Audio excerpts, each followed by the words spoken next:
capability with the Ukrainian government, and this is part of that. The US Justice Department is asking a court to approve the release of grand jury testimony about the Jeffrey Epstein case. Simon Lauder explains. The Justice Department has filed a motion for the documents which traditionally remain secret to be released. US President Donald Trump has asked for the transcripts to be released as he comes under more scrutiny over his relationship with the late sex offender. Mr. Trump has also filed a more than $15 billion lawsuit against Rupert Murdoch and the Wall Street Journal over a report on a note he allegedly wrote Epstein in 2003. He denies writing the letter, which the Journal said included a sexually suggestive drawing and ended with the line, "Happy birthday and may every day be another wonderful secret." Now to sport. In the AFL, the Hawks take on Port in Launceston this afternoon, while Sydney hosts the Kangaroos. Carlton takes on Melbourne at the MCG tonight, and West Coast will host Richmond in Perth. Last night, the Brisbane Lions won their fourth match in a row with a 10-point victory over the Western Bulldogs at the Gabba. To the weather, there's a gale warning for Port Phillip, the western central coasts, and a strong wind warning for Western Port, the central Gippsland and East Gippsland coasts. For the state today, cool and partly cloudy, isolated showers extending from the southwest to Victoria's southern and mountain districts later. In Melbourne, a windy day becoming cloudy, a top today of 15. Right now it is 12 degrees. ABC News. Every day, all around Australia, extraordinary people create moments that inspire. See them, hear them. All you have to do is nominate them at australianoftheyear.org.au. Get your footy fix live and ad-free with the ABC Listen app. Whatever footy you're after, we've got you covered. Called by ABC Sports expert commentary team. ABC Sports coverage of the footy on the ABC Listen app. ABC Sport. You're listening to AFL Saturday on your radio, ABC Sport Digital, and take us with you on the ABC Listen app. This is AFL Saturday. The Brisbane Lions defend second spot on the table, but what does it mean for the Bulldogs? Are they entitled to be in this position, in the outside of the 8 looking in? What areas do they keep falling short against the best? Meanwhile, the outgoing Brisbane Lions Chief Executive Greg Swan starts his new position at AFL House on Monday. What should be the top of his hit list? That's what we're asking you today. Jake Stringer was able to exact some revenge against his old mates at Essendon, while the Bombers sack their fitness boss. Their senior coach, Brad Scott, is going to join us on the program. And the outgoing head coach of the Port Adelaide Football Club, Ken Hinkley, joins us. What will he do next year? All of that ahead on AFL Saturday through ABC Sport. Charlie Cameron, he kicks it to Will Ashcroft, takes the mark, 48 metres out from goal. He'll be able to chew up some time here. 11 seconds left of the game. Will Ashcroft has kicked a couple, gets to the arc of 50, launches, a beautiful drop punt to the line. Has it made it there? It has! He kicks his third on the siren to put it to bed for the Brisbane Lions. Big night for the Ashcroft boys. 5 goals between them last night. 3 for Will, including that one on the buzzer. Nice sally too. Just sort of strapping the belt on, the championship belt. Will Ashcroft last night on the Brisbane Lions. The defending champs in a pretty position, sitting second on the table. This is AFL Saturday on ABC Sport. Your calls on 1300 558 222. No Luke Ball. More than suitable replacement in just a moment. But first, the coaching icon, the man who's coached more games than anyone else in VFL AFL history. Mick Moldhouse is here. Hello, Mick. Good morning, Corby. Good morning, our listeners and to Chad. It's just brilliant. This end of the season, just seeing what's taking place. I think we had the round of the year last week, but for some reason you forget about the round in front of you, which is this one. Mm-hmm. We're seeing some ripping games that may well decide that the 9 is no longer worried. It could be just the 8. The Dogs now 1-8 against top 8 teams. So all of a sudden, despite the sort of gallant performances, they haven't been able to get over the line against too many. You mentioned his name. He's a 200-gamer, 2-time All-Australian, Mark of the Year winner, one of the brightest emerging stars in the footy media. There's no doubt about that. His name's Chad Wingard. Hello, Chad. Hey, guys. Great to be here. So like you said, that game last night, it was a big one, and unfortunately for Bulldogs, they fell short again. What is it about the Dogs? What do you see in them that they just aren't able to measure up with the best teams in it? I think it's their defence, if I'm being honest. Out of the top 9 sides, they've conceded 95 points 7 times this season, and that's twice more than any other team in the competition in the top 9. And for me, it's really their tall defenders. I think they did a great job last night. Liam Jones actually came in. Buku Kamas didn't come in, but I feel like that's a worry for me. I think you think about the inside 50s that Brisbane had, it was 64 to 44. So they're giving up 20 more inside 50s. If Brisbane kick straight, it's game over. That's the thing for me. I just don't think Bulldogs' defence, whether that's team defence or their back six, especially their tall timber, I just don't think they're quite good enough compared to the other sides. That's my opinion. Well, 10-point win and 10 more scoring shots. As Chad broke it down, Mick, it could have been a whole lot more. Certainly, but he's right. 60 defence is... People mix up defence with backline. I think their backline is middle range. Lob's been terrific. Jonesy last night, I had a look at him last night. He's off. He may be at the end of his career, but they've got to use him. O'Donnell was not quite strong enough or big enough. And I reckon they're small. I know Dale's fantastic, but I'm not 100% sure that they can withstand a line in front of them, and in particular, so let's say forward line and midfield, not defending the ball, because if you can go 64 in, it doesn't matter how good you are as a backline, you're going to be scored upon, particularly if you come up against a talented side. So I just think the number of turnovers really would be the biggest worry. There's a thing about the Dogs score very well because if you play the other 10 sides or thereabouts that are under you, or 9 sides that are under you, you're going to score big the way they play. But I've always said, and I love the way Luke Beveridge goes about it, don't get me wrong on this, you play the season to get to the finals and you stay in regard to those fights. You can't change when you get to the finals. And when you come to the finals, you are playing the best. And one of the things about being the best is they score.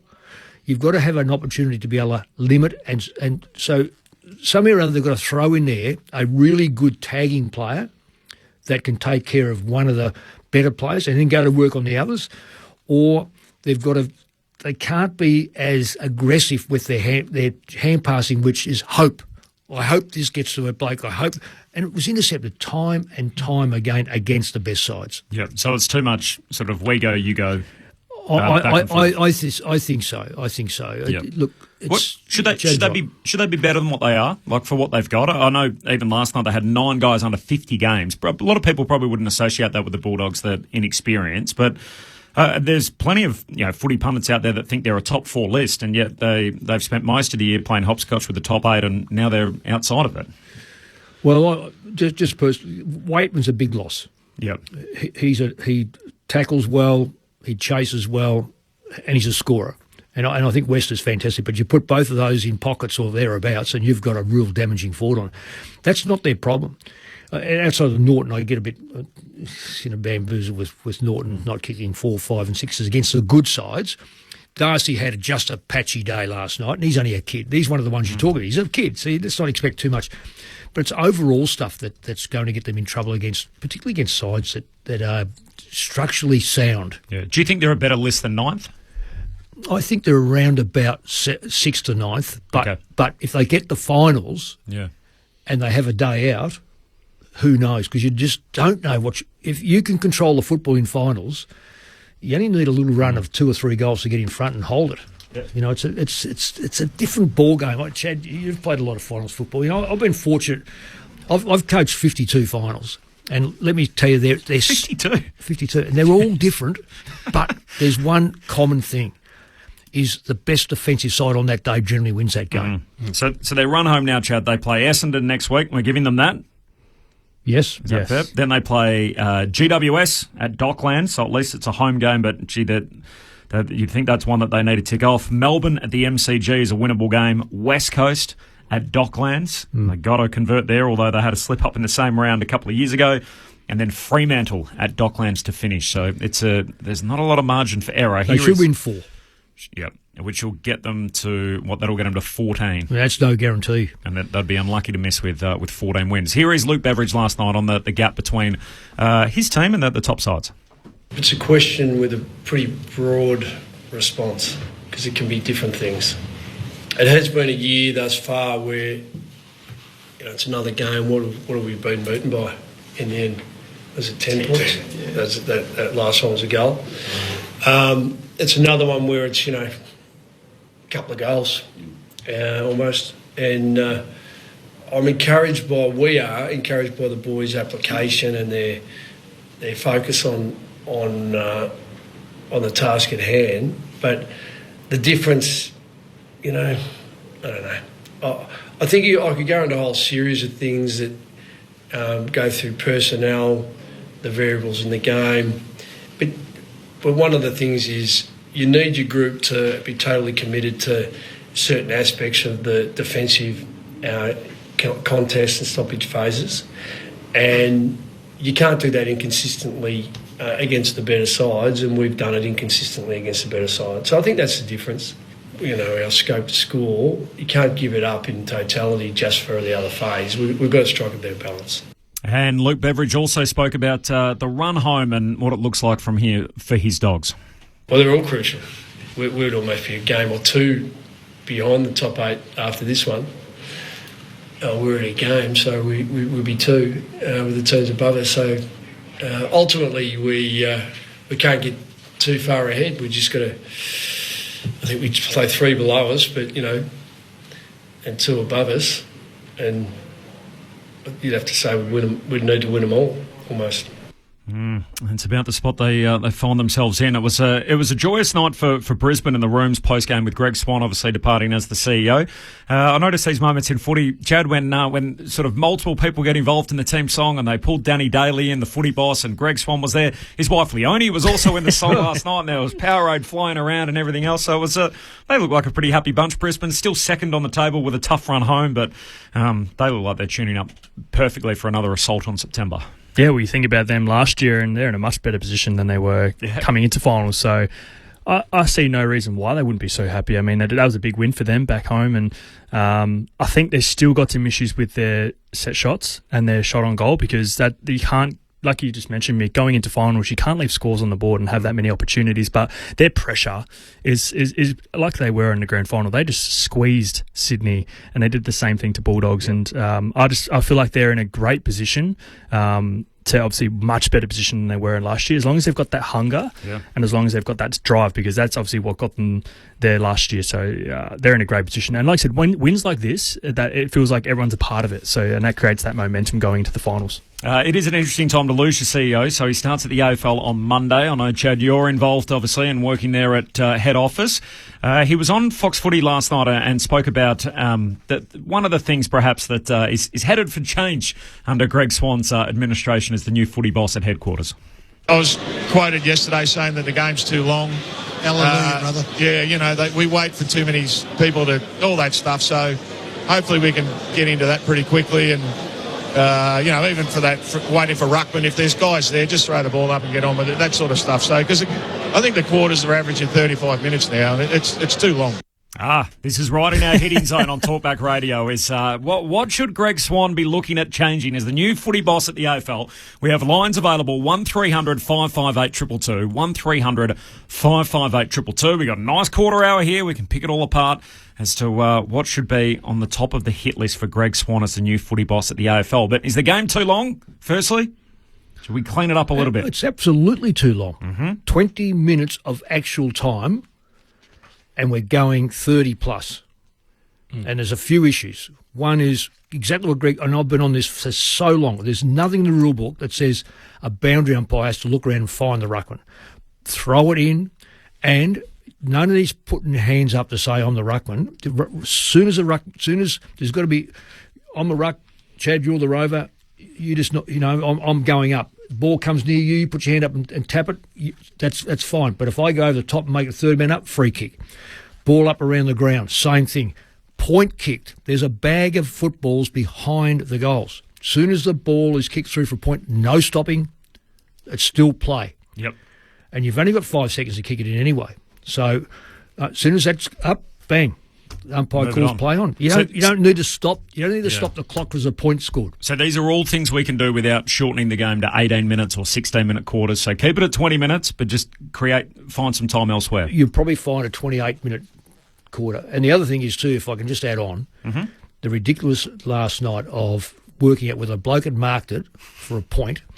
You've got 10 seconds in the box to go, that's the decision, or we are going towards what the umpire said. So straight away, the umpire has, yes, it's a mark, no, it's a point, or no, it's a goal. I think it was touched. Have a look at it.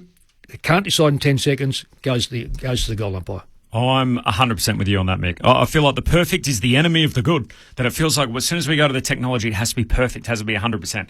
In 9 out of 10 times, or some greater percentage of that, you look at it once or twice, you've got a much better decision than what you do from the naked eye on field. Hit the finger. Great, we've got our outcome, we move on. But if that means that 1 out of 10 times we don't get the perfect result because it's a quick look out, but the game keeps moving, I don't think we have an issue with that. I think we're happy enough with that. What about you, Chad? Do you look at any part of the game and some little thing that you'd like to see cleaned up here or there to speed the game along or make little alterations? I kind of like how the game is at the moment. I feel like the scores have been really good. I think there's a few rules there, like the stand rule. I think it's just the interpretation of the rules themselves and how they're, I suppose, umpired. Probably just some clarity with a few things. If I'm thinking from a player's perspective, I'm thinking the holding the ball, I'll still get a bit confused with. That's in terms of when there's intent, when there's not. That's probably one rule that I, as a player, got really confused. I think everyone's confused. So I think a big thing is have some clarity with the interpretation of the rules. Whether you're changing them or not, let's have some real distinction of what is and what's not a free kick. I think the stand rule is good because it actually does keep some flows. I know that's a topical point. I like that. Give me the bucket. Yeah. Stand rule. I hate it. So I like the stand rule. I do like it. 17 players versus 18. You got the footy. A lot of people don't stand the mark. Yeah. They go 5 metres back and then a lot of people do. And the umpire does not call play on quick enough. Yeah. And the player has he balks, he dodges.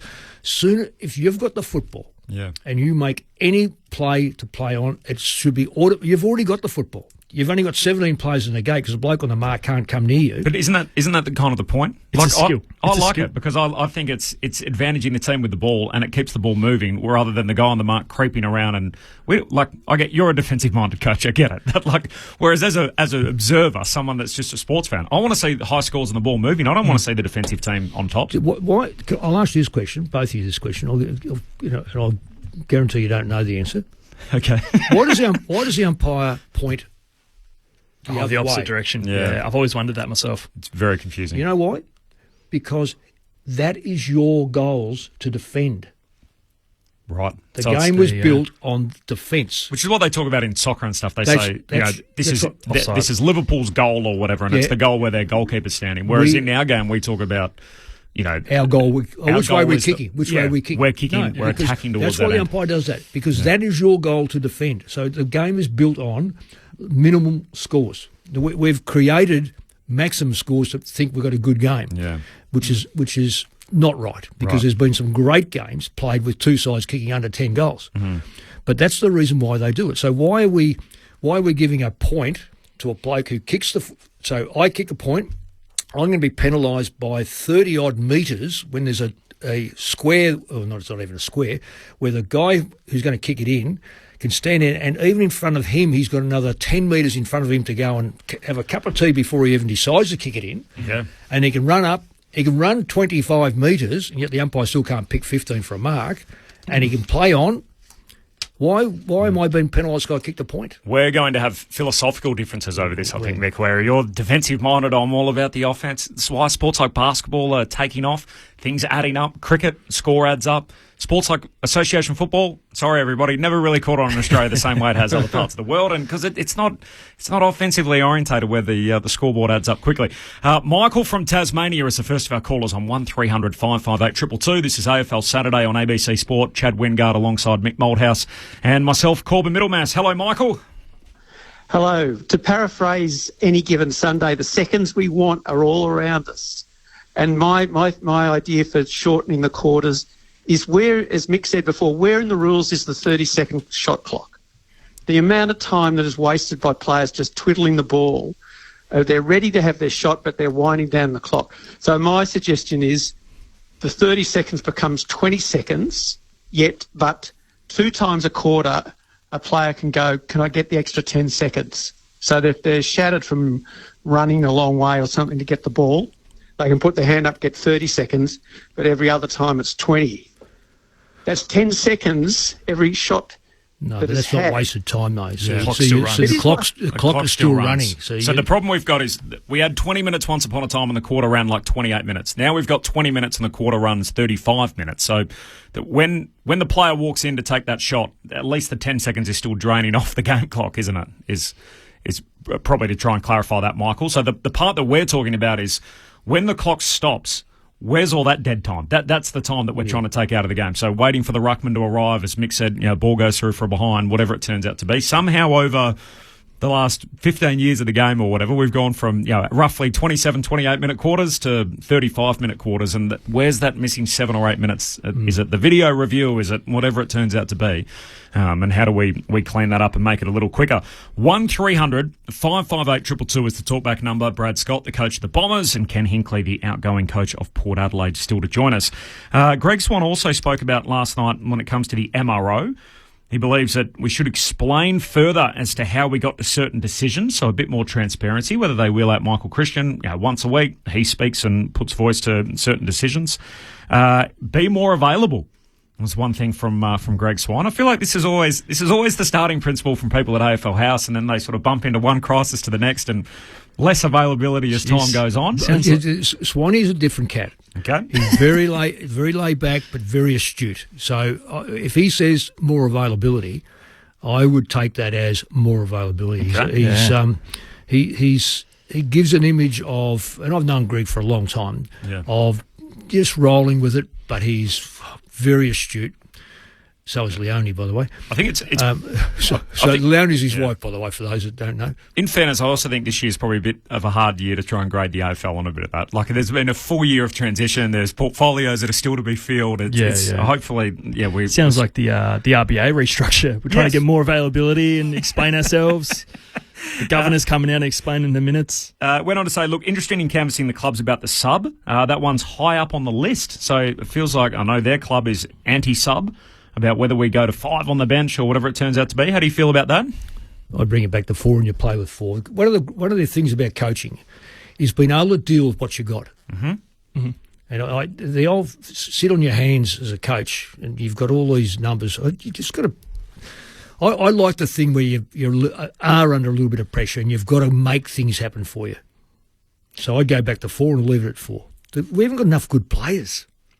Yeah, I could agree with that. I think the sub can help certain players extend their career. So if you think about Luke Bruce, he was an unbelievable sub last year and an impact kind of player. But I agree. I think the sub is unnecessary, and I think going back to that again, it chooses your team better as well, because who do you think is going to be able to play the whole game? If someone's sore, you can't really put him in but that thing is you can't manage people either. You can't just say, I'm going to manage his minutes by, say he's going to play 60 minutes to someone who's going to sub him off at half-time or whatever. You're going to have to use the VFL for that to bring guys back into the game.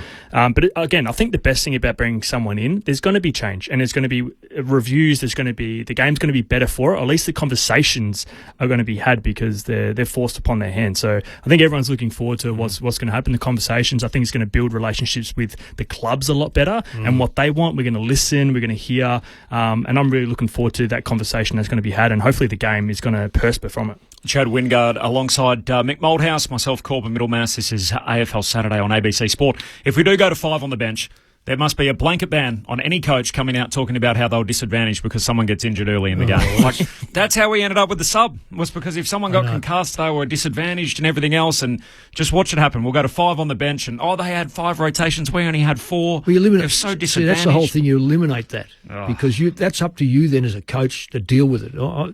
Coaching's got to be, it's got to have some oomph on match day to be able to, sort of manipulate, if you like, your team around trying to maybe disadvantaged to be able to come back, and that's why I asked, our next guest about his best game. But sometimes, because of adversity, sometimes is your best game. Yeah, We'll hear from Ken Hinkley coming up in just a moment. Brad Scott's going to join us live. Your calls on this with Greg Swan starting his new post as the new footy boss at the AFL on Monday. Paul from Warrnambool's the next of our callers. Hello, Paul. G'day, how you going? We're well, thank you. I've got a bit of an idea on shortening game time, all to do with the goals. So a lot of time is wasted on reviewing whether it's hit the post or not. Why don't they make it if it goes through the goals, if it hits the post or not, it's a goal. If it goes through the points, if it hits the post or not, it's a point. If it hits the post and bounces back into the field of play, well, then it's a point. Or if it hits the point post and it's on the boundary side, then it's out of bounds on the full. It's like easy, simple, and they don't have to review every time a ball hits a post. I like it, Paul. What do you reckon, Chad, Mick? Should we play the post like they do in other sports? I don't mind it. I think the biggest issue is actually the touch on the line. I feel like that's the majority of the reviews, whether it's marked or it's touched. So I think it would obviously clean up a little bit of time, but I think the hardest one for me is there technology that we can potentially bring in or something, or whether you just go by the goal umpires, because I think it's the touch or the mark is the one for me that happens more often than not. Yeah. Yep. What do you reckon, Mick? Oh, I'm happy enough. Even though it's unique to Australia, we're the only sport that actually does that. So why not take the pressure off umpires and that sort of stuff? As he said, inside the post goal. Yeah. You would have been coaching in those pracky games in the old Wizard Cup days when they played the live off the post back in play. I know we've got 2 seconds. When I coached Australia, my first visit to coaching Australia against Ireland, we had Nathan Bock as the key full-back, and he was told by Glenn Jakovich, who got Jack involved in telling him about how to play full-back. The ball hit the post, bounced back in play. He ran away from the goal line, out the back to pick up another ball. No. And, of course, we all know that under the post is 6 points. In the net. Oh, thank God it didn't happen. Everyone was screaming at him. He's wondering what ball he's picking at. So Post alive. Yeah. Post alive in the international rules. You would have played a few of those games, Chad? Loved them. Yeah. That was so good. Unbelievable. Fantastic, weren't they? Yeah, I wish they need to bring it back. That was I used to love that. That was unbelievable. Yeah. You guys never played together, did you? You were never the coach when Chad was playing? No.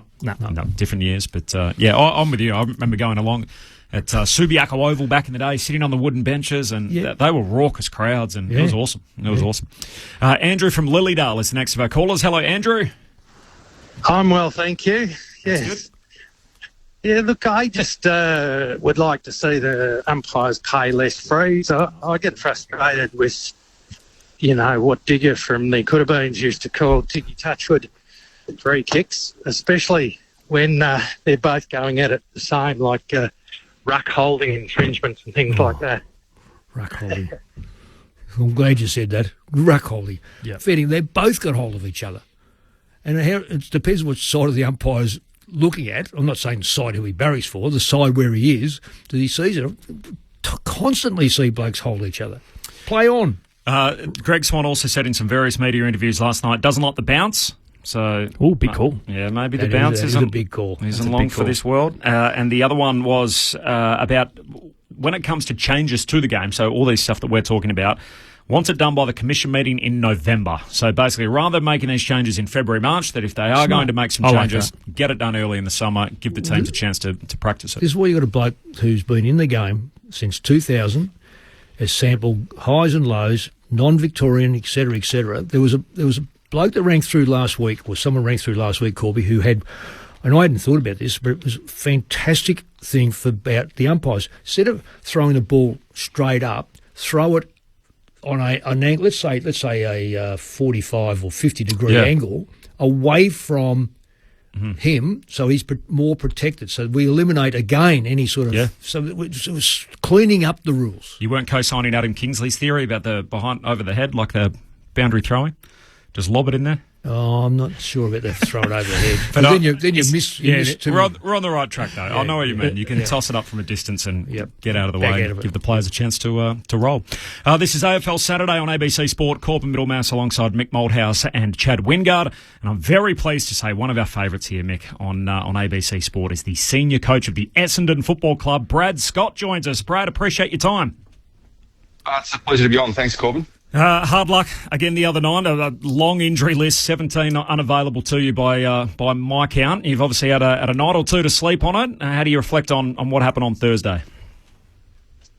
Yeah, it was disappointing not to get the result we were chasing, but I thought the effort, the intent, the ability to give ourselves enough opportunity to kick a competitive score was there. We had 57 inside 50s. We sort of controlled a fair bit of territory throughout the game. And as I said post-game, when you play the Giants, they score as well as any team in the competition from their back half. So, if you told me that we'd have it, 57 times inside 50 and score 35% of the time, I'd be very concerned about what happened the other 65% of the time it went in, because they bounced the ball out really well. But we were able to contain that pretty well. So, the effort and intent and endeavour was there. We certainly lacked a bit of class and execution and inside forward 50 connection, which without, I spoke also about not wanting to be, make excuses and things like that. But the current reality is that 50% of our starting six weren't on our list 6 weeks ago. So that presents some challenges in terms of connection. Yeah, 4 guys from the mid-season draft in late May all played the other night. So 17 unavailable. You had your 13th debutant, 42 players used. I know you guys internally don't like using the words we use in the media, like rebuild and everything else, but does that accelerate or stall the rebuild and what you're trying to do, given that you're using lots of players, but not always necessarily the players that you'd want to use if you're at full strength? Yeah, I think that's a good point. I mean, it's not one or the other. I think there's really...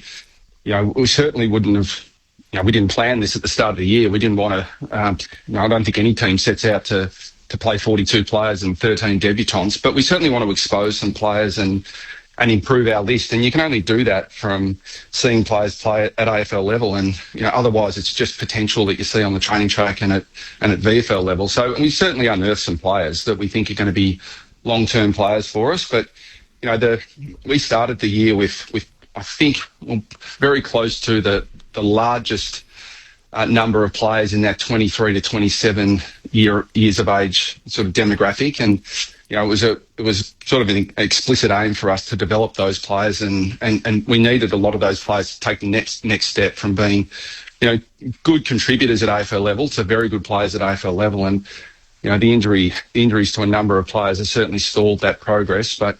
It's opportunity for others, and we'll definitely look, different at the start of next year than we would have anticipated at the start of this year. Have you zeroed in on the why, as to why it's happened, why you've got 17 unavailable?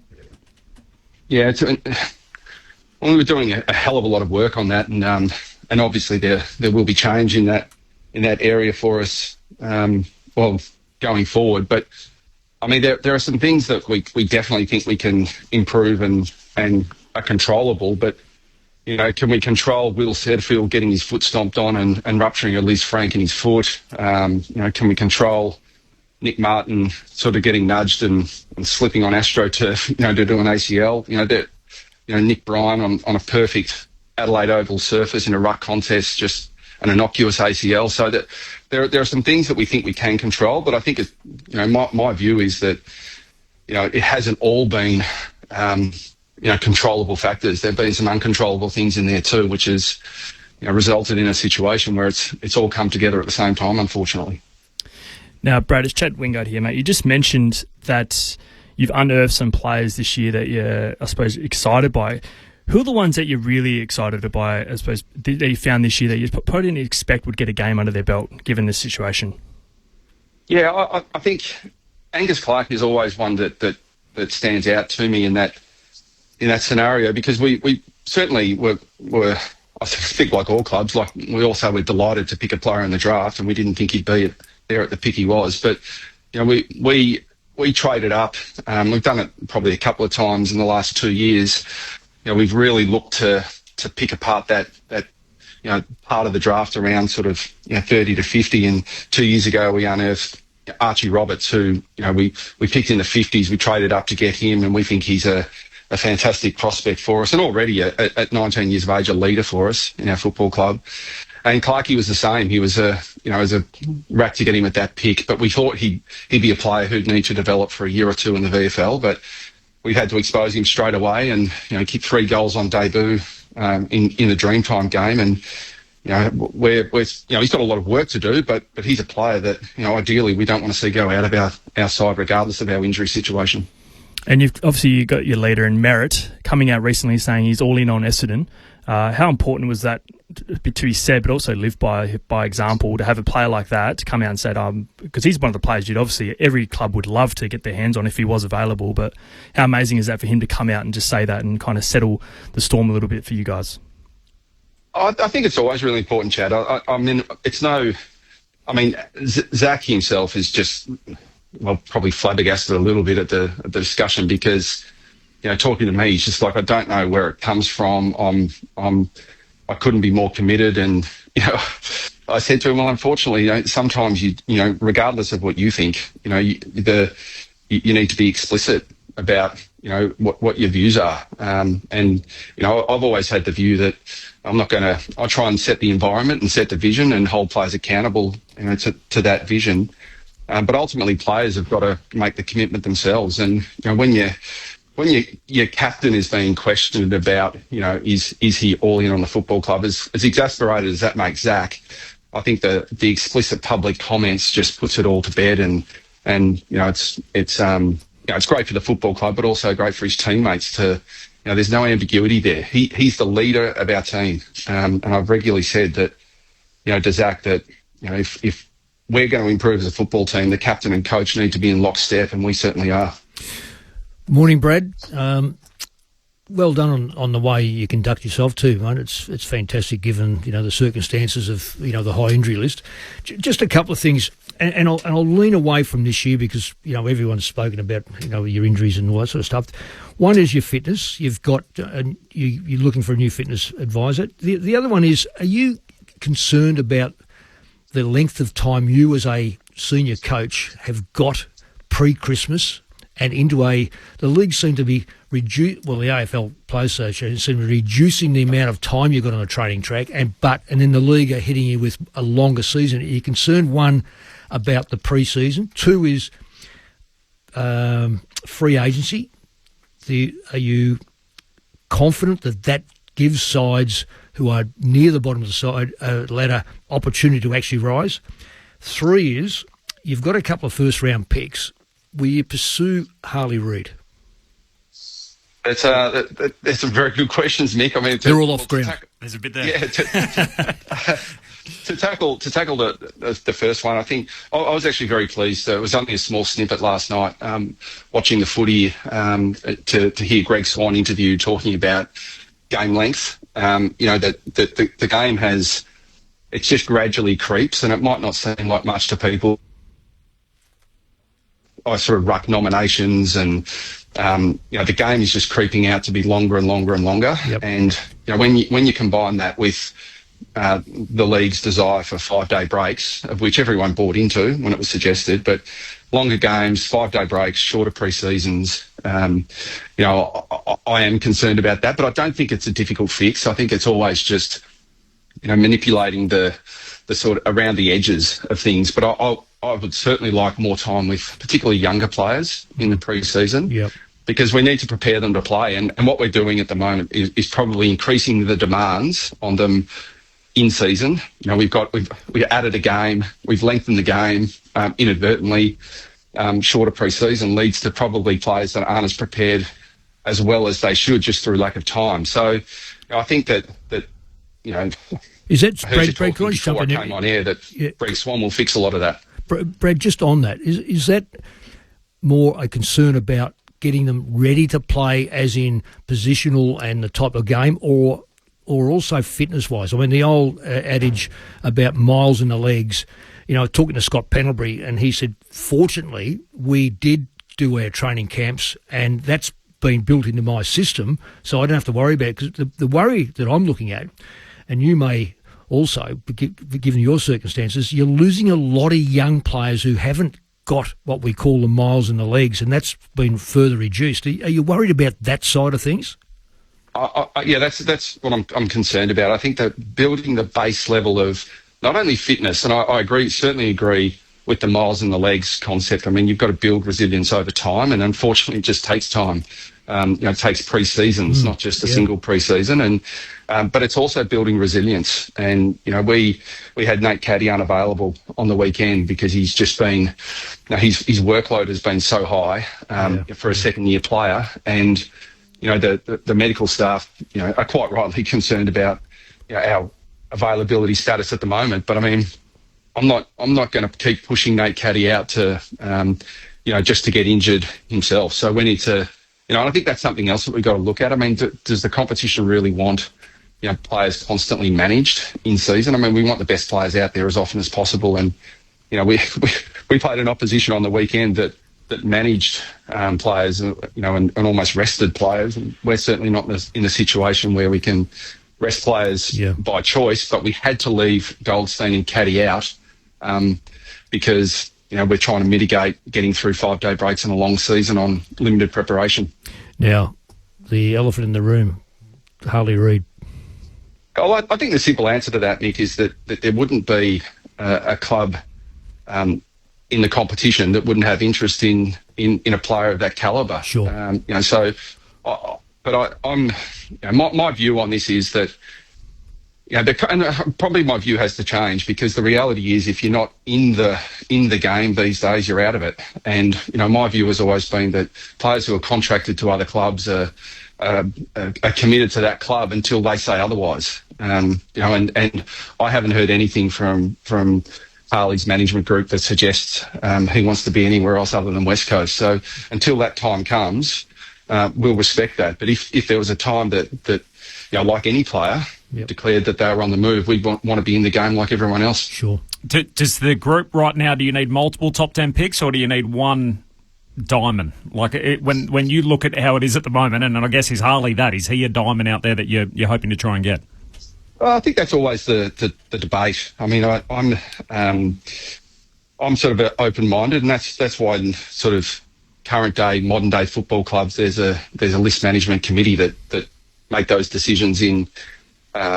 It's not just one person's call, but clearly my opinion hopefully carries some weight. But I think we need, the easy answer is you need all of the above. We need early picks, but I am very, very conscious that, I mean, I'm biased towards building teams rather than buying them, and I love investing in the draft and investing in young players, and I'm conscious that. Our club's in a difficult position, partly because, we did go sort of hunting for big fish previously, and, we need to build a really solid base of good quality players before we're looking for the one player solution. And just lastly, around Sean Murphy, who obviously you're departing fitness boss, is he staying on till the end of the year, or is he already finished up? No, he'll stay on to see out the season. I mean, we're Murph's a quality person. He's he's worked extremely hard, and it's an unfortunate reality of our current situation that change is inevitable. But it's certainly unfair to lay the blame at the feet of one person. And we really felt that once the club had made the decision that there would be change in the high performance area, the most respectful thing to do was to inform Murph as soon as possible. But being the quality person he has, and he's really keen to see out the season and not leave the team short. So that is a respectful thing for him. He can move on and think about the next phase of his life while finishing out the season.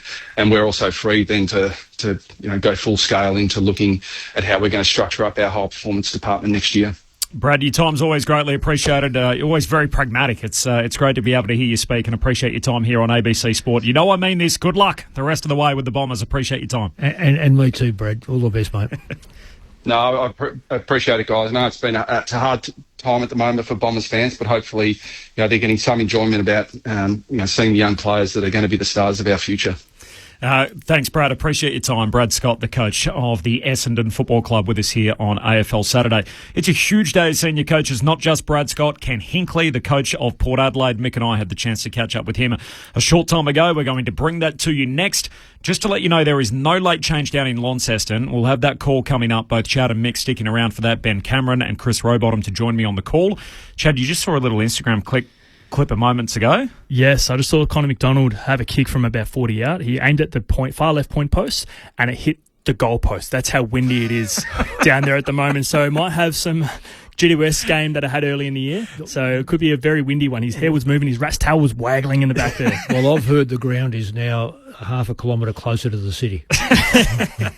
There's no late change. Bailey McDonald to sub for the Hawks and Dylan Williams to sub for Port Adelaide. We'll head inside the Port camp next. Ken Hingley's about to join us in 15 seconds. This is AFL Saturday on ABC Sport. ABC Listen. Keeping bored parents busy is easy with the ABC Listen app. Then we can listen to our stuff, like Bluey Listen Along and all new Dino Dough.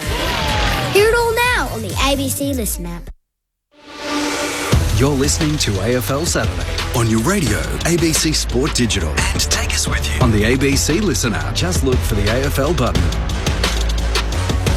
Ken Hinkley, the senior coach of the Port Adelaide Football Club, joins us on AFL Saturday through ABC Sport. Ken, appreciate your time.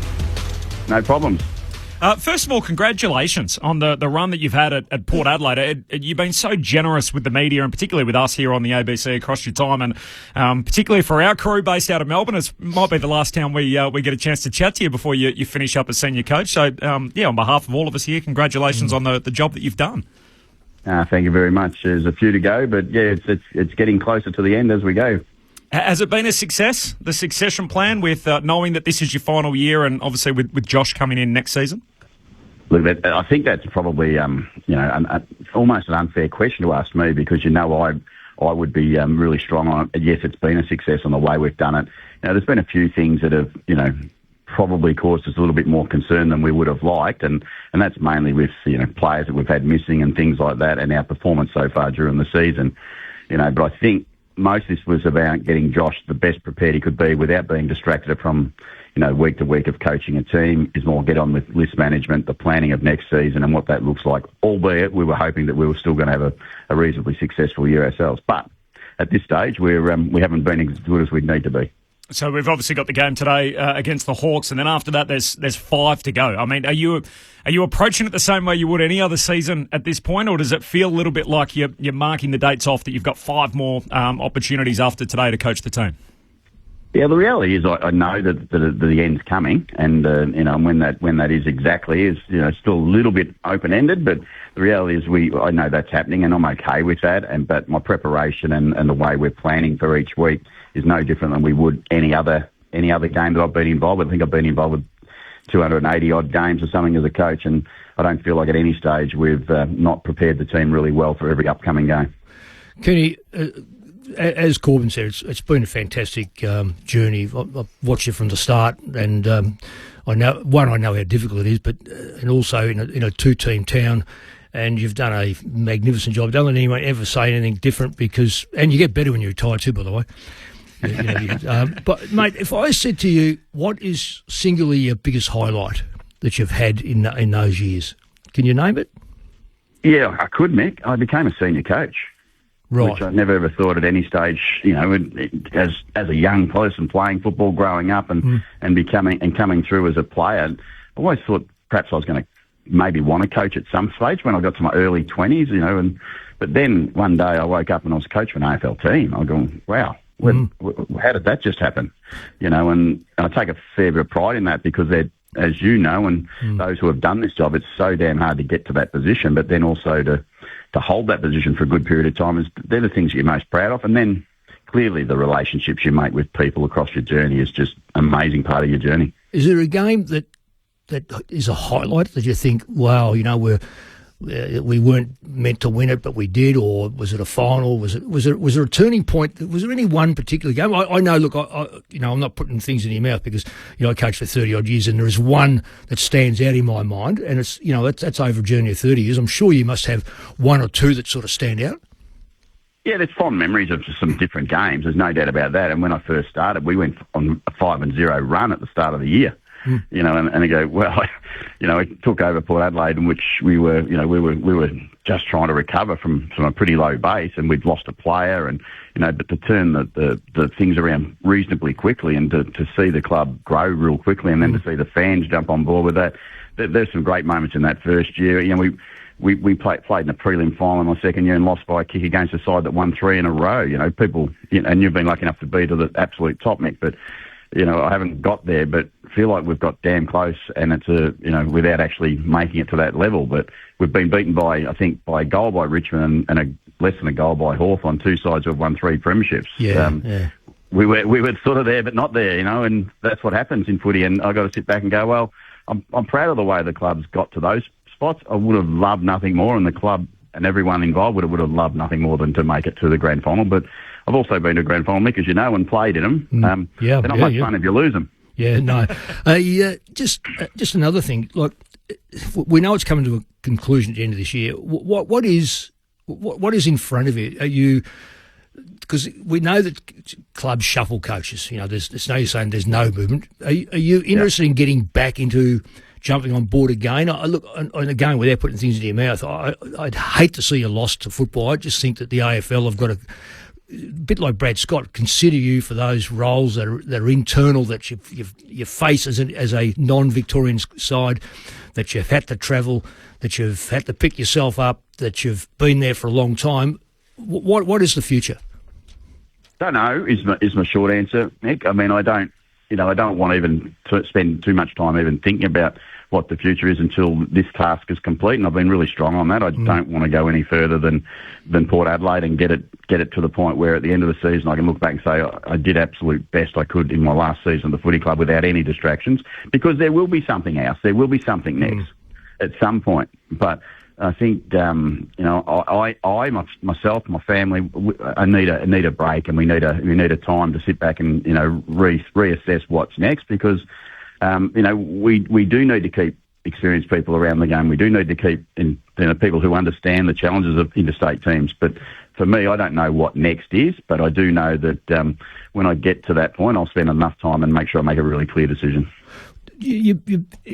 My ears sprang up when you said early that you think there's going to be 5 more games left. Are you not contemplating moving before then, are you? No, definitely 5 games left. Okay. You never know, Mick. If we win them all, we might still be playing. Yeah, well, that's right. Of course, yeah, no worries at all. You've been in the game long enough. In the coach's language is we're never giving up until we've given up. That's right. And that's kind of what we're like. We're a bit weird, us coaches. We like to sit back and go, well, why can't we? Why would we? Today's a real challenge. We're down here at Launceston playing the Hawks on a ground that they're incredibly hard to beat. And, we've got we've got some talent missing from this team today, but we've got a model that we think can be successful against the Hawthorn, and if we do that, we'll look forward to the next one. Just on Willie Rioli, who's obviously absent today, you spoke about he'd been dealing with some soreness during the week at your midweek press conference. If you weren't playing Hawthorn today, would he be playing? No. So he was. No, he wouldn't be right anyway. We don't plan for the jumper. We plan for the game. And that's the reality for us. Willie hasn't been able to do the conditioning he needs to do to play AFL football for at least 3 to 4 weeks now, and that's showing up in his game. He needs to get himself at least conditioned well enough that he can come back and play at the level we need him to play, regardless of who we play against. Is there? We build it up obviously externally as somewhat of a grudge match, and obviously you're in a central figure in what happened in that semi-final last year. You did a job on them earlier this year in gather round, and there was a bit of a postscript to that as well. Does it feel like a different game, or a game that's got a bit of extra spice around it? No, not really. I mean, they all have some sort of I said this last week. They all have some sort of story. But yeah, the Hawthorn one's a bit newer at the moment. But, is the same story next year when I'm not around? I don't know. But Hawthorn and Port have got a great rivalry. We've had great players gone from our club and play for their club. We've had their premiership coach in Alistair coach at Port Adelaide. There's always been some great history with Port Adelaide. So the reality is it is footy. We all do different things to create the narrative, and we live with that narrative.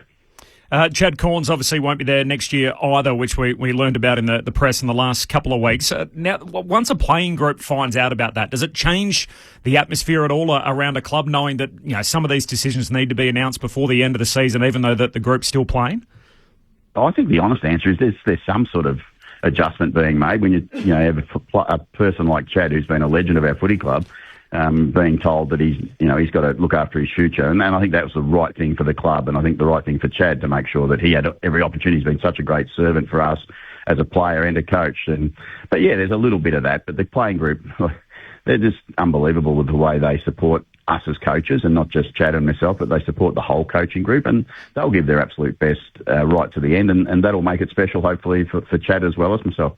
And I know you're trying to prepare a team to coach a game of footy, and here we are asking you questions about what comes next and everything else, as is the nature of it. You mentioned with Mick, you're not sure about what you want to do next year. What about being a senior coach? Is that something that you feel, it feels like any role in footy is available to you, but do you want to be a senior coach again beyond this journey with Port Adelaide? Yeah, again, the answer to that is let's get to the end and see what the end looks like and feels like, and then decide what the opportunities look like after that. I don't know. Again, my 100% honest answer, I don't know the answer to that. The reality is I've been a senior coach now for 13 years. I don't know what not being a senior coach feels like now at the moment. So I need to take some time and think about what that is. And when those times come about, as I said before, having had a bit of a break, those things will all go across my mind, and I'll think about them all. Ken, good luck today, the rest of the run across the course of the season, and whatever comes next for you in footy. We can't wait to chat to you again on ABC Sport. All the very best. All the very best, mate. Thanks, and look after yourself. And let me tell you, Kenny, when the last game played this year, it'll be 3 months, then you'll sleep through and you'll go, my God, now I know what it's like to sleep. I'm looking forward to that, Mick, because the 2 a.m. wake-ups are not great. Exactly. See you, mate. Bye. Ken Hinkley with us on ABC Sport, of course, the Power and the Hawks. Coming up next, this is AFL Saturday on ABC Sport, and we're very lucky to have the access we do, the senior coach from both Port Adelaide and Essendon today, and Benny Cameron's been hard at it. Our executive producer, he's all Don't over praise it. me up too much. As per. Some other news out during the week as well. Cody Walker deciding to join the Blues, so that's the son of Andrew Walker, so a father-son win there for the Blues. And Clayton Oliver plays his 200th game tonight for the D's. Had a home invasion during the week, so thoughts with Clayton. Hopefully he's A-OK, and there was no word as to whether he was home or not at the time, but 200th game for him tonight. All the best to Clayton. Thanks for coming in, Chad. We'll see you at the footy. Look forward to it. Thank you, Mick. No worries, Corby. Don't forget you can catch up anytime through ABC AFL Daily. Both Chad and Mick are sticking around. Ben Cameron, Chris Rowbottom about to join me for the call. It is Hawthorn and Port Adelaide as round 19 of the AFL season rolls on here on ABC Sport.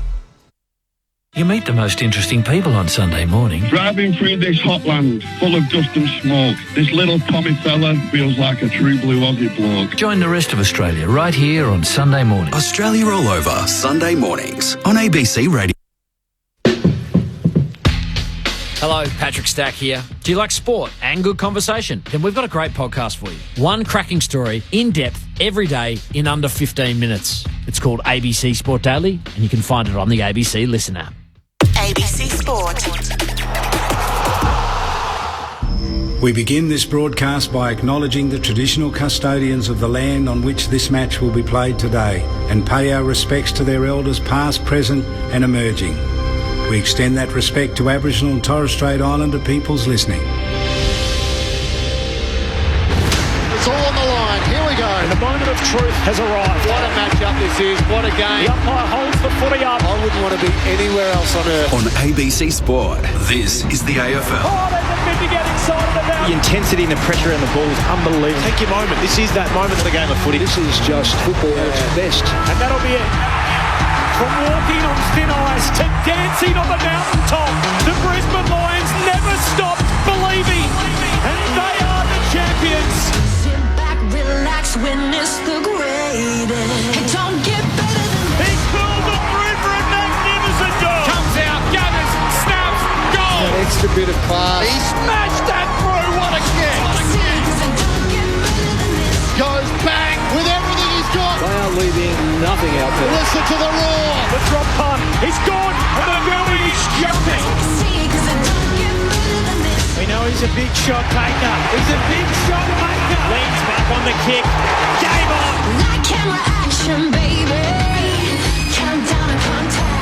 From the right forward. On it. Oh, he's a sharpshooter, all right. Step up in the big moment. Close to the man on the mark. Drop punt. He's there. Gathers. Snaps. He'll bring the house down. Sit back, relax, witness the greatest. It don't get better than this. He'll put it on the boot. Kick up towards the leg. Take a seat, cause it don't get better than this. He defies the laws of gravity. He runs onto it 50 from goal. He's in Dusty's pocket. He shoots. Oh, this is bloody good as Dusty. Oh, yeah. Rose snaps goal. The drop punt. It's good, and you can hear that body roar. Walks one way, and the next, and the snap, there's the finish. 60 out. Oh my goodness!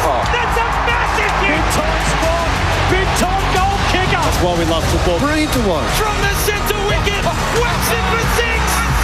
Scores level. Running past, throws it on the left. Could that be the sealer? Seconds ticking down. We're not done yet.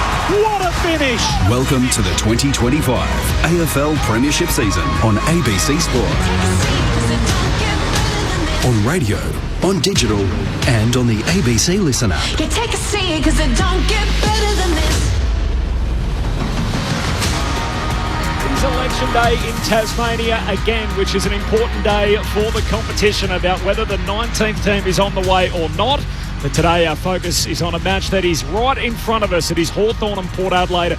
There is no late change, and this is as good as a modern-day grudge match that there is in the competition. And if only we had someone that knew a little bit about Hawthorn and Port Adelaide as part of our crew today on ABC Sport. More on that in just a moment. The Hawks one of 5 sides with 11 wins. They have won 4 of their last 5 games. They're coming off defeat, though, against the Dockers last week. Back at their home away from home after some clever gerrymandering in recent years, they were able to get Hawthorn and to have Launceston as part of their catchment area. And boy, they've made it their home away from home. They've won their past 9 at York Park in Lonnie. Meanwhile, for Port Adelaide, of course, they've got their outgoing coach, Ken Hinkley. They had a scare against the West Coast Eagles last week, but were able to overcome that. And they've got a good recent record against the Hawks too, having won their last 4, including last year's semi-final and that rematch to conclude Gather Round back in round 5. There's no late change. Just to repeat the 2 subs here, Bailey McDonald for Hawthorn, and for Port Adelaide it is Dylan Williams. It is wet and windy. 35 to 50 kilometre per hour northerly winds. There is 4 to 10 millimetres of rain expected, so it is a proper wintry day in Launceston. Chris Rowbottom to join us on the boundary in just a moment. Ben Cameron is here to call the footy with me. Good afternoon, Ben. Good afternoon, Corbin. I think modern day sport, it's all very friendly. The players catch up in the off-season. There's a lot of hugging, a lot of backslapping, a lot of dapping each other up, so to speak. So it is exciting when we get a genuine grudge match, and that's what this is. 2 teams that don't like each other. Chad Wingard, he was there at Hawthorn. I can't wait to hear more about how real this dislike is. How are you, Chad? Firstly, former Hawthorn, former Port Adelaide champion, 2-time All-Australian, 200-gamer, Mark of the Year winner, the whole 9. Great to have you with us again on ABC Sport. Yeah, it's great to be here and talk about a grudge match. I'm really looking forward to this one, being down in Lonnie, and unfortunately, it's not going to have full. Port Adelaide have got a few injuries to take away from their full strength side. But again, I think this weather, anything can happen. You've seen the wind, and it can bring teams down. Their skill level, I suppose, makes it a bit even. But the intent in this game is going to be unbelievable. Are you a former Hawthorn footballer, or are you a former Port Adelaide footballer? I get asked this question a lot. I feel like I'm a past Hawthorn player purely because I retired there. I retired there, had my Guernsey. Obviously, the last game that I ever played AFL was in a Hawthorn Guernsey. So I feel like I had a family there, and that's definitely the team that I obviously barrack for and go for these days. I used to always joke with Brendan Goddard about this, where I used to say, as much as people probably look back on Brendan Goddard's career and think, oh, he's played for St Kilda in big-time grand finals and everything else, and I always referred to him as a former Essendon player because that's where he finished. And but then when the guys that he played with disappeared and they retired, all of a sudden he's a St Kilda guy again. I thought, damn it, we've let another good one go. I think that's natural, isn't it? I think you'll change the further you get away from Hawthorn and be a little more Port Adelaide again. One of the really interesting things about this ground is how well Hawthorn play it, Chad. So they've won their last 9 games at York Park by an average of 41 points. Why is that? I feel like it's, like I said, they know the ground really well. Normally, besides today, it's normally really good weather, and I think that, to be honest, it's just one of the grounds they play really well. They know they've been there, they train there. The deck's an immaculate place, and like you said, it's almost similar to where Gold Coast play up in Darwin. They just have a really good record there, and they know the ground, they know the conditions, and same can be said at Launceston for Hawthorn. And like I said, it's a place where we love to play. They've got a really good fan base there. They rock up every time, and it does feel like a home away from home. Second, Brendan Goddard mentioned as well in the pre-game, he always said that York Park had the best surface in the AFL, second to only the MCG. He felt like it was an immaculate deck, which you just referenced as well. Yeah, I think York Park or Launceston's definitely got the best oval. I think it's actually better than MCG, to be honest. And I actually think Adelaide Oval's probably right up there in terms of the surface area. But Lonnie, the reason why it's so good is there's not much foot traffic on there. There's 4 games there throughout the whole year, and it's obviously brilliant conditions for growth of the soil of the grass. So it's a great place to play, and like I said, it's a game that I'm really looking forward to this week. I want to talk about Hawthorn's forward line. What we have seen this year, and I know Mick Malthouse, as we welcome in the triple premiership coach, the coaching games record holder, will have a view on this because he led the charge on Adelaide's 3-headed monster inside their forward line. No Marby or Chol this week, who goes out with a groin injury, but what is the best look with the Hawthorn forward line with the 3 keys? Is it Mitch Lewis? Is it Cal Shadir and Jack Gunston? Can they have all 4? Can they have Chol in there as well? Mick, I'll give you first shot at this before Chad, who's played in that forward line, will have his say. Welcome, Mick. G'day, Benny. Well, look, you can get away with 3 talls and 3 mediums, or mediums come small, if the conditions suit. If you have to defend the football, you're going to have a greater impact in defence if you go 2-4. And by that, it's 2 talls and 4 mediums. I think you have to cast your mind back a long way to look at a forward line in a final series where a tall or talls have dominated. It's very hard in finals football. You play up to round 23, whatever it is these days, to get yourself ready for finals football. Hawthorn are doing that. They're trying to get ready. I would be now I know they can't err too much because of this 9 sides and potentially Sydney maybe. So they've got to get Lewis as many games as they can. Can they then bring Chol back into that team with Gunston? Well, the conditions have to be, to me, they have to be perfect because you're not going to get away with it. And that's what happens in finals football. Yeah. So Mitch Lewis playing his first game since round 17 last year as he comes back from that ACL injury. You've played in this forward line, Chad Wingard. Can it function with 4 of them, or what is the best look if they go with the 3? Well, I think they've got to take it week by week because all 4 players might not be available. You think about Gunston, he's 33 years old, he's got a back issue. Chol's missed this week, whether it's been rested or he's a bit sore. I think you play your best side regardless, and I think it is 3. I think Marby Chol's kicked the second most goals for Hawthorn this year with 32. And the reason why I love him is because he doesn't feel like a tool in terms of his pressure defensively, which Mitchie just brought up. He does chase, he does tackle. Gunston and Mitchie Lewis, that's not their strength. They're more of a leading toward marking, set shot routine, kicks the goals. But Marby Chol has another element to that. And I think Kel Shadir also is one of those players that adds a little bit more than just the leading and goal kicking. So for me, if it's Hawthorn, you play your best side every week regardless. So whoever's in form, you play. And at the moment, Jack Gunston's career best with 2.8 goals per game, you play him. Marby Chol's probably having his best year in terms for Hawthorn as well. You play him if he's available. Mitchie Lewis is great for this. He gets his chance tonight because he's come back from injury. He kicked 4 goals and had 5 goals and kicked 20 had 20 on the weekend in the VFL. Put some real work in the VFL to be selected this week. Kel Shadir's come in and he's dominated as well. So for me, it's 3, but pick the best 3 that's in form. Interestingly, Mick, the way you chop it up here, so 7 of the top 8 teams have 3 big forwards. But I think it's interesting the way that we class key forwards compared to perhaps the way that we did it in the past. So Adelaide have 6. They're the obvious 3 that we took. Averaging 6 goals a game with the 3 that we know. So average of 6. Can I just jump in as you keep saying this? Yep. On perfect grounds, under the roof like last week, perfect. Yep. Perfect. I get that. Yep. Brisbane, 3.8 is their average. So they play, obviously, Hipwood alongside Morris. Hipwood's a different kind of key forward. And then either Day or Fort. So they're the third tall that plays in that forward line. Very rarely. Yeah. Very rarely. I'm not even sure we can count that as 3. I know they rotate down there. That's not the same way. That's because you've got 20 other teams. That's why, because you've got 5 on the bench. If they didn't have 5 on the bench, mate, let me tell you right now, they wouldn't have that. But they have at the moment.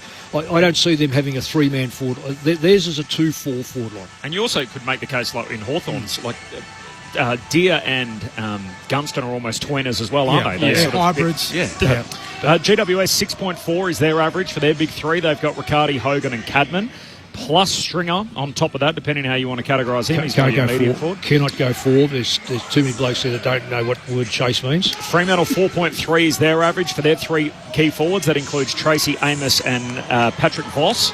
Voss with just 3 goals in the last 4 weeks. No, can't work. Hawthorn 6.2 is the average for Chol, Deer and Gunston. Obviously, we see Lewis for the first time today. Interestingly, last year they were 9-2 when those three played together, Chol, Deer and Gunston. And so the question is, how does Lewis fit into that mix? No, Chad's right. Chol is a chaser. In fact, there was a ripping one. Right, I did the game there last couple of weeks ago, and his chase down was fantastic. They won't get away with 4. Not in finals football. They will get the rebounding off that forward line will be horrible. Gold Coast are the worst out of any of the teams with their 3 key forwards. So they've got King, who obviously does the lion's share of the load, and then the 2 younger players in Reid and Walter in their forward line. So they're getting the least returns out of any of the teams that are playing the 3 key forwards.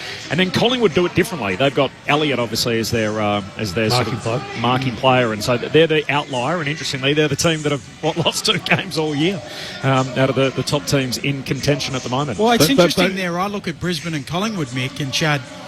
They're the more normal setups, aren't they? I know Elliott can play taller and marks overhead, but that's the more conventional setup. Best 2 teams in it.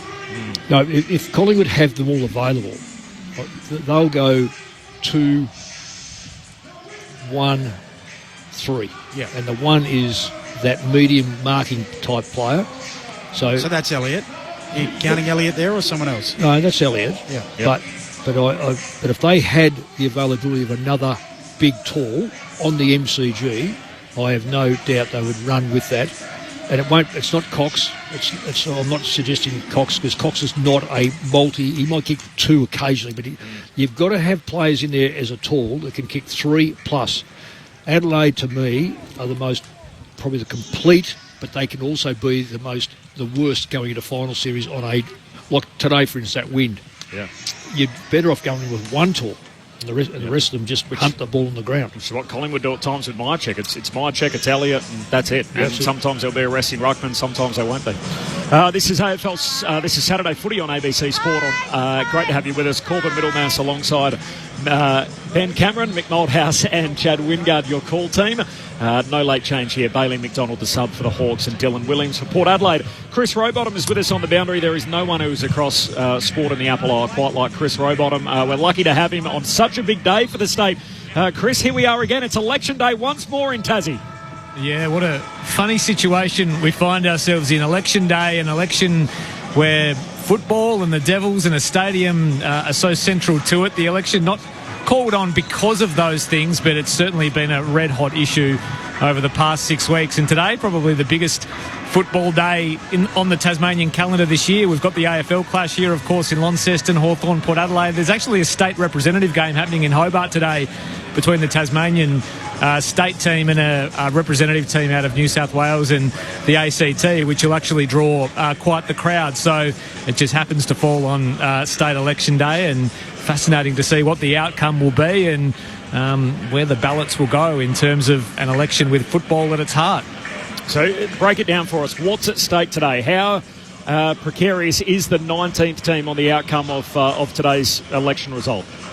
Well, it's an interesting one because for all the, I guess, bluster about the stadium and the football team and the political situation around it, the 2 major parties in Tasmania both support the stadium and building the stadium and the creation of the Devils Football Club.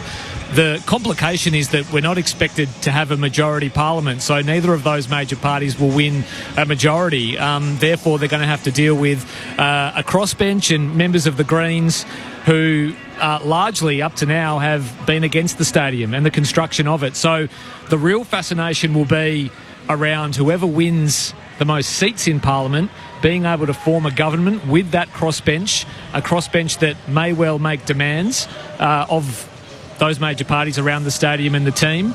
Now, both major parties, Liberal and Labor, have basically, gone into this election on a unity ticket on this thing. And in the minds of football fans, as long as both of them stay true to their word on that, then nothing should really change in terms of the stadium being built and the team going ahead. The timelines are certainly going to shift because an election has pushed sort of everything back by a couple of months.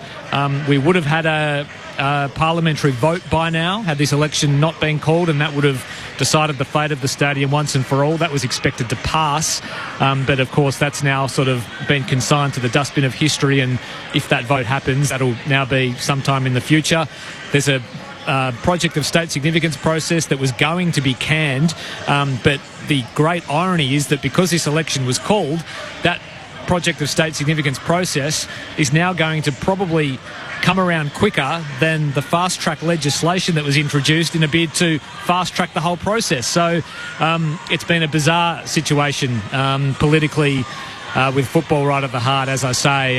The Devils, of course, will be watching anxiously to see what happens, but we're actually not going to know for a couple of weeks, with preferences and all of those sorts of things to still shake out over the days and weeks to come. So chance of either of the major parties forming government in a majority, Chris, unlikely? Next to zero. Yeah, there would be an extremely slender chance. If either of the major parties were to form a majority government, it would be a turn up for the ages. And the toss of the coin about to take place. So Zach Butters is trotting out there, shaking hands with the umpire and about to shake hands with James Sicily as well. The conditions, Chris, we've spoken about the 35 to 50 kilometre an hour winds. What is that going to mean in a football sense? Is there an end that it'll favour? Yeah, it means a pretty good toss to win for Zach Butters, who has just done exactly that. He's pointed directly to the city end of the ground because that is the way that the wind is blowing. We've just been watching the players in warm-ups having set shots on goal. The goalpost at the Invermay Park end of the ground, so the left of your radio dial wobbling around in the breeze, almost reminiscent of the GWS game earlier in the year with that really vicious breeze. So the Hawks kicking against the wind in this first term, Port Adelaide to kick with the wind to the city end of the ground in the first quarter. You got a tip for us, Chris?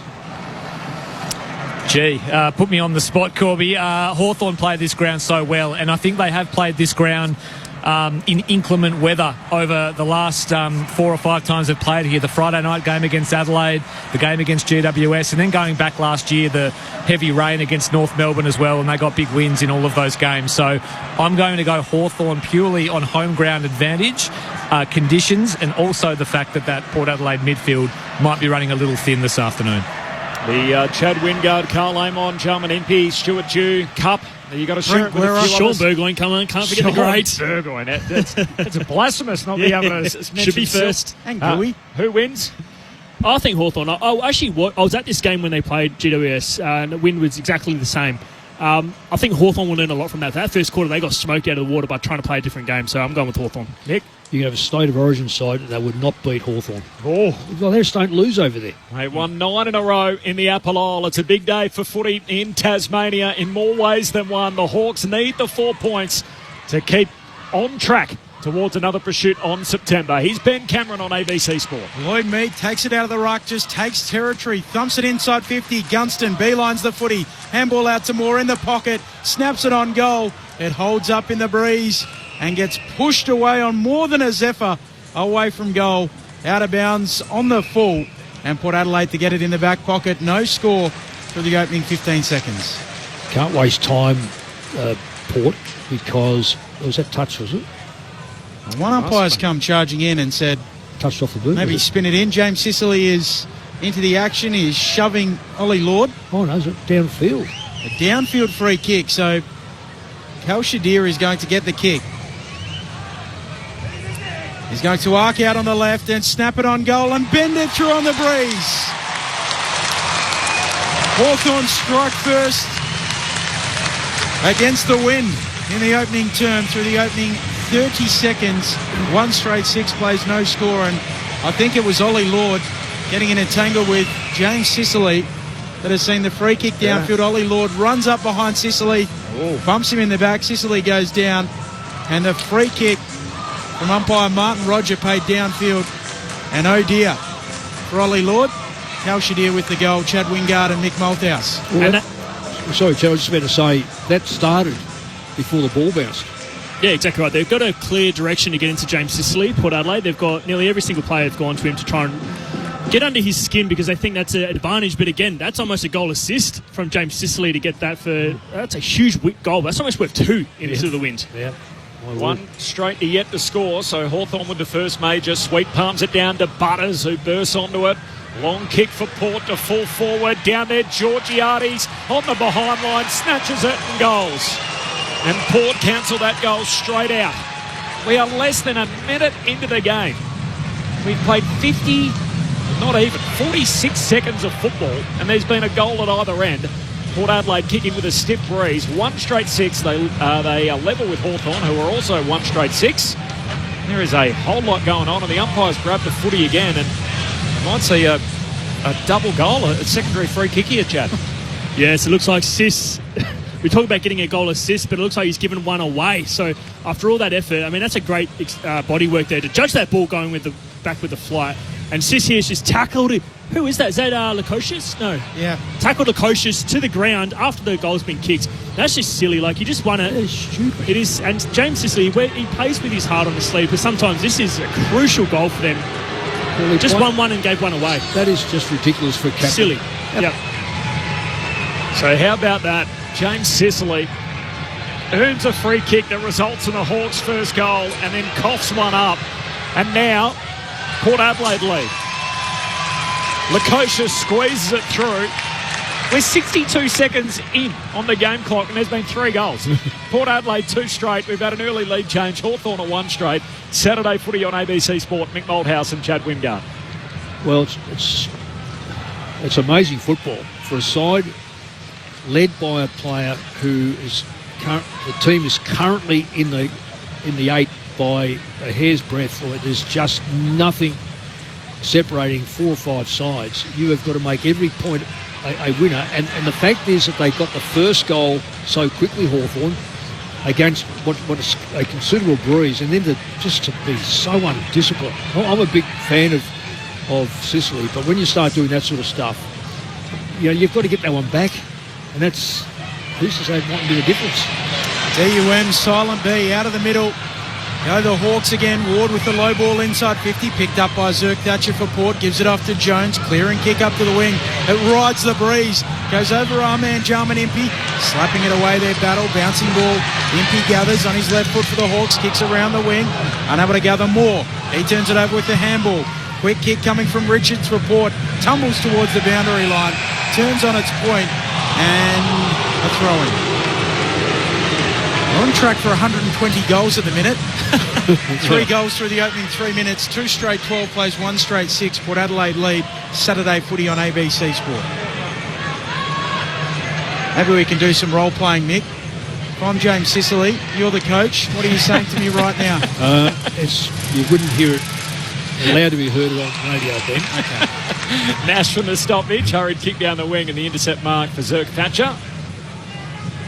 Should I pick up the phone mid-game, Chad, as a player, or do you think, I don't want to know who's on the other end? He's butchered that. that. Before I answered that. He's a absolute shank. One with the lot. Out Thatcher the butcher. Naked half-back now with it for the Hawks. Tried to go short through the hands of Amon, his intended target. Ball spills back to Burn Jones. Jams it on the boot inside 50 for Port. Swatting it down, Georgiades. Spills to McGuinness. He's tackled. And held up by Butters, who's all over him. Ball up inside 50 for the Power. I normally needed about a 5 minutes walk away before I get a call for the coach, because it was too fiery. Port 50 stoppage here for Port Adelaide. Both rucks, Sweet and Meek, with hands on it. Spills to the bottom of the deck, and they'll do it again. No surprises. Zach Butters at the bottom of that pack. You can't be neat and tidy on days like this. You've got to get the ball inside your front 50 as best you can, as often as you can, and then make hay while you have this bit of that breeze. Sweet down to Butters, leaving it behind Burn Jones. Richards shovels out a handball into the pocket. Liddy out after it. Right there with him is Moore for the Hawks. Stripped of it in the tackle. Ginnivan comes to help out. D'Ambrosio slips over, gets around his man. Gets it away towards Ginnivan. Rushes a kick. Turnover. Lands in the lap there of Farrell. He's got 2 kicks from home, though. He is a thumping kick. Port Adelaide led it by a goal through the opening 3 minutes of real time. He's got the Chad Wingard longies on. Kane Farrell as he kicks to full forward. Through the hands of Georgiades. Lukosius knocks it down to Lord. Slips over for the Power. Hand pass to Richards, and he's tackled. Top of the goal square for Port Adelaide. So Power with the stiff breeze. 35 to 50 km/h winds. Up it goes, top of the goal square for Port. Sweet palms it down. Nash hands it back to D'Ambrosio. Tumbles a kick out towards half-back. Ginnivan just soccers it away to Newcomb. Hands it back to Guinea. He can run it out of defence for Hawthorn. Hawks centering kick.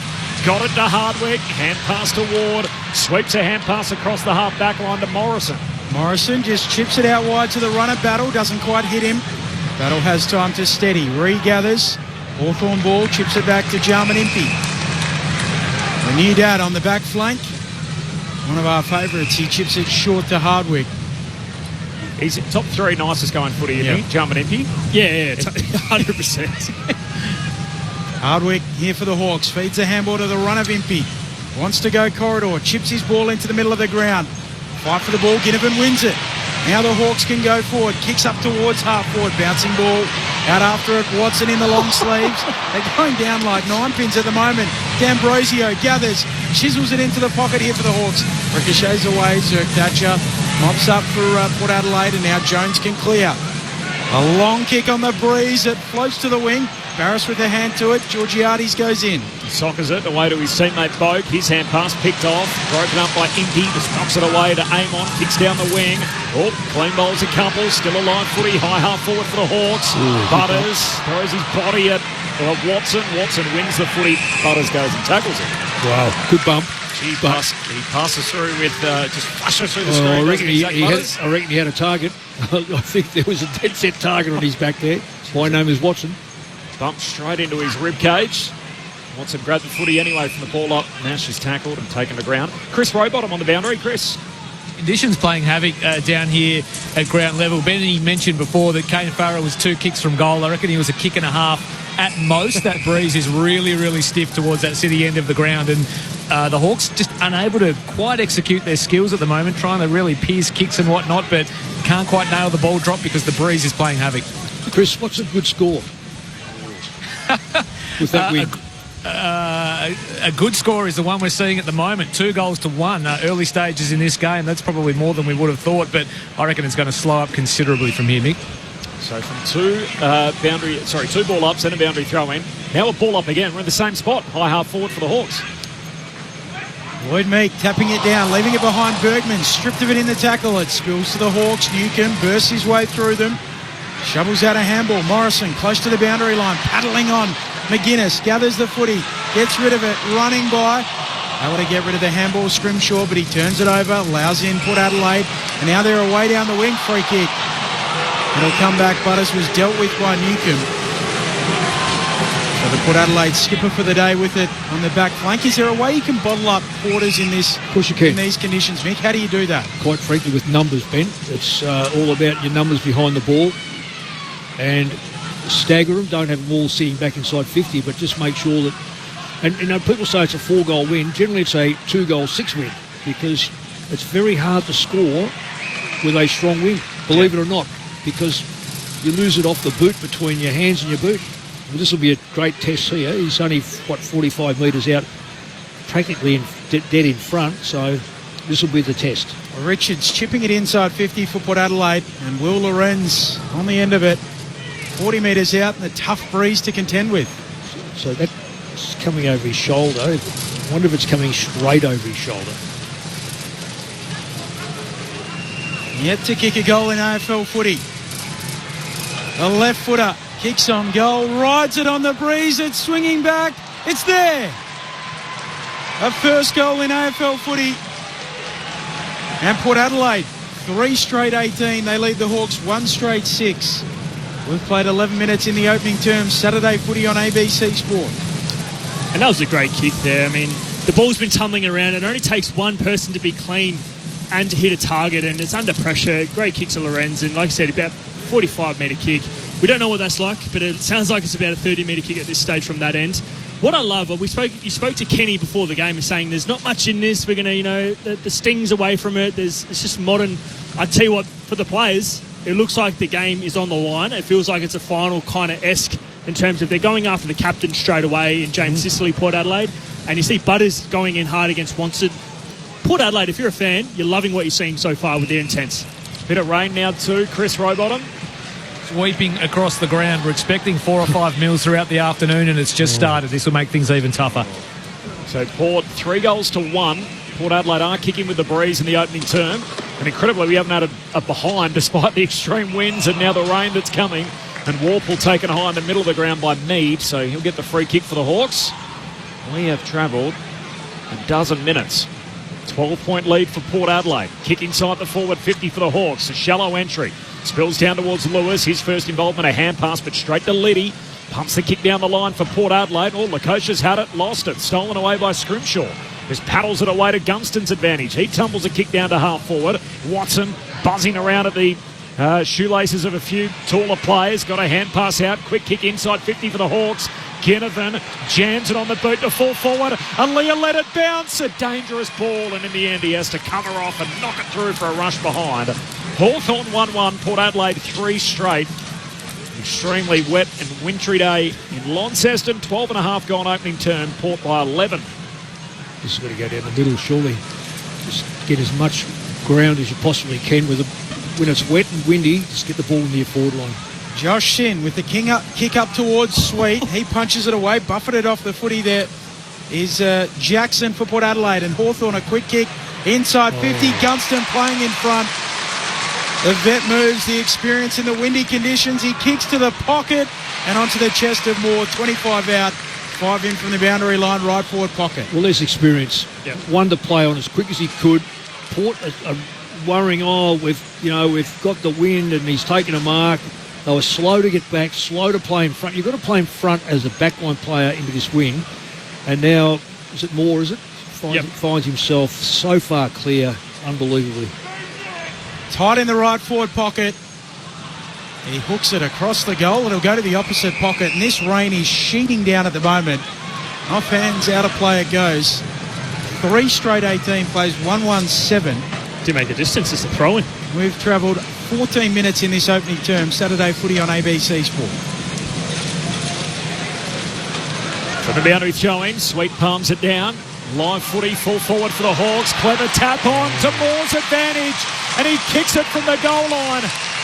But it was clever work from Mitch Lewis, who had to whack it out Wayne Harms-esque off the deck to his teammates' advantage.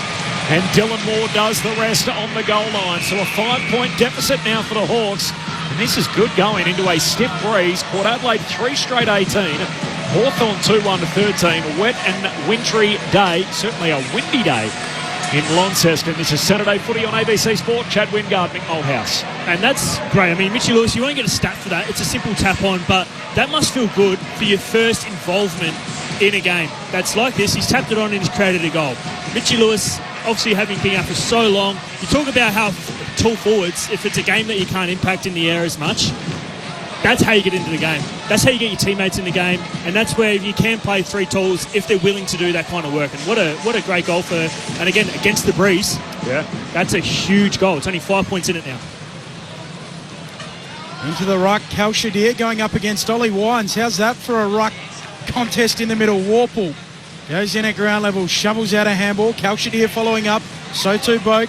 No clean disposal. Now Warple gets one. Shovels forward a handball. D'Ambrosio gets it on the left boot. Into the forward pocket for the Hawks. Gunston in front. Doesn't mark. Arriving Burgoyne. Sock it out. Spills to Lewis. Snaps on goal. The breeze carries it away from the goal mouth. Through for a minor score. And the Hawks, they move along to 2-2-14. They trail by 4 points. Port 3 straight 18. Quarter hour mark opening turn. Oh, massive worry for Port at the moment. 54 to 26 possessions. That's Hawthorn doubling the number of possessions, but also having just as many inside front 50. So not only are they doing it with the football, they're doing it giving their forwards a chance. Port through the middle of the ground. Barras dropped the mark he should have taken. The Hawks win it back anyway. Moore now with it. Short kick to Warple. Turns, puts it inside 50. Shallow entry and picked off by Farrell. You can see the sheets of rain just blowing across the ground. I thought it was our TV. Like that's how bad it looks. 35 to 50 kilometre an hour winds. 4 to 10 millimetres of rain. It is wet and windy in Launceston. And Port Adelaide kicking with the advantage in this opening term, and yet they're only 4 points in front. You'd like it though, Mick. It feels like Ballarat, doesn't it? Well, Launceston is actually very much like Ballarat, Benny. It is. Sicily kicking around the wing towards a contest off the hands of the pack. Boat gets involved for Port. Snaps towards half forward, looking for a contest there. Scrimshaw goes up, knocked down. Richards coming through. Gets a handball out towards Lord. And knocked out a play by Scrimshaw.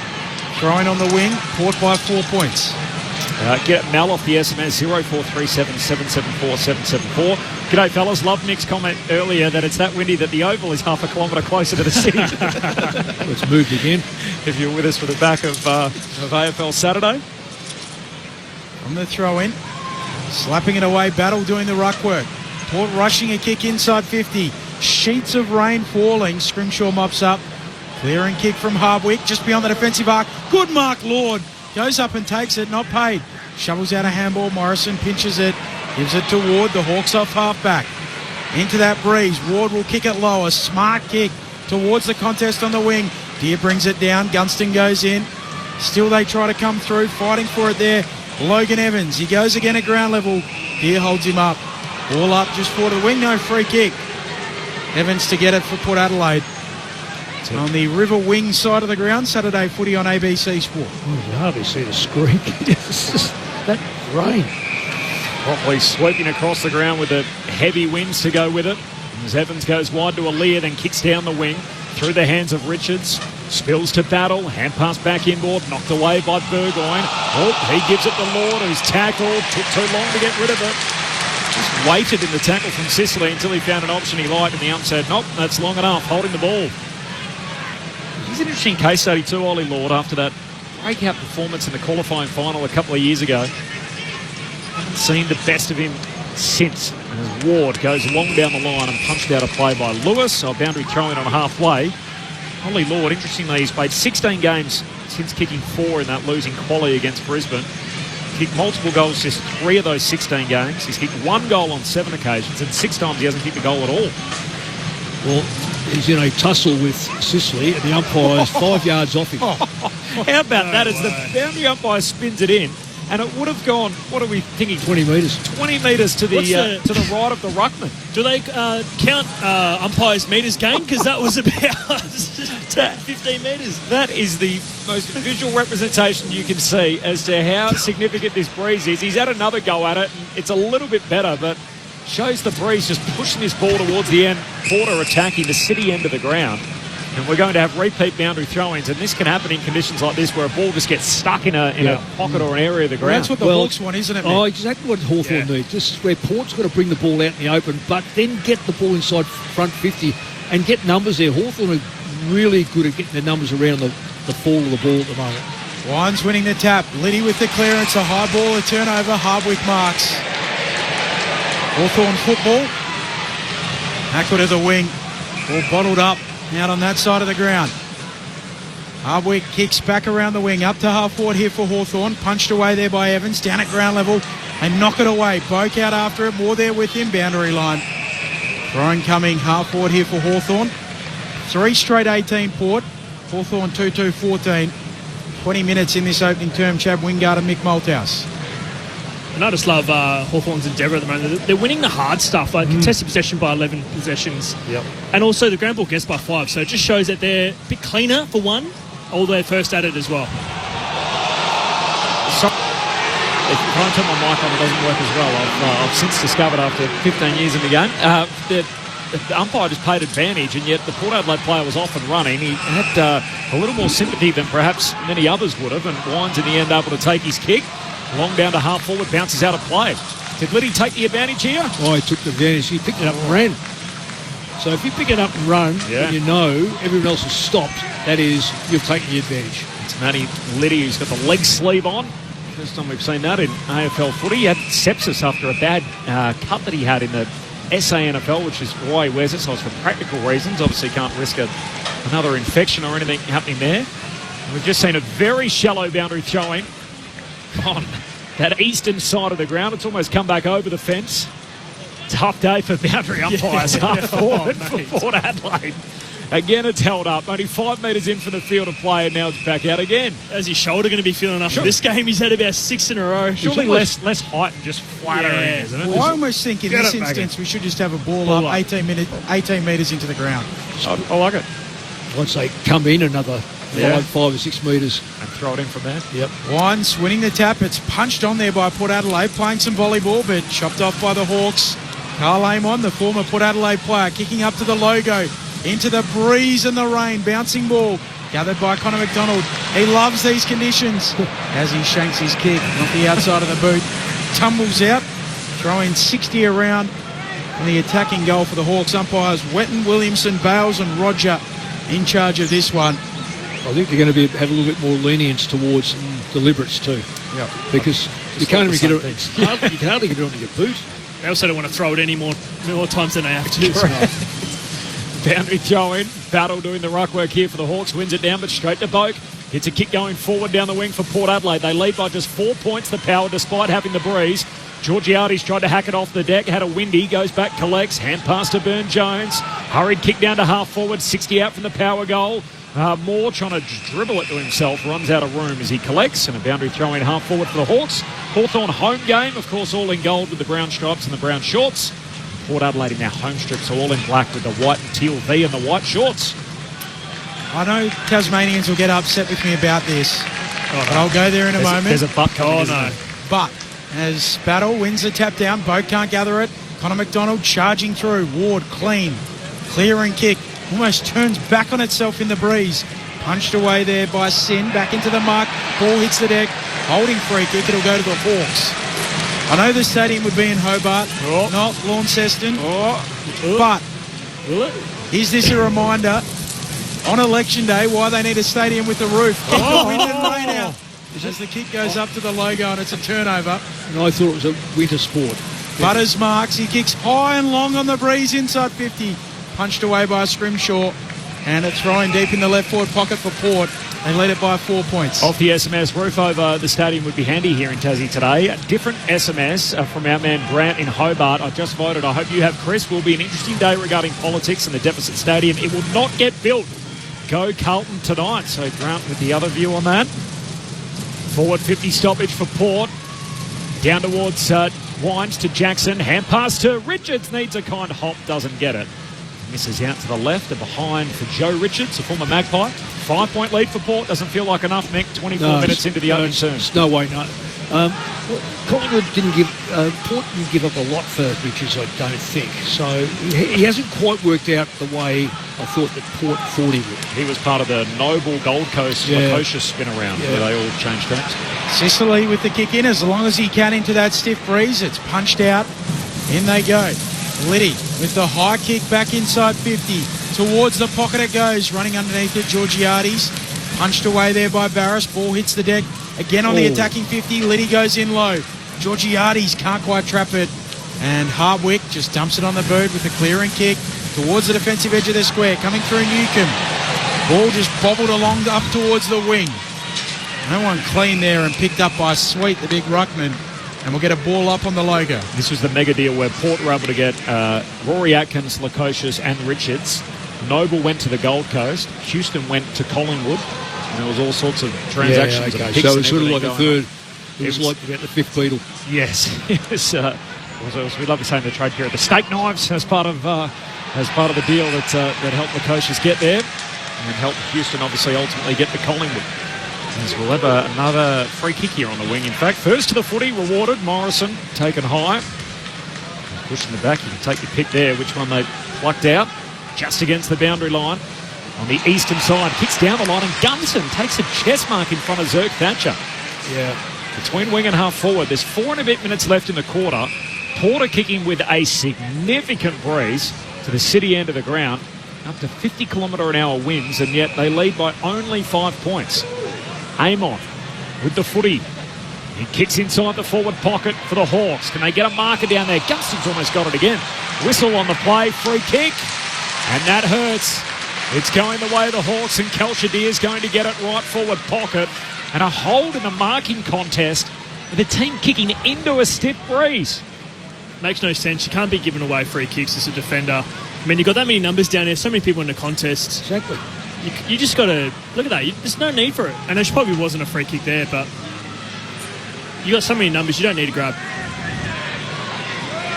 Kelshadier. Right forward pocket, into the breeze, drop punt. He's good. He squeezes it through. A couple for Kelcher. And the Hawks are in front, kicking into the wind on a wintry day in Launceston. Hawthorn up by 1 point. 3-2-20, Port Adelaide 3-1-19. They've let this opportunity slip, kicking with a stiff breeze in the opening turn. 27 minutes old, Chad Wingard and Mick Moldhouse on ABC Sport. Chatty, 9 to 8 inside 50s. The writing is very much on the wall at the moment. Unless Port can get a lot more of the football, particularly coming into the next quarter, they are going to be looking down the barrel of a 5 or 6 goal quarter to Hawthorn. And the game is virtually ended at half time, so they better get on their bike. When they've got the football, it seems to be a wasted ball. There's no going sideways, short hand passes. Instead of getting the ball in and making Hawthorn pay a penalty. Warple with the clearance here for the Hawks. Tumbles it forward, chopped off by Jones for Port. He'll rush a kick up to half forward, dropping the mark, Impey. Now he has to go back and try and clean up. Hardwick there, winds two for Port Adelaide. Sock it out over the boundary line. And the umpire says, spin it in. Forward pocket here for Port Adelaide. Tell you what it wouldn't be. Just an hour up the road. Not a great day for golf at Barnbougle in the rain and wind. At least you got excuses. It would be tough sledding out there today. Why is golf never far from your mind, Ben? Saturday afternoons. Yep. Is there somewhere you'd rather be? Keeps going like this, perhaps, but we're enjoying it today. Hatching an egg there is Bergman. Still in the forward pocket here for Port Adelaide. Sweet. Trying to work his way through, and Warple's wrapped him up. So the Hawks have got numbers everywhere down here. They'll make it awkward. You've got to get the ball out of here. Sweet, tapping it forward, back towards the boundary line. Wines trying to get it out, I think, in the end, and Hardwick goes in, kick smothered, ricochets out. 3 minutes away from quarter time. Saturday footy on ABC Sport. Hawks leading by a point into the breeze. About a 34-kilometre-hour wind. Best golfer in the world, by the way, leading the Open Championship after 2 rounds. Scotty Scheffler at 7 under in his second round. Means he's 10 under for the tournament. Best of the Australians a fair way back, by the way. Mark Leishman at 1 under as we head into the weekend there. Hawks work it up with a wing. Moore, hand pass away towards Lewis. Floats a hand pass back in front of Moore. Can't trap it. Zerk Thatcher intercepts for the power. Hand pass away to Sim. He darts off, kicks from the broadcast wing down to half forward. There's 3 Hawks there, and Impey picks it off. So Hawthorn by 1 point. What are they kicking into, Mick? 3-goal advantage, at least? Well, probably. I don't call it goal advantage, Corby. I call it shots on goal. So you're probably looking at 6 shots. Wow. That could be anything. And yet Hawthorn are in front, despite the fact they're pushing into a stiff breeze. Shares it with Guinea off the back flank. Ginnivan goes long down the wing, and Lewis juggled attempt, couldn't quite reel in the red Sharon. Spills to Amon. He's tackled, taken the ground, and a ball up on the wing. At least the rain has abated for the moment. Hawthorn by a point. Saturday footy on ABC Sport. Sweet and Meek, both with hands on it. Punched on there by Nash, just spikes it on. Port chop it off through Jones. Gives it off to Lorenz, the goal kicker for the first time in AFL footy. Sends it inside 50. Punched away by the Hawks. Spills towards Impey. He'll swing a handball away to Scrimshaw. Now they bounce off halfback. Flicking it away, Amon out towards the wing. Waiting for it to sit. Gathered by Morrison. Kicks infield just for Impey. Diving low down between wing and halfback. Big-chested Jarman Impey. He plays the best on ground at the moment. One of the things you've told us about Jarman, speaking to him post-game, Mick, is how well he sees the game right throughout it. You play with him, Chad. Does he pick up things really well? Is he a high IQ football player as Battle kicks around the wing? We'll come back to that. Meek in front, can't take the mark. Sweet at ground level. Gathers the bounce, gives it off towards Jones.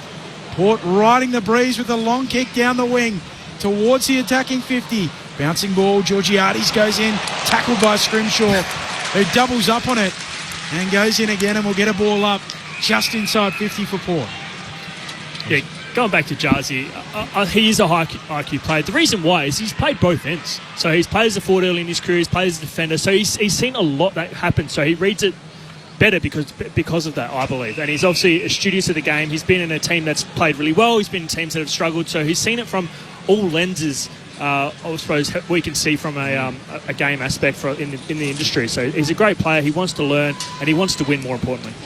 A ball up to a boundary throw-in. Left half forward for Port Adelaide, kicking with the breeze and yet down by a point. Closing in on quarter time. Rucks miss it completely. Morrison tumbles a kick down the wing. Sin copped an unkind bounce. Aaliyah goes and gets it. Port with the footy. Kicks back to half forward. Reaching for it, Boak. Marks about 55-60 out. And this will test how strong this breezing is. Can the old legs get him there? Travis Boak. He loads up. He gives it a fair whack and it goes through for a behind. Travis Boak's probably kicking him 40 metres nowadays at this stage of his career. He's just kicked that 60 off a step. 50 metres every day of the week there. The Hawthorn player was nowhere near the 5 metres and then 100%. Then attacked him. The behind ties the game. 20 points apiece closing in on quarter time. Rain just beginning to fall again. Long kick out towards the back flank. Bouncing ball. It works out for more for the Hawks. He dribbles it around the boundary line. Zerk-Thatcher there for Port. Bounces off the Mitch Lewis tackle. Hooks a kick back around the wing. Siren sounds for quarter time. And it is a hung ball game on election day at quarter time. 3-2, 20 apiece at the first break. The goal kickers for Hawthorn, 2 for Deer, 1 for Moore. For Port Adelaide, Georgiades, Lukosius and Lorenz on Saturday footy on ABC Sport. 2 lead changes in that opening quarter of footy. I was also generous when I said, by the way, Mark Leishman was the best of the Australians. Out of the 9, by the way, that were in the field at the British Open, he's the only one to have made the cut. So he's the only Australian that's made it to the weekend, Mark Leishman, with Scotty Scheffler leading the way there. Your thoughts off the SMS throughout. Good afternoon, team. All settled in by the open fire, enjoying your call from Laurel in sunny Rushworth. From Lockie and Lizzie, heading towards Albury, loving the call as our 8,000 kilometre road trip draws to a close. Thanks for the coverage right across Australia. Lads, does it advantage the Hawks to have a gale force win in the last quarter when the players are tired? Tom from Wheelers Hill. So Butters wins the toss, kicks with the breeze. What would you be instructing your skipper to do, Mick? Do you want to finish with it or start with it? No,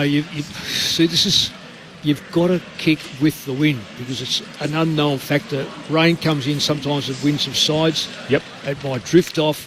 And if you're in front at three-quarter time, then you can go to work defensively for the last quarter. So he made the right choice. If you're trying to make up a score, that's very hard to do. Yeah. So right choice from Butters. They just haven't made the most of it. And from Beansy in Broadford in Victoria, is that the rain that we can hear in the effects, Mike, or is Hollywood having a bit of fun from Beansy in Broadford?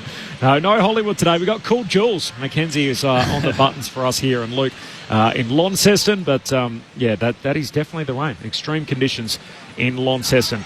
It's quarter time. The thoughts of Chad Wingard and Mick Malthouse coming up as round 19 rolls on. This is Saturday Footy on ABC Sport. There are 3 warning levels across Australia: advice, watch and act, and emergency. To learn more, go to the ABC Emergency website and stay listening to your emergency broadcaster, ABC Radio. This is the 2025 AFL Premiership season on ABC Sport. Moore in the pocket, snaps it on goal. It holds up in the breeze and gets pushed away on more than a zephyr away from goal. Out of bounds on the full. And Port Adelaide to get it in the back pocket. No score. Downfield. Downfield free kick. So Cal Shadir is going to get the kick. He's going to arc out on the left and snap it on goal and bend it through on the breeze. Sweet pumps it down to Butters, who bursts onto it. Long kick for Port to full forward. Down there, Georgiades on the behind line, snatches it and goals. And Port cancel that goal straight out. There is a whole lot going on, and the umpires grab the footy again, and you might see a double goal, a secondary free kick here, Chad. And Sissy has just tackled the coaches to the ground after the goal's been kicked. James Sicily earns a free kick that results in the Hawks' first goal and then coughs one up. And now, Port Adelaide lead.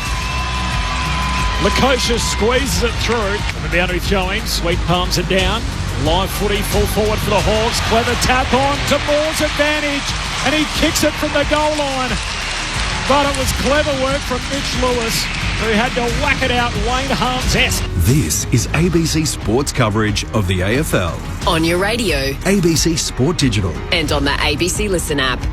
It's knock-on, surge-on type stuff today. There's no doubt about it. 20 points apiece between Port Adelaide and Hawthorn.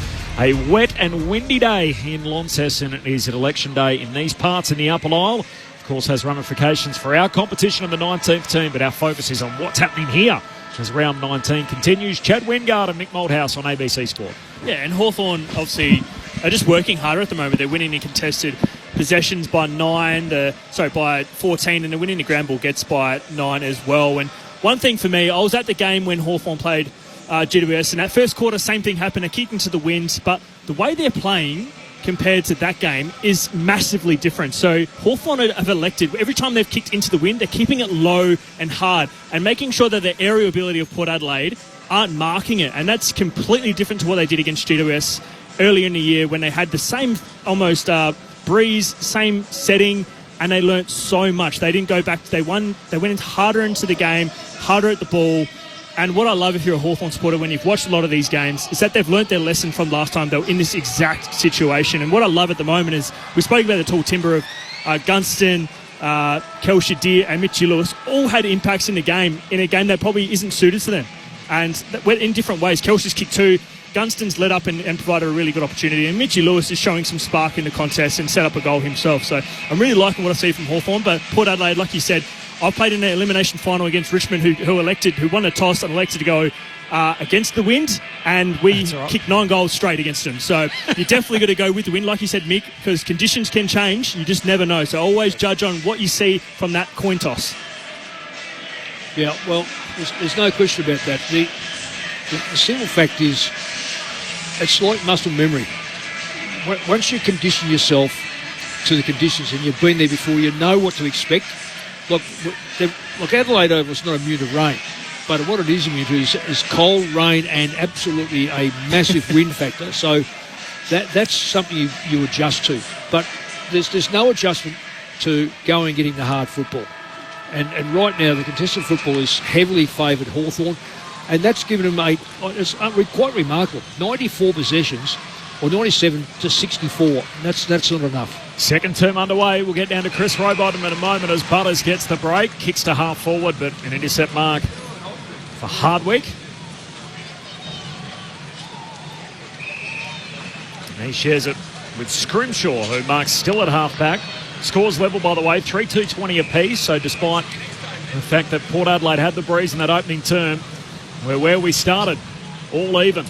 A kick down the line from Scrimshaw. Hands to it from Jones. Couldn't trap it. Spills out of play. Boundary throwing. Half forward for Hawthorn.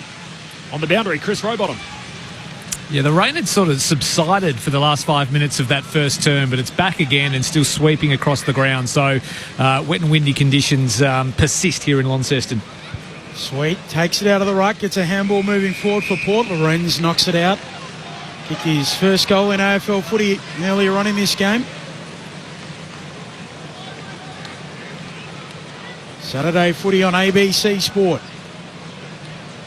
Umpire flings it back into the breeze. Meek taps it down boundary side. Warple fighting after the footy. Knocks it on D'Ambrosio. His kick smothered. Ricochets down the line and taken out by Georgiades. What's the record for throw-ins in a game? Because I feel like we're on track. We'll have to chase that up. What would the split be, do you think, between boundary throw-ins on the eastern side compared to the western side? I'm not even sure we've had one on the western side. Butters fighting after the footy. Gets his boot to it. Kick towards half forward for Port Adelaide. Ball hits the deck. Barras tackled to ground.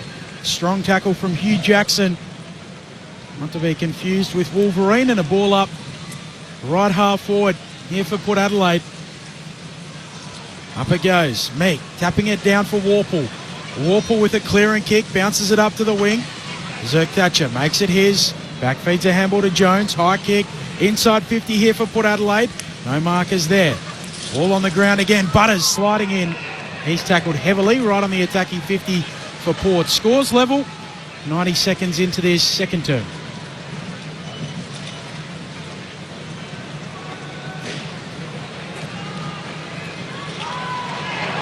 Hurried kick forward from the power from the stoppage as Lukosius marks the sweet kick. And he'll have it here, right forward pocket for Port. And an opportunity for Port to kick one into the breeze in the opening term. Well, you've got to knock these over when you get the opportunity. Yeah. That's exactly what you want from your ruckman. The Tom Hawkins manoeuvre. Just grabs it out of the ruck.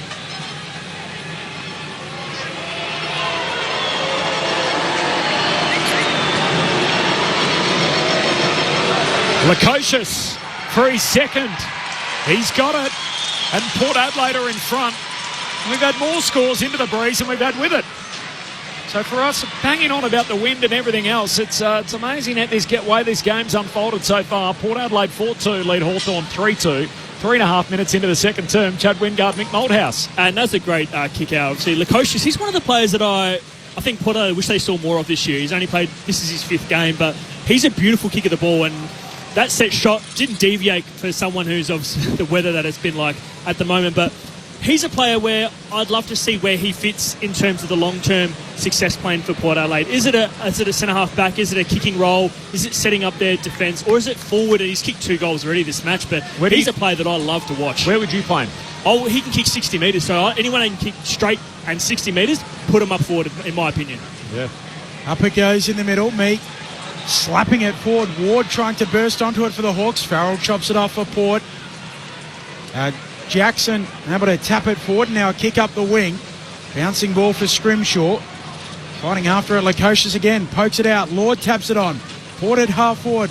Bobbling away is the ball. Wines fighting after it. Right on the attacking arc. In they go through Lorenz. Gives it off towards Drew, who kicks inside 50. Down low. Mopped up by the Hawks.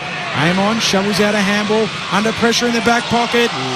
Harry Morrison's caught. Ball jars free. Amon goes again. Still in the forward pocket for the Hawks. Out of play it goes, and a throw-in coming. This is a different Port. Yeah. This last, what have we been going, only a minute and a half, but they are right on here the first 5 minutes of the first quarter they were like this. And it's almost like they need a pep talk from Kenny midway through each quarter, because obviously they've come out firing again. Boundary throw in, half forward for Port, and we got a boundary throw in on the western side. Ball spills down towards Ward. Hand pass out to Hardwick though for the Hawks. Tumbles a kick into the middle of the ground. Lorenz hunts out after it. Lewis beats him there, but knocks it straight to Lukosius. Port collect. Kick down to half forward. Amon got it. They've got him, and Georgiades tackles him to ground, and a ball up.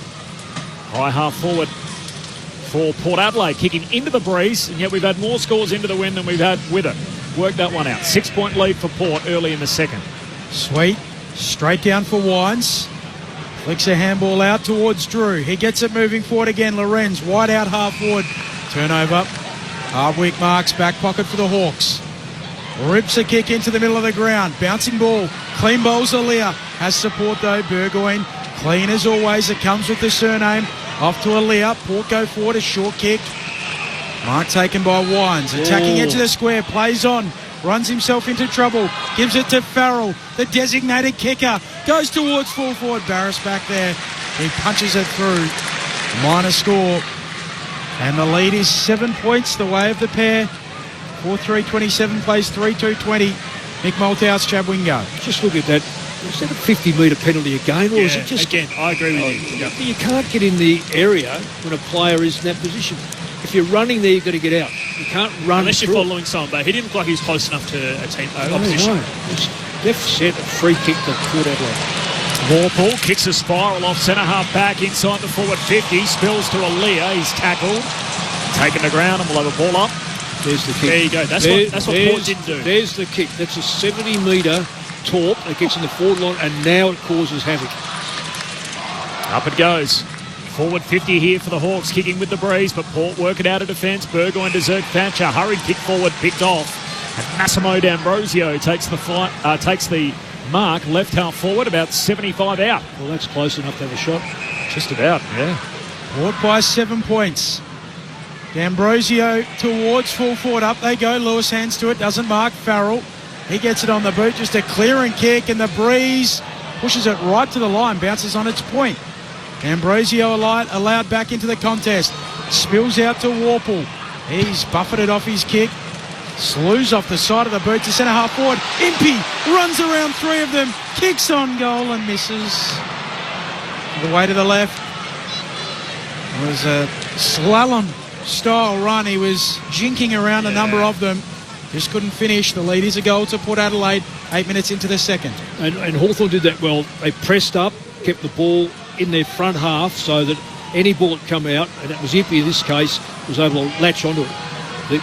You've got to have a good balance outside your back 50. Farrell brings it in from the kick out, goes very wide to the eastern boundary line. Ball spills to D'Ambrosio and he paddles it out of play, so we'll have a throw in half forward for the Hawks. He won the award, by the way, Massimo D'Ambrosio, I saw on the Hawks social, so when the plane landed in Launceston, he was the first one to stand up. So took the seatbelt off and jumped straight up. As I know a lot of the boys worse. Have a little bit of a competition to see who the first one on their feet is, and it was Massimo D'Ambrosio, so shout out to him for that. Port by 6 points.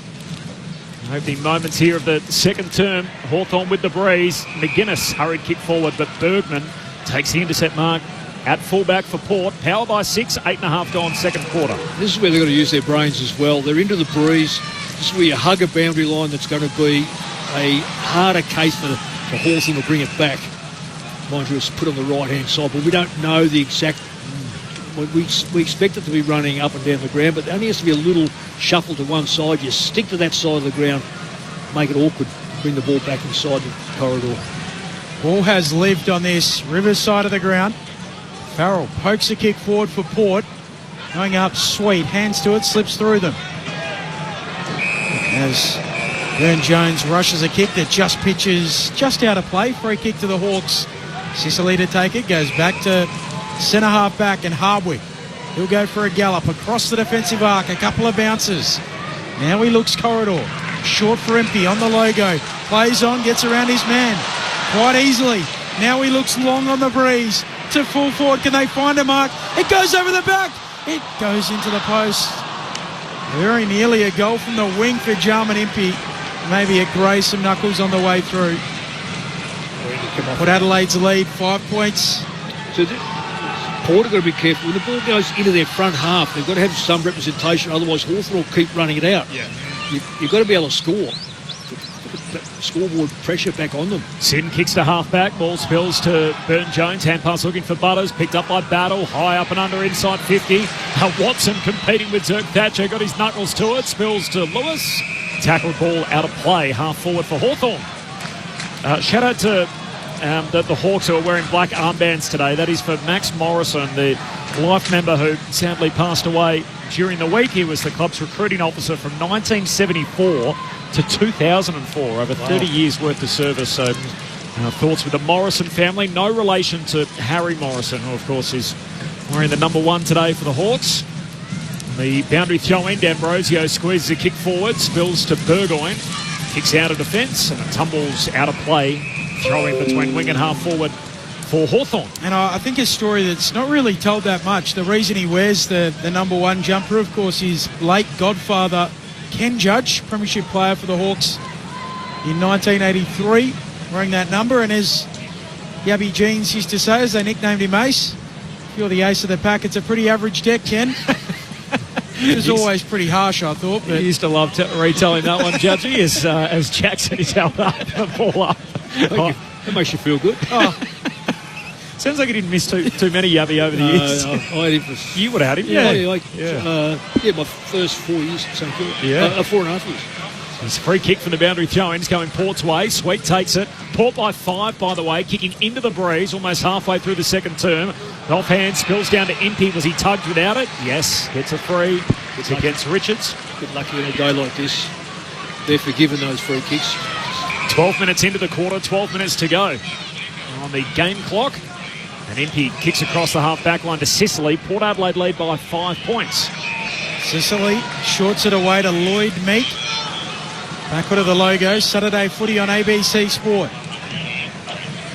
Meek riding the breeze with a long kick up to a contest. Bergman hands to it. Watson steaming through. Front and centre gathers the footy but runs into a wall of Alir. If you're running through like that and you get caught. Port by 5 points. Ball up just inside 50 for the Hawks. Meek winning the tap. Burgoyne gets it though. Off to Burn-Jones. Dribbles a kick up to the wing. Impey. Pile driver tackle there from Georgiades. And then Burn-Jones has to rush a kick. Bouncing ball gathered there by D'Ambrosio. Off to Impey.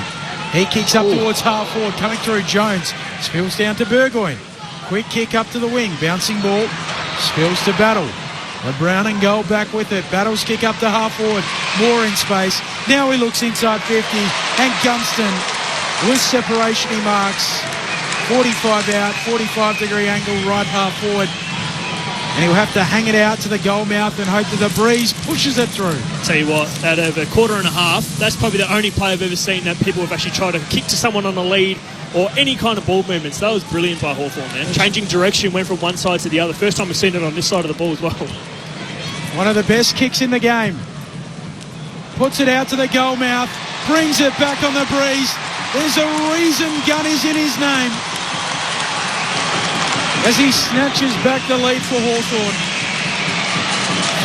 4-4-28, plays 4-3-27, a third lead change in this match. Saturday footy on ABC Sport. Yeah. There seems to be some sort of interest in whether he will play next year or not. Really, he's out marking players one-on-one.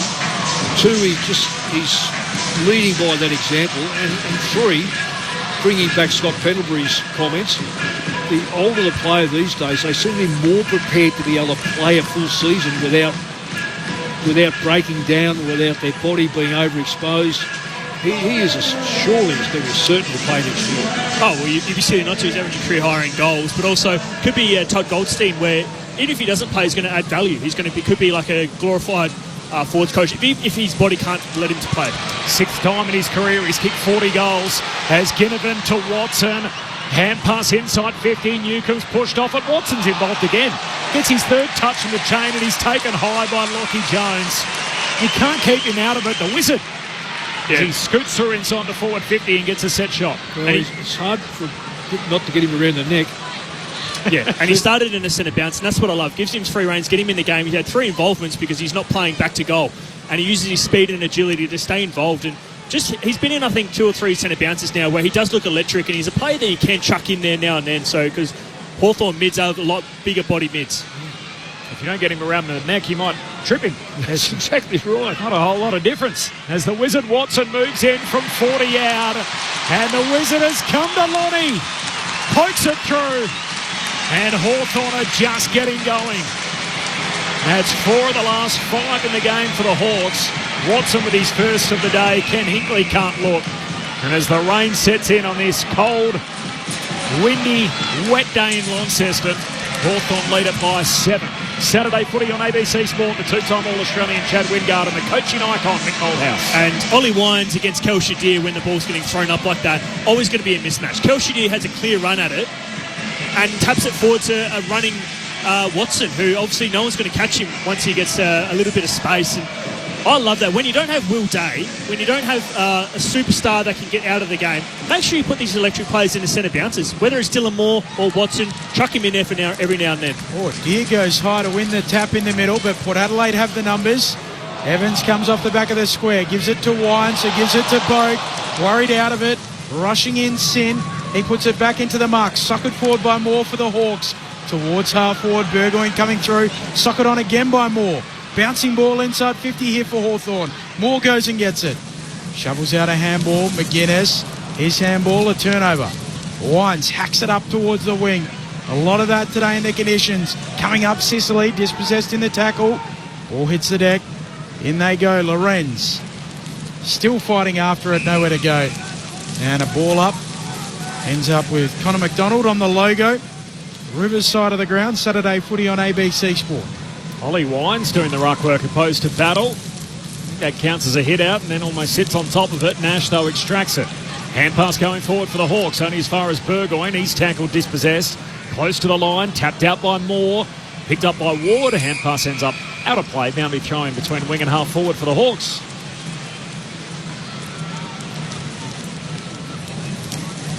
(5-4 to 4-3). 7-point advantage for Hawthorn. 17 gone in the second term. It is an ugly day in Launceston. The breeze significant, up to 50 km/h winds as Jackson from the stoppage hacks a kick forward only as far as Sicily. Hand pass to Impey. Kicks across the ground, out to the wing and puts it out in space. Battle trying to bend down to pick it up. Slipping over Is Mead. Battle hacks it off the deck. Up to Lewis. High half forward. Hand pass to Moore. Kicks inside 50 and Boat takes the intercept mark. Centre half back for the power. Boat with a repelling kick. Up to Zerk Thatcher. Back flank. The rain abating slightly. Still falling here at York Park in Launceston. Zerk Thatcher, a kick around the wing, up to a contest in Sicily at the back. He marks on his chest. Hawthorn ball again, goes back with the kick on the 45 towards Hardwick. Leading by 7 points at the moment, the Hawks. 8 minutes away from half-time. Hardwick, a kick to contest up at half forward, coming through now, shovels out a handball. Back feeding a handball, McDonald, away to Waymon, usually a good kick, chips to the pocket, and too fast for his own good. He got the speed wobbles, did Nick Watson. He went tumbling down, he was whizzing the wizard, and he stumbled in the end as he went to deck, and a throw in right on the elbow of 50 in the boundary line, half forward for the Hawks. The boundary throw in, the Sweet palms it down, here's Sin, tackled, out of play. Lewis the first to get a hand on him. Boundary throw in still at half forward for Hawthorn. It's not a great game for Lewis to come into, is it? No. Yeah, he's providing a contest. Oh, so he is, he but looks you- great, yeah. Yeah. Same with Kelshi Deer. Kelshi Deer's first game back this year was at Gold Coast up in Darwin. So, again, wasn't his best debut either. But he was better for it because when he came back in, he dominated. Just to get a game in, yeah. Interesting state of play so far. So Port kicking with the breeze in the opening term, and despite kicking 3 of the first 4 goals, they weren't able to really capitalise on that stiff breeze. Hawthorn kicking the last 2 in the opening term, and then in the second quarter, which the breeze is going the way of the Hawks, they've been able to take a little more advantage. They lead by 7 points, but not as much as you'd expect with the breeze howling towards the northern end. Still haven't cleared it from close to the boundary line on that western side of the ground. Throw a blanket over 12 players, and the umpire says, I'll have it, so we'll have a ball up. Still between wing and half forward for the Hawks. 7-point advantage for Hawthorn, 5-4 to 4-3.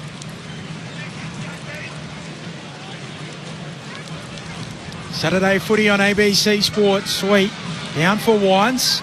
Coming through. Finn McGuinness there for the Hawks. His handball knocked away. It's slapped on by Battle. Meek shovels forward a handball. Burgoyne pinches it. Port ball again. Wines rushing a kick back infield. Scrimshaw brave. Takes the intercept mark. That's a kick that Port can't afford to do, bring back in the corridor. Walks on the centre line, moves it on to Sicily, to Hardwick, kicks to half forward. Lewis coming out, can't take the chest mark. Ball on the ground, and Liddy swipes it to the boundary line. Insufficient intent. Free kick will go to Morrison. Right half forward for the Hawks. You happy with that one, Chad? I'm very happy with that because he just paddled that softly over the one. He could have at least tried to grab it and then roll over himself. Morrison kicks it to the hot spotter. Clean bowls them all. Sweet at the back. The others for Port Adelaide. Rushes a kick towards centre half back. Spills down to Scrimshaw. Scrimshaw rushes a kick back inside 50. No intent. Tumbles out. Pressure. Umpire says fling it in. No intent. Boundary throw in right forward pocket. So that's gone into the forward line. So see how the forwards get the chosen sons, Chad. Spoken like an old back pocket player, Mick. Exactly. Boundary throw in, Sweet palms it down. Oh, little toe poke on it from Burgoyne, out of play. Ump says, insufficient intent again. Have a go at that compared to the both of them. You've got to be joking. Ken Hinckley's got the hoodie on, and he's seen enough as he stands up and thinks, I've got to get a different vantage point. At least try and get out of the camera in the box. Well, he's experiencing what we're saying. Gunston, tight angle against the boundary line in the driving rain. He's a marksman. He's up to 41 for the year, Jack Gunston. And you shouldn't be able to dob him from out there in these conditions. The howling breeze, the driving rain, and Jack Gunston still does not miss. 6-4-40 Hawthorn, Port Adelaide 4-3-27. Hawks by a game high at 13 points. Saturday footy on ABC Sport. Well, I can understand why he's going nuts in the box up there, Kenny. That's a kick off the ground by Burgoyne that's come off the side of his boot, wet boot, and gives Hawthorn a free shot for goal, who is arguably one of the best shots on goal in the league at the moment. But nonetheless, that is a boundary throw-in at worst. Yeah, I agree with you, but also why are you soccering off in the midair in the back pocket? Like you could have just taken that and taken it. Could have been a stoppage. Back in the middle we go. Both rucks with hands on it. Willem Drew trying to soccer it in. Inside 50, then he goes in and picks it up in the end. Dispossessed in the tackle. Then McGuinness, he has his turn with it. This is dirty, scrappy footy in the wind and rain. Saturday footy on ABC Sport. Up it goes again. Sweet. Palms it to himself. Taps it down. Amon goes and wins it. Rushes a kick. Up to half forward. Sliding in. Sin. Coming through. Dispossessed Farrell. Works out for Port Adelaide a free kick. He was held without it. Kane Farrell. As it centre half back here for Port Adelaide. 6-4, 40 plays. 4-3, 27. 5.5 away from half time. There he goes wide to Liddy. Can't reel it in. Kept running away from him. And a boundary throw in right on halfway. There's nothing for your hairstyle, does it? The wind and rain. Oh, as someone who's a little sensitive about that, Nick, and maybe pinning a bit, I'm very lucky I'm not out there. It exposes a few that don't have quite the same feathers as our man Chad Wingard or Ben Cameron that's pretty happy in all sorts of conditions. I thought Ben's was a wig. It actually helps me because I've got a lot of greys, but when it gets wet, it looks like I've still got dark hair, so it actually helps me. Hurried kick forward for the power. Slapped on to Nash. There's a free kick in all of that. It's going Hawthorn's way, so battle to get on the left half back. 13-point lead for the Hawks. 6-4 to 4-3. Final 5 minutes of this second term. Hawks kicking with a stiff breeze. Port had the advantage in the opening term, didn't make the most of it. Now in the hands of Amon, still at half back. Neat left-footed kick down the wing to Connor McDonald. Hand pass to Scrimshaw. He puts it out on the floor. Good chase from Mead, forced the error. 13-point lead for the Hawks. We have gone 24.5 minutes in the term. Gunston's kicked a couple of goals in the quarter. The Hawks have kicked the last 3 of the match. Farrell with the kick. Half-back flank here for Port Adelaide in the long sleeves. Puts his left boot through it. Kick up to a contest on the wing. Through the hands of the pack it goes. Burn-Jones gathers at ground level. Tumbles a kick to half forward. Lukosius outside of the boot. Into the pocket. Boak's tracking it there. The bounce sits up for him. He can't gather it cleanly. Impey's right there with him. Tracking his former skipper. Now on the opposite side, and he holds him up in a ball up left forward pocket. Good outcome for Port there. Yeah. Ball up. Smart kick. Absolutely. 20 metres out from goal. Good place to have it. Hawks by 13 points. Meek taps it boundary side. Bounces back towards Meek. Drew's in there. Fighting after it. 2 battle. Now Warple. Hardwick goes in. Warple picks it up. He's tackled.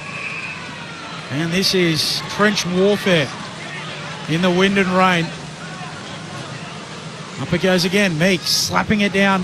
Warple tumbles a kick beyond the defensive arc. Gathered though by Bergman. He sends a high ball to full forward for Port. Marking contest. No one can mark it. Newcomb clean. Juggles it to himself. Then coughs it up. Sin will whack it back inside 50 for Port. Coming up. Ginnivan can't bring it down to ground level. He does eventually. Now they go in and Scrimshaw able to win it for the brown and gold, and Hardwick can clear. Kicks long down the wing. A 13-point lead for the Hawks. It'll get the slide through to Lewis. Couldn't take it clean. Soccers it close to the boundary line. Still alive. Lockie Jones knocks it out. Says. Spin it in. A little more forgiving that time. Well, it's the same thing. Yeah. Certainly we saw similar ones paid earlier in the quarter. Wet and windy. 35 to 50 km/h winds. Hawthorn by 13 points with the breeze in his second term. Sweep down to Butters. Hand pass looking for Lorenz. Couldn't trap it. Socket further afield. The power work it out. Drew winds. Now Boak all by hand. Boak kicks it long. Down to half forward. Georgiades wrong-footed and Barris takes the mark. Had to deal with his mate Sicily coming over the top, and the Hawks pick it off at half back. Gives it to Impey. Showing some bounce. Impey kicks up to Ginnivan on the wing. Floating a handball forward for Amon. Can't trap it, so just hacks it with the boot. Inside 50, Zerk Thatcher for Port Adelaide. They chain handballs and get a clearing kick up to the wing. Fighting after it, Lorenz. Ball hits the deck, knocking it on is Jackson. Spits out towards Georgiades. A couple of Fitz of the fumbles. And now Ward wins it for the Hawks. Runs past a few of them. He'll kick into the pocket, looking for a leading target. Bouncing ball, close to the boundary line and tackled out. Kalshadir. Alia right there with him. Wraps him up, throwing coming. Hawks by 13 points, nearing half-time. I mentioned Will Lorenz, nice bit of symmetry. Kicked his first goal in AFL footy earlier today. Playing this his 5th game. It's his 2nd match against Hawthorn. He was actually the sub in last year's semi-final after the Power got a couple of injuries in week 1 and a loss to Geelong. He's got a close connection to the Hawks. As Wines from the stoppage kicks out to half-back. No mark, spills underneath a bunch of players, and we'll have a ball up here, a high half forward for Hawthorn. Will Lorenz is actually the grandson of Graham Arthur, the 1961 late Hawthorn Premiership captain. So one of the greats too. Yeah, captain their first ever Premiership side. So here is his grandson Will Lorenz running around in a Port Adelaide jumper against the Hawks.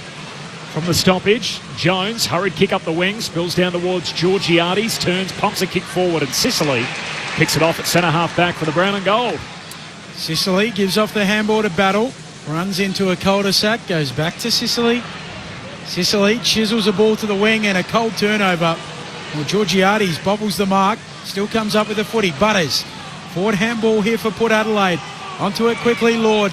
He'll whack a kick inside 50, bouncing ball. Battle, juggling it, top of the defensive goal square. Parries it away. Arriving first, Port Adelaide.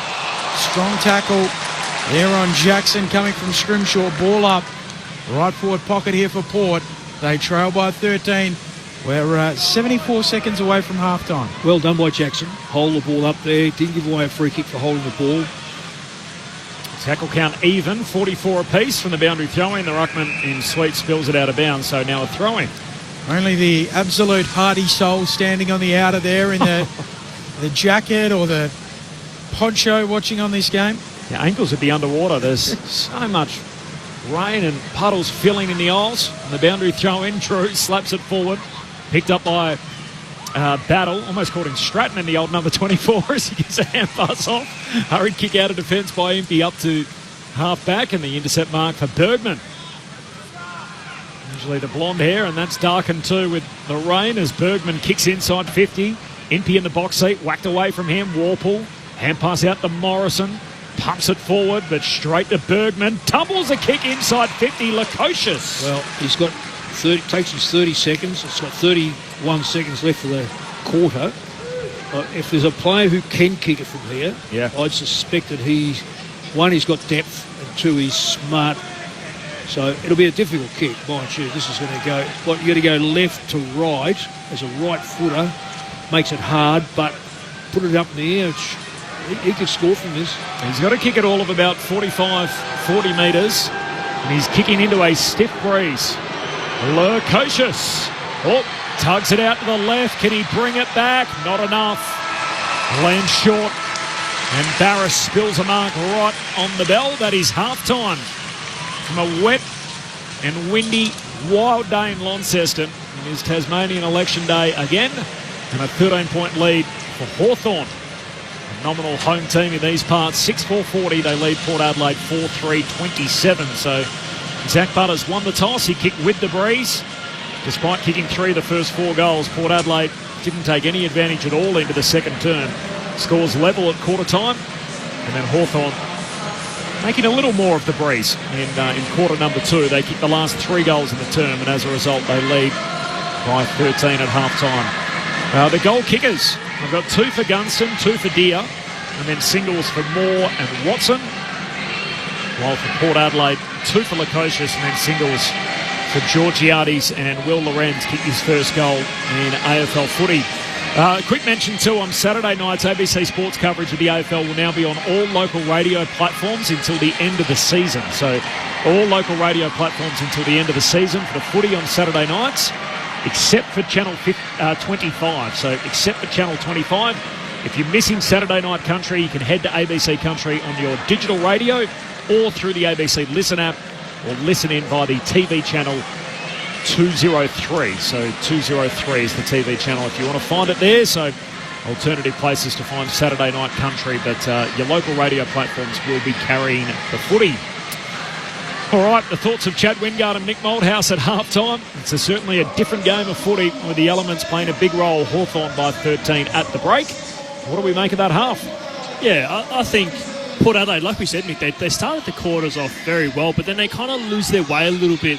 For me, if I'm Port Adelaide, I think they've got to learn their lesson. They had their ball movement wasn't good enough. They put it in the air way too often for Hawthorn to intercept. So Hawthorn had 23 marks that quarter, and Port Adelaide had 8. And a lot of that was off of the back of Port Adelaide kicking it too high, and it's not getting distance because they're kicking into the wind. So Hawthorn in the first quarter, they actually learnt their lesson from the previous game, is that when they're going forward, every single kick was actually on the ground. Because if it stays on the ground, you've got a chance to keep it inside your forward 50 or get more momentum. But as soon as Hawthorn mark the ball off a bad kick, they control the game. And that's what you can't have if you're the team that are kicking into the breeze. You've got to make sure you keep it live, make sure you try and grab a goal out of nowhere. You can't just get stuck into this, try and get this territory, because 30-metre kick into the wind, and if they mark it, that's already, you're going to lose 60 metres because Sicily's going to mark that and kick it another 90. So that's the reason why they've got to realise they can't win that battle going into the wind. But now they're going to start this third quarter. We're not sure what's going to happen with the game, with the weather, but you'd assume that they're going to get the wind coming into this third quarter, and they need to learn that the last quarter they're going to go into it, and if they want a chance to win this game, they need to make sure that they have a mode and a way to go forward that is sustainable to put on scores, but also to control the game and to at least give a 50-50 chance for their forwards, and that's how I see it so far. You're a pretty instinctive footballer, or you certainly were, and I mean, a lot of our audience would have seen you play, Chad, and obviously know what you're capable of. Are you surprised how many sort of modern footballers, how long it takes them to adjust to things like this? So this is almost a completely different game, isn't it? The way you talk about usual structures and everything else, This is knock on, surge on. When teams run into a day like this, it feels like so many of them are startled or not prepared enough to sort of make the adjustment on the run. Yeah, well, I think for games like this, for instance, the game's been played on the far side, and that is definitely a coach's decision. So if a game's, you can see there's trends of the game. They're like, we're going to go this way for kick-ins. We're going to do this. So a lot of it can be coached. So, for instance, you might not have as much instinct with the way that you're playing because that's the way that the coach wants you to play, or your forwards coach, your midfields coach, or your defence. So that's when it comes down to, we can be instinctive in our own ways, but if it's ball movement or if it's the way that they're playing, that is coaching. That is not anything to do with instinct. Instinct is how you kick the ball, what you see when you've got the ball in hand.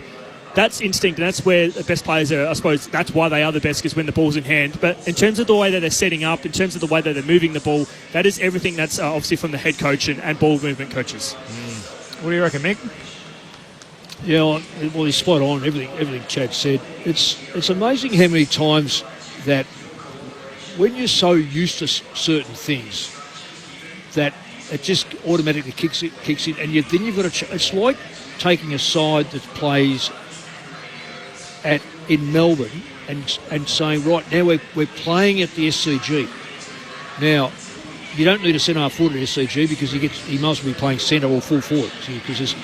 But you talk to players about that, and they go, yep.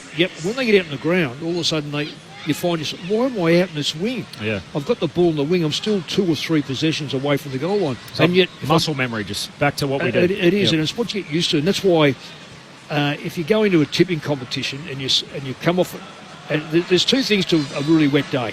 One is, does it take do your legs sort of hang up, stay, for the full game, or you're a little bit tired at the end of the game? But number 1 is, you are automatically used to playing in those conditions, as Chad said. So it really is. It's about a smartness, being able to be live the moment with the ball and what you need to know. What Hawthorn that quarter kicked 3 goals too. What are they kicking into the wind? 3 goals too. So, but they had 20 times inside front 50 in the first quarter, 18. So there's not a lot of difference, but they just capitalised far better. They look, they're in the 8. Port aren't. There would be a brave man to say that Port were going to win the game before the game. It's going to be a braver person now to think that they're going to win the game, because Hawthorn have got all the answers at the moment. 6-4-40 plays 4-3-27, so a 13-point advantage for Hawthorn. That advantage, given the fact the scores were tied at quarter time, also differentiates the scoring end. So plus 13 towards the right of screen, or the city end of the ground, after Port Adelaide weren't able to take any advantage at all into the quarter break. Your thoughts on the SMS?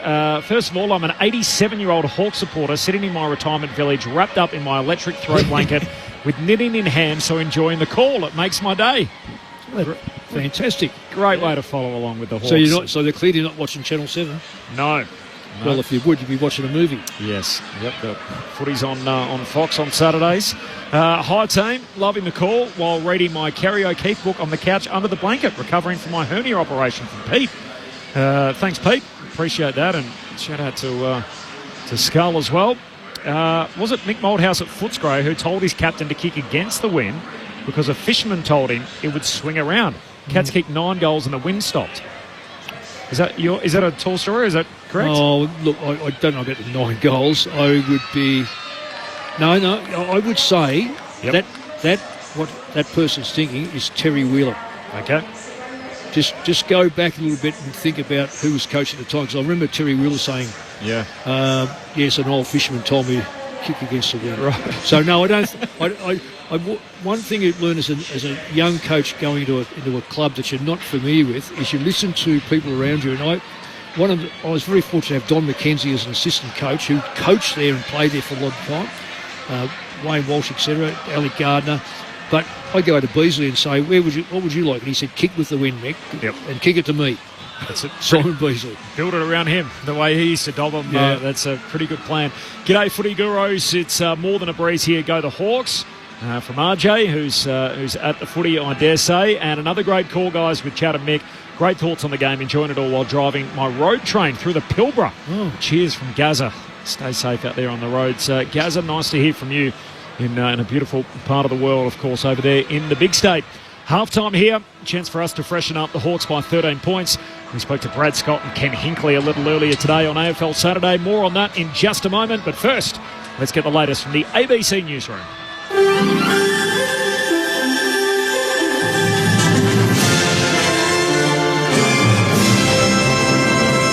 ABC News with Satyam Weinstein. Tasmanian Labor leader Dean Winter says he's thankful for the effort his team has put in during the state election campaign.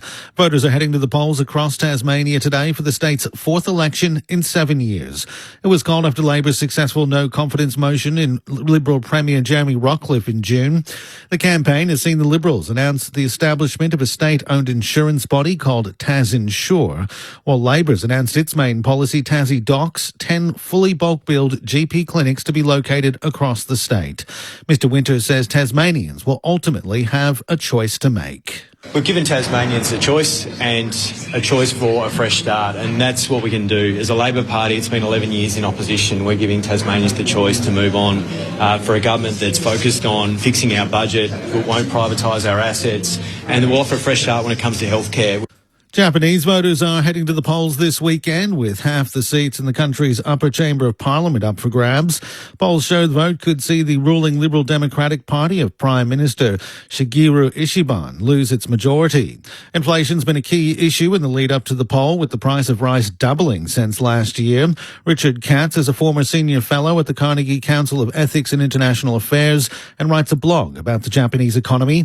He says the government's policy of lowering the value of the yen has led to higher prices. It means when people in Japan are importing food and importing energy, they have to pay more. And so about 80-90% of the price hike is due to import-intensive items like food and energy. So people are upset, and the government, they feel, has really done nothing to stop it. US President Donald Trump has filed a more than $15 billion lawsuit against media magnate Rupert Murdoch, News Corp, and 2 reporters from the Wall Street Journal. He's accusing them of libel and slander over a report on a vulgar birthday letter allegedly sent by Mr. Trump to his then friend, the late sex offender Jeffrey Epstein. Mr. Trump is denying writing the letter. Doctors in southern Gaza say medical facilities are treating an unprecedented number of starving people. The director of the Kuwaiti hospital says patients are arriving with acute malnutrition. Gaza's civil defense agency says 9 Palestinians were killed by Israeli gunfire in the latest incident near aid distribution points.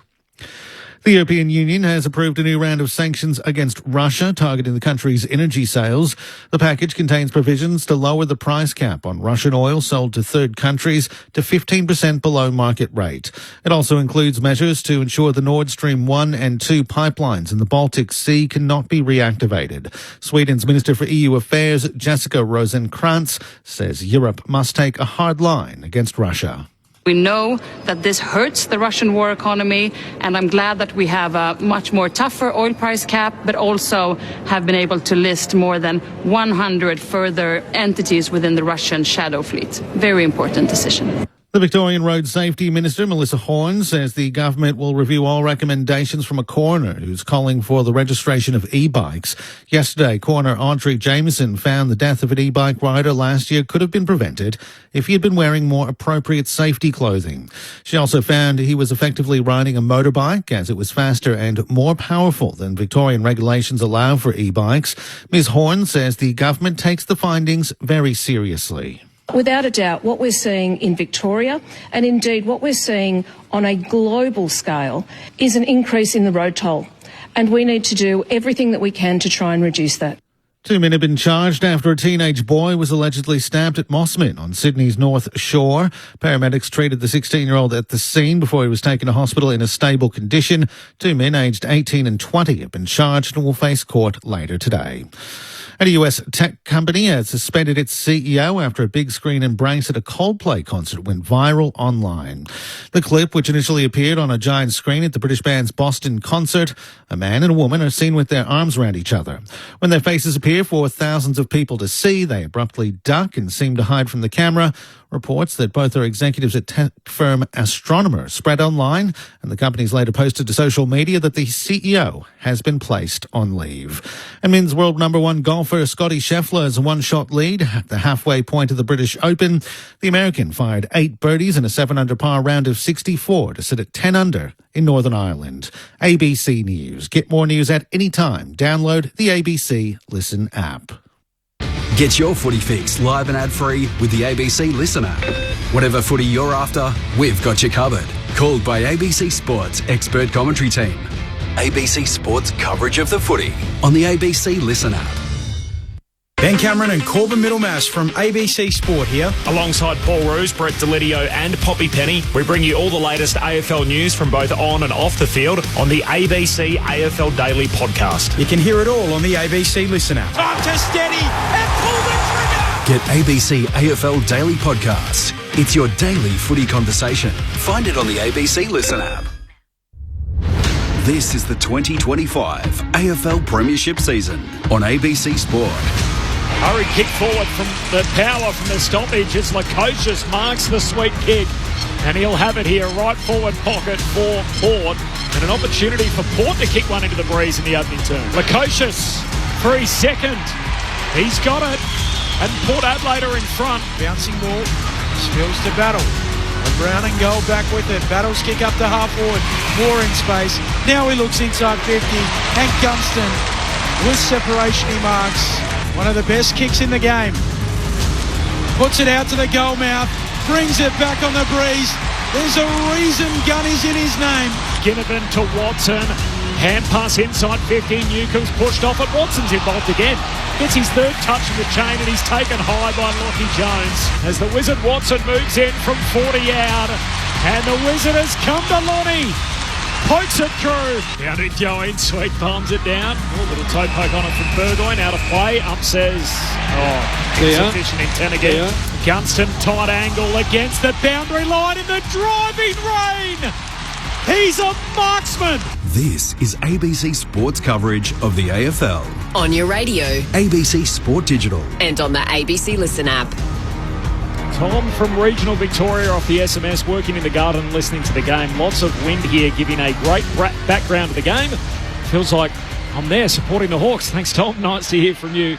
The SMS number 0467920222. As you heard there in the call, Hawthorn kicking the last 3 goals of that second term, and as a result, they lead it at halftime, 6-4-40 over Port Adelaide, 4-3-27. Saturday footy on ABC Sport. Corbin Middlemass, Ben Cameron, Chad Wingard, Mick Moldhouse and Chris Rowbottom. We had Brad Scott with us a little earlier today on AFL Saturday through ABC Sport. 12 noon every week. It's the only place you can hear all the senior coaches every week. A great array of senior coaches right across the season. Brad Scott, we asked him about the departure of Sean Murphy, the fitness boss at the Bombers. This is what he had to say a short time ago. He'll stay on C out the season. I mean, we're Murph's a quality person. He's he's worked extremely hard, and it's an unfortunate reality of our current situation that change is inevitable. But it's certainly unfair to lay the blame at the feet of one person. And we really felt that once the club had made the decision that there would be change in the high performance area, the most respectful thing to do was to inform Murph as soon as possible. But being the quality person he has, and he's really keen to see out the season and not leave the team short. So that is a respectful thing for him. He can move on and think about the next phase of his life while finishing out the season. And we're also free then to go full scale into looking at how we're going to structure up our high performance department next year. You can catch up on AFL Saturday through the ABC AFL Daily folder in the podcast store or through the ABC Listen app, so ABC AFL Daily, and you get the full episode of AFL Saturday. And what's better than one senior coach? Two. We had Ken Hinkley with us, the coach of Port Adelaide, leading into the game here in Launceston, and asked him the very simple question: will he coach again at some stage? The answer to that is let's get to the end and see what the end looks like and feels like, and then decide what the opportunities look like after that. I don't know. Again, my 100% honest answer, I don't know the answer to that. The reality is I've been a senior coach now for 13 years. I don't know what not being a senior coach feels like now at the moment. So I need to take some time and think about what that is. And when those times come about, as I said before, having had a bit of a break, those things will all go across my mind, and I'll think about them all. So Ken Hinkley earlier today on AFL Saturday. As I said, you can catch up ABC Listen app. Just search ABC AFL Daily, and you'll find the full episode there.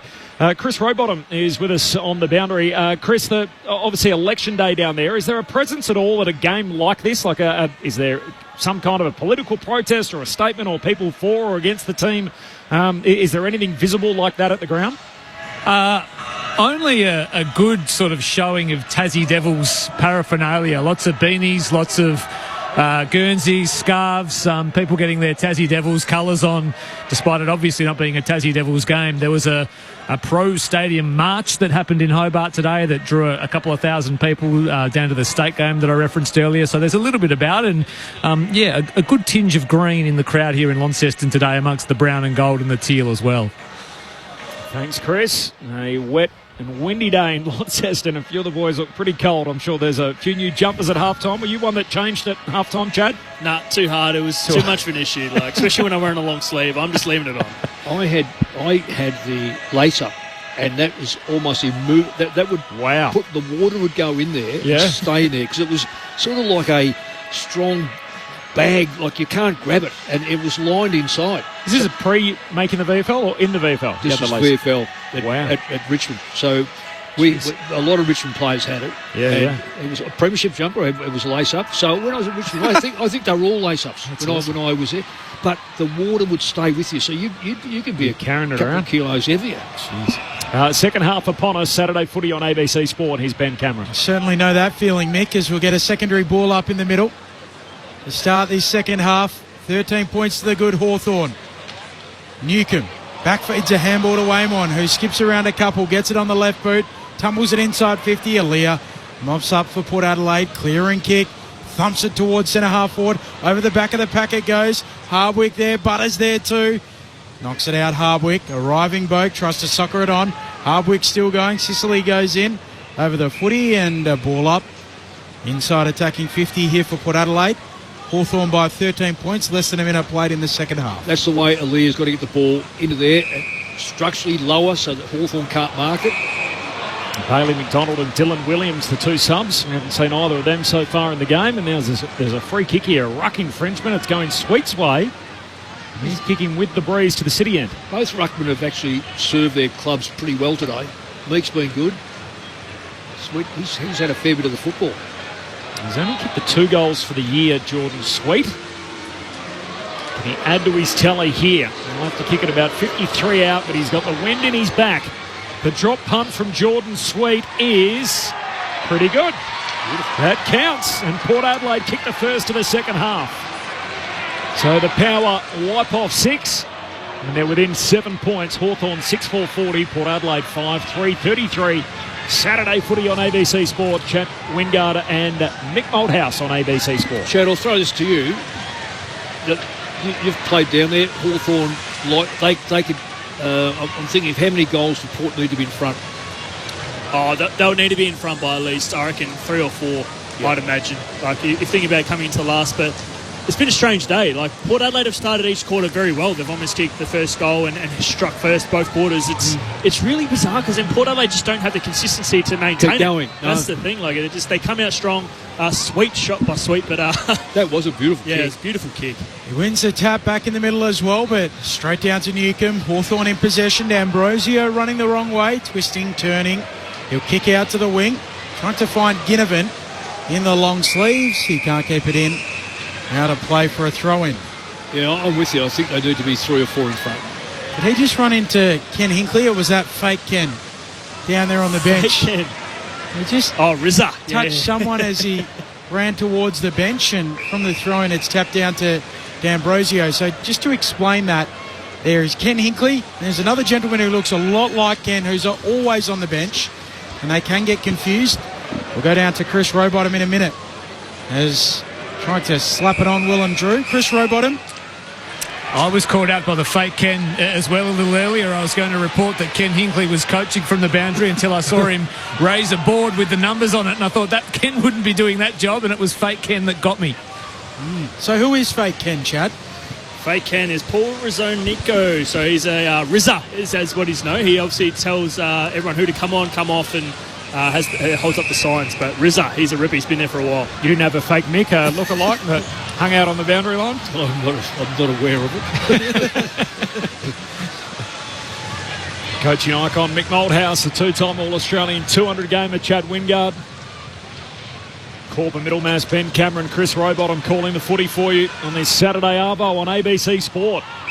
Big Sweet lays a heavy tackle on Ward, takes him to ground, and a ball up inside Port's forward 50. What they asked Chris at some stage, has the wind dropped at all? It just appears to be not as strong. We'll get to him in a moment as Amon gives a hand pass away to D'Ambrosio, high up and under the half-back. Oh, good mark. What a mark. Great mark. Butters back with the flight, never took his eye off it, copped one on the way through, and Zach Butters takes it on the way back down to earth. That is a great mark. I mean, it's a typical play at a ball from a player that you realise that would go for it anyway. His shoulders heavily bandaged. He's not a big man either, so that's a great mark though. If I'm listing my favourite players in the league, you don't have to put too many names down before you get to this guy. Zach Butters, what a player he is. As I said, shoulders strapped, the familiar approach, socks down, zipping around all over the place. And number 9 on his back. He kicks from outside 50. He's got the aid of the wind. The kick fades left, and it stays there for a behind. Typically courageous mark from Zach Butters. I think he's won the AFLPA's most courageous player at least twice. Yeah. I think maybe even 3 times. So that didn't seem to carry as far, did it? Didn't seem to bend on the breeze either, Mick. Let's get down to Chris Rowbottom. How is the wind? Yeah, I was directly behind that kick from Zach Butters. The wind's dropped off a little bit as we see the kick out from full back, and it hangs completely in the wind as I say that. It's certainly not quite as stiff as it was in the opening half, but it's still absolutely there and pretty persistent. Ball on the wing. Ginnivan soccering it forward for the Hawks. Over the top of it, Zerk Thatcher. A ball up on the wing. Probably feels a little bit like Darley. It feels like home for Zach Butters. Ball up on that river side of the ground where we've seen so much footy today. There's a whistle on the player, throwing free kick. It'll go to Ward. So Ward with the ball on the logo here for the Hawks. They lead it by 6 points. Ward kicks around the wing. Ball hangs in the breeze. Zerk Thatcher spoils it down. Bobbles around. Jones takes it. Just gets a kick away. Works for Port Adelaide. Bergman. Tumble punt inside 50. Bouncing ball. They track it back. It still tumbles. Hardwick gets back. Last line for the Hawks. Time to stop. Prop. And now kick into the breeze towards half back. Arriving Meek. He can't mark. Runs underneath it. Ball spills for Boak. Centering kick. Nearly drew. And then hacked away there by Nash into the middle of the ground. Chase on for the footy. Lewis overruns it. Aaliyah can't quite pick it up in the long sleeves. He just soccers it out towards the wing. Taken by Farrell. Turns and bangs it down to half forward. Leaping up is Hardwick. Hands on it, no mark. Spills out the back. Still a chance for Hardwick. Ended up bouncing off the back of Georgiades' head. He in the end gets a hand pass from Lukosius. Kicks inside 50. Hawthorn win it back. Battle, hand pass to Impey. A little fumble, but knocks it out to Moore, who turns, hat kick forward, out on the full. Just as an observation, Port don't seem to have the ground players that Hawthorn have got to get that loose football, because it's been in here now. It's been living in the Port Adelaide's forward line. Butters to Lord, who works his way to the front, and Ollie Lord hugs it to his chest. And Zach Butters, who just arcs around, drives a long kick forward, and young Ollie Lord's on the end of it. Yeah, well, that's the way they have to do it through this marking, because they're not going to get too many on the ground the way they're playing. The long kick pressures the back line. Ollie Lord, the 23-year-old, goalless in his last 5 games. The grandson of Alistair Lord, the Brownlow medalist from Geelong. That drop punt is superb. He's goalless no more. And the scores are level. 6-4-40 apiece. 8 minutes played in the third term. Saturday footy on ABC Sport. Chad Wingard and Mick Malthouse. Been good, Chad. Yeah, I mean, it's been great. I think, like you said, they're not winning enough of the ball on the ground, but you see Hawthorn, how many numbers are in there. It's pretty hard to score, but if you're Port Adelaide, you just got to keep winning the territory battle. You've got to make sure you're winning it from the stoppages. Make sure you're getting it in there. Like, Aaliyah has been huge this quarter. You think about the intercept possessions and then where he's going with the ball. Yes, he fumbled the last one, but he got it outside of the immediate danger. I really like what they're doing in terms of getting it inside forward 50 as much as they can, going direct, because the first quarter they weren't doing that. They were going too wide, where now they're going direct to goal, and they're actually giving themselves a chance, because they know they need to be in front after this quarter, because more than likely they need 3 goals at least to be in front. I'm just looking at a quarter of the game is gone for this quarter. It's only been 28 possessions. I'm hoping these are right, but it just doesn't seem... There's a lot of players haven't touched the football so far this quarter. Secondary ball up in the middle. Meek and Sweet. Meek tries to bring it to ground. Nash scrapping after it. Spills out to Warple. Rushes a kick forward. Morrison punches it on. Meek does the same. Spills for Ward and the Hawks. Centre half forward. Kick inside 50. Bouncing ball. Kalshadir can't trap it. Right there with him, Aaliyah. Aaliyah keeps Deer in front of him. And Deer fumbles again. Gunston arrives. He manages to keep it in. Hardwick, somehow, a quick kick inside 50. And the mark is taken by Ward. He moves it on, short to the pocket. And Ginnivan, 25 out, tight angle left forward pocket. Smart play.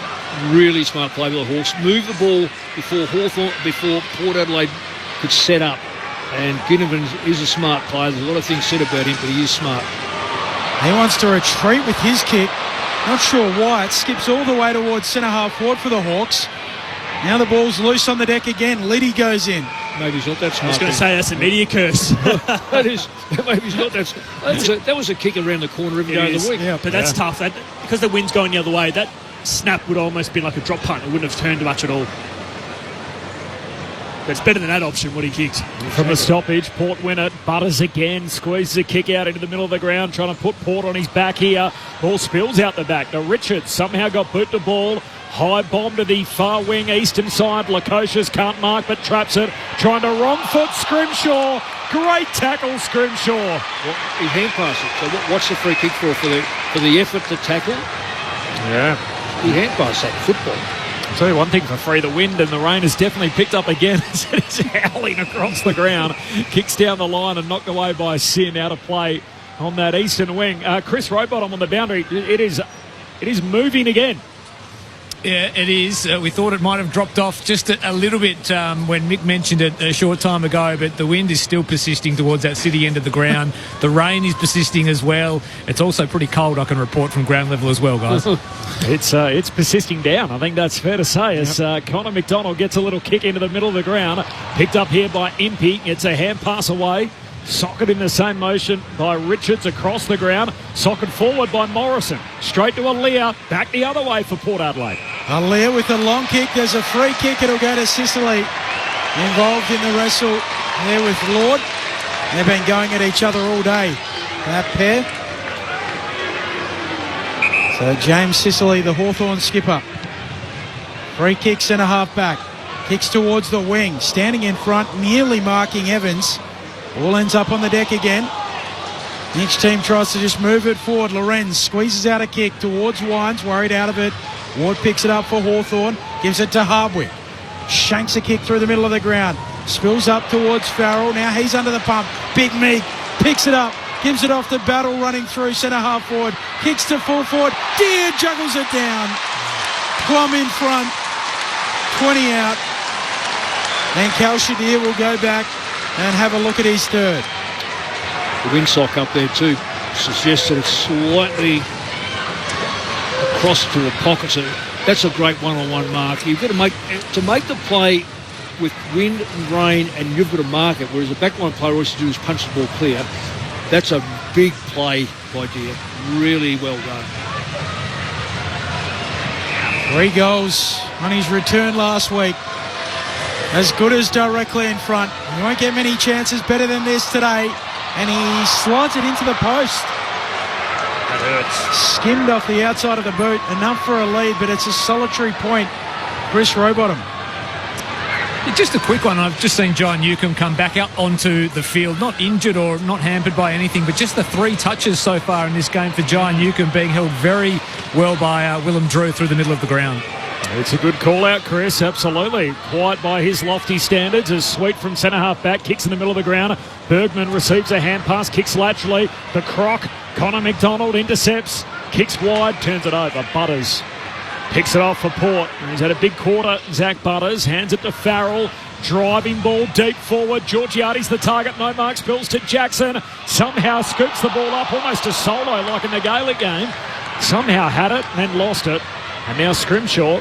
Time to touch the footy on the ground. Hands it away to Amon. Handball close to the boundary line and out of play. So throwing deep forward for Port. Hawthorn by 1 halfway through the third term. And you see the difference there, Mick, again. If that was in forward, Hawthorn's forward line, you got Watson, Ginnivan, Moore. The guys that are at the foot, I suppose, ground level are so much more explosive and look more dangerous. Yep. Throwing forward pocket here for Port. That's a free kick. Very shallow throw in. And they're able to clear Hawthorn.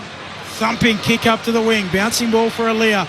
Close to the boundary line. Gathers it. And he's taken out in the tackle from Mitch Lewis. That should be a free kick. That's a throw in, and it hit William Drew in the back of the head. It has to hit the ruckman first. Because he's not the nominated ruckman. Exactly. I've got a funny feeling there might be a little bit of allowance today. That went in 1 metre. It did go in about they should recall legitimately 7 metres. Yeah. That was ridiculous. Sweet winning the tap, and Butters, who's got really busy here, gives it off to Evans. Long kick inside 50 for Port. Ball hits the ground again. So much of that today. Scrimshaw soccers it out at D50, and McGuinness keeps it moving forward for the Hawks. No clear possession on that eastern wing, and a couple of players trying to shepherd each other off it. Burgoyne says, I'll have it. Goes and wins it. Kicks it up over halfway. Toe poke from McGuinness, but straight to Mead. Now down to half forward for the Power. Kind bounce for Lord. Doesn't collect. Paddles it to Georgiades, who hooks it across the body. Had more time than he thought. A behind, and it ties the game. 41 points apiece. As Manny Liddy looks like he's headed to the second row. We'll get an update from Chris Rowbottom shortly, but there could be movement down there on the Port sub. 41 points apiece, scores level again. Long kick in, out towards the back flank, and offhands out of play. Jackson Mead, back after 3 weeks in the SANFL, sees it out. Just a little more on Paul Rizanico, by the way, who is the fake Ken I've been speaking about. Former Collingwood footballer, played 17 games in the mid to late 80s, and then went to Port Adelaide in the sample, played over 100 games, won 2 flags. Yeah. It's a fair footy career. Good old Rizza. Had a thing for the Magpies, clearly. Maybe we should ask him about the black and white stripes. In AFL. Premiership player in 90 and 92 as they went on that long run of success in the sample before, of course, their entry to the AFL comp in 97. Bergman fighting after it, right there with him, Willem Drew, and Out it goes. We'll do it again. Throw in half forward here for Port Adelaide. We are getting some shots on the monitor of Ken up in the box. So him and Guinea after the run in last year. Didn't have a run in today. It was Guinea and fake Ken. Not yet. Sweet. Taps it down. Stolen by his opposite ruck, Meek. High kick up towards the wing. Gunston in front. Doesn't mark. Lewis roves the pack. Tumbles a kick for territory. Boats back there. Ginnivan right there too. They work it out. Farrell for Port Adelaide. Handball back into the mark. They're over it. Ginnivan over Bergman. Umpire Martin Roger wants it. Ball up between wing and half forward for the Hawks. Scores level. Remembering last time they met too, it was one-way traffic. Port Adelaide kicked 12 of the first 13 goals in that grudge match and gather round. They led by 71 at that stage. Hawthorn got back within 22, but no closer. As the Hawks just knock on Sir John Stuff. Moore soccers into the forward pocket. Watson collects, tackled, ball up. And Guinea didn't get a goal that day, so we haven't seen a sally from him against Ken Hinkley's mob since that semi-final. There wasn't too many reasons to celebrate for the Hawks that night, period. And Burgoyne, hand pass out towards Mead. Back pocket, hurried kick forward out on the full. Free kick Hawthorn, high half forward into the wind. Scores level, 8 to go in the turn. And the showers are just sweeping across the ground here. And one young lady in the crowd decided to kick the footy back, which is dangerous on the slippery hill. Yeah, but good on her. It was a good kick. Wasn't the worst kick we've seen today. No. Donald kicks into the pocket and Kalshadir goes up. Drops the mark out of play.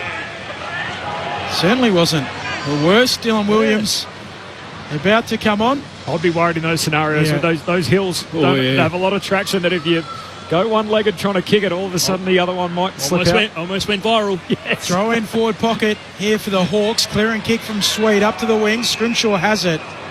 And there's a free kick in amongst all of that. It'll go to Port Adelaide holding the ball. So Lukosius shorts his kick into the middle of the ground. Burgoyne looks inside 50. Doesn't hit it. Sweet. Bouncing ball. Aim on. Cleans up for those in brown and gold. That's a wasted kick by Burgoyne. Really. Morrison hands it to Hardwick. Kicks down the wing. Zerk Thatcher and Lewis tangle. Ball spills down front and centre in front of Drew. Ginnivan keeps it alive. Great hand pass. Releases Morrison. Hawks on here. Lewis just beyond the wing. Drives it deep forward. Deers out the back. Marks. Hands it off to Moore. He can walk it in. Moore with his second. And Hawthorn back on top. A 6-point lead for the Hawks, 7-5-47. Port Adelaide, 6-5-41. 19 gone in the third term. The two-time All-Australian Chad Wingard, the coaching icon Mick Malthouse. Yeah, and that's just good ball movement. That's good hands and cleanliness. And that's all the smalls for Hawthorn involved here. Like Mitchie Lewis, we talk about being first game back. That kick there to Kelsher, gone 45 metres into the wind, and in Kelsher again being smart, playing on, giving it to someone in a better position in Dylan Moore. They lengthened the ground. Yeah. They lengthened the ground. So then they had to stretch Port Adelaide's defence, and they were just too clean.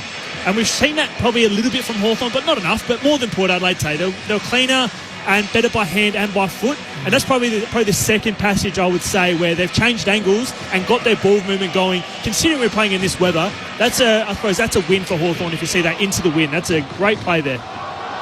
Ollie Wines going up against the much bigger Lloyd Meek. Ball spills back to him as well. Wines off to Butters. Port away with it. Farrell kick from the logo. High kick towards half forward. Juggling the mark, Lukosius. He's good. He is good for this. Yeah. And he's been good today. He's been one of their better players. 100%.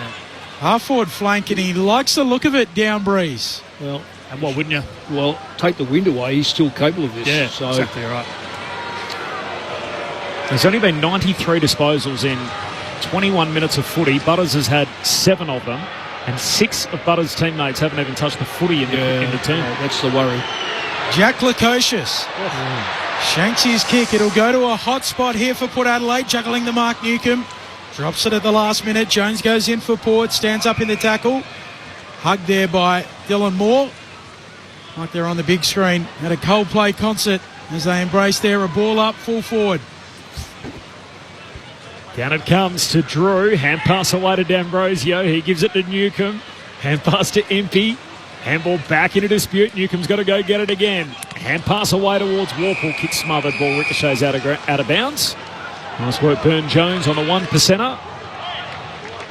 that Lewis, is it? That is Mitch Lewis, who's getting shots on our monitor of him jumping into the second row, so it looks like his day's done. Well, I hope he's not injured for his sake. He put a thumbs up. It looked like he's pretty happy. Probably part of his return strategy, I'd imagine, getting 3 quarters worth of footy at a higher level is a great return from him. Bailey McDonald in for his 5th game of the year, all of them as the starting sub from the boundary throw-in. Burgoyne gets the clearance, kicks deep forward. Lukosius, high bomb outside of the boot, put it up into the wind and it floats through for a behind. 5-point game, Hawthorn lead. But Hawks fans, don't worry about the slender margin. It is Port Adelaide who have had 2 quarters kicking with the wind, including his 3rd term. 22 minutes old. Chris Rowbottom on the boundary. Yeah, just confirming both subs have been made, both tactical subs. Manny Liddy is off for Port Adelaide for Dylan Williams, and Mitch Lewis, as you mentioned, off tactically for Bailey McDonald. Port back with the footy, kick to half forward. McGuinness bobs up, pinches it there for the Hawks. Quick soccer up towards the wing. Here's Watson, whizzing, soccers to his own advantage, runs to half forward, bumped off the footy. Gunston picks it up though, gives it off to Nash. Forward handball, Deer into the pocket, Impey a little fumble. He'll go back and try and clean it up. Does so with the handball back towards Watson.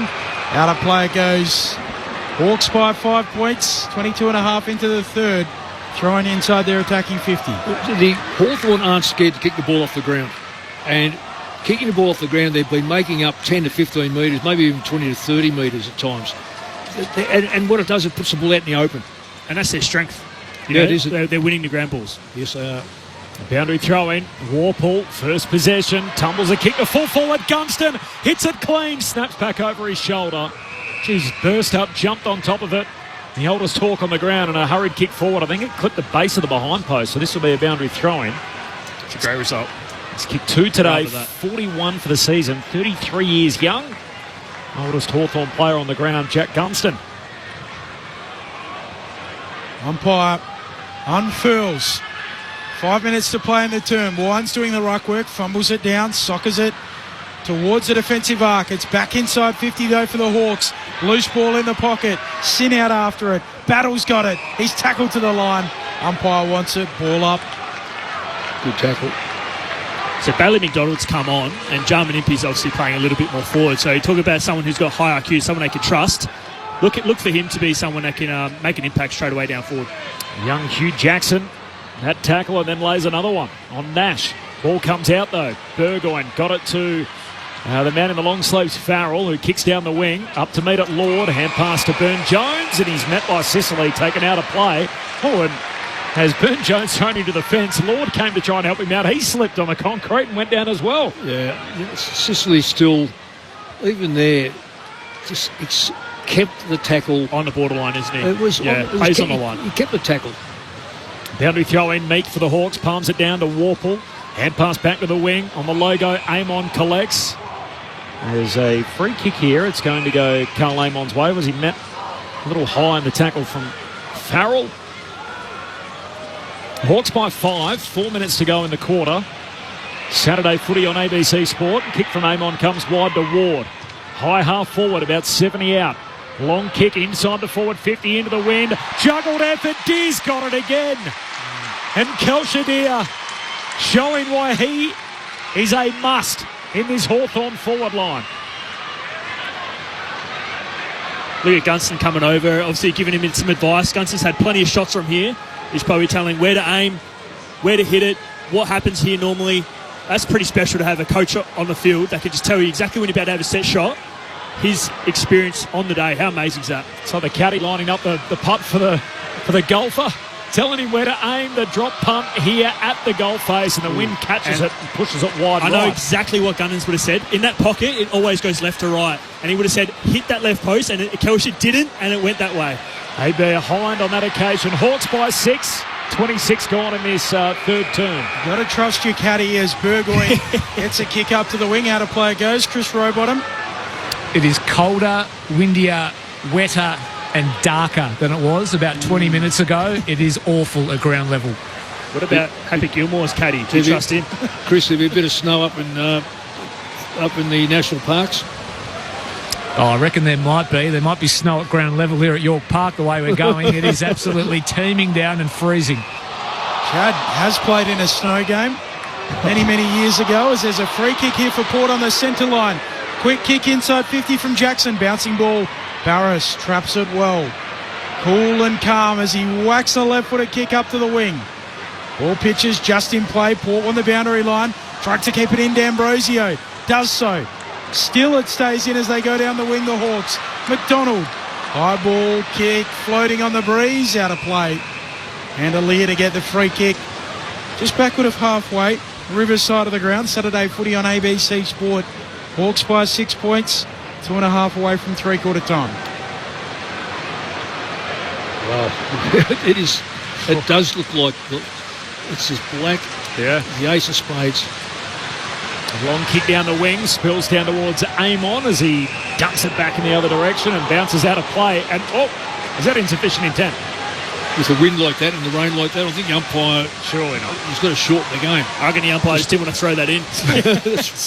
Free kick for Aaliyah, goes long down the line. You can barely see the players on the outer as it spills down to Lorenz. Hooks the kick to half forward. And a mark for Hardwick. 2 minutes to go in the third term. Hawthorn by 6. And as Chris said, the conditions are as bad at the moment as they have been all day, and they haven't been great at any stage. There's a long kick down the line and onto the chest of Aaliyah. He's going to get his third touch in about the last minute.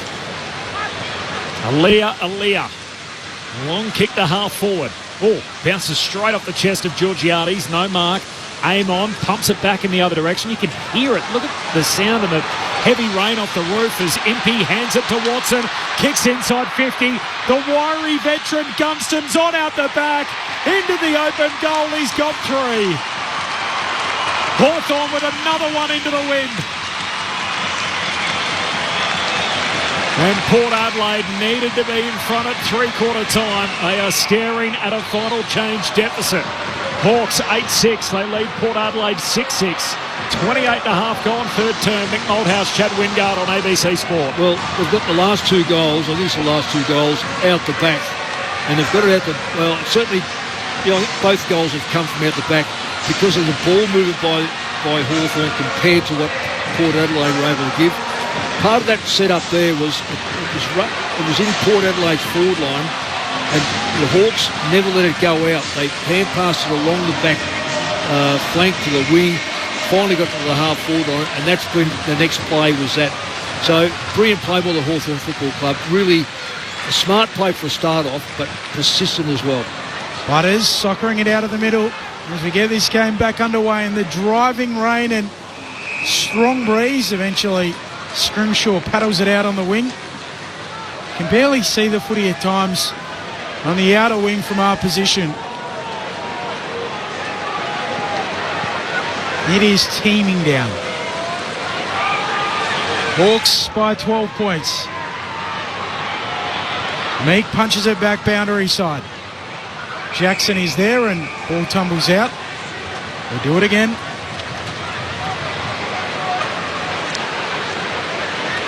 (6-6 42) plays 8-6 54. Last 2 goals of the game going the way of the Hawks.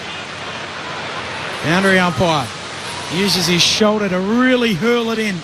Try and get it back into play. Down in front, both rucks bring it. And Willem Drew is wrapped up.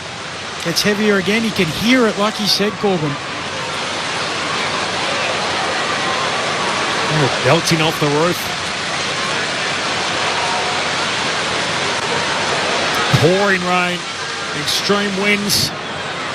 Saturday afternoon footy in Launceston. Hawthorn by 12 for the boundary throw in. Butters, who's tried his guts out again today, kicks in the middle of the ground. No mark, spills down towards Connor McDonald, soccers it forward. Watson bursting through, critical touch, knocks it free to Ward. Hawthorn going forward again, kicks it into an open forward 50. Jackson, first one back for Port, collects. Hand pass missed for Burgle and he slipped over. Ginnivan against the boundary, hands it to Morrison, hooks it across the body to full forward. No mark, spills to the Wizard. Is he dragged down without it?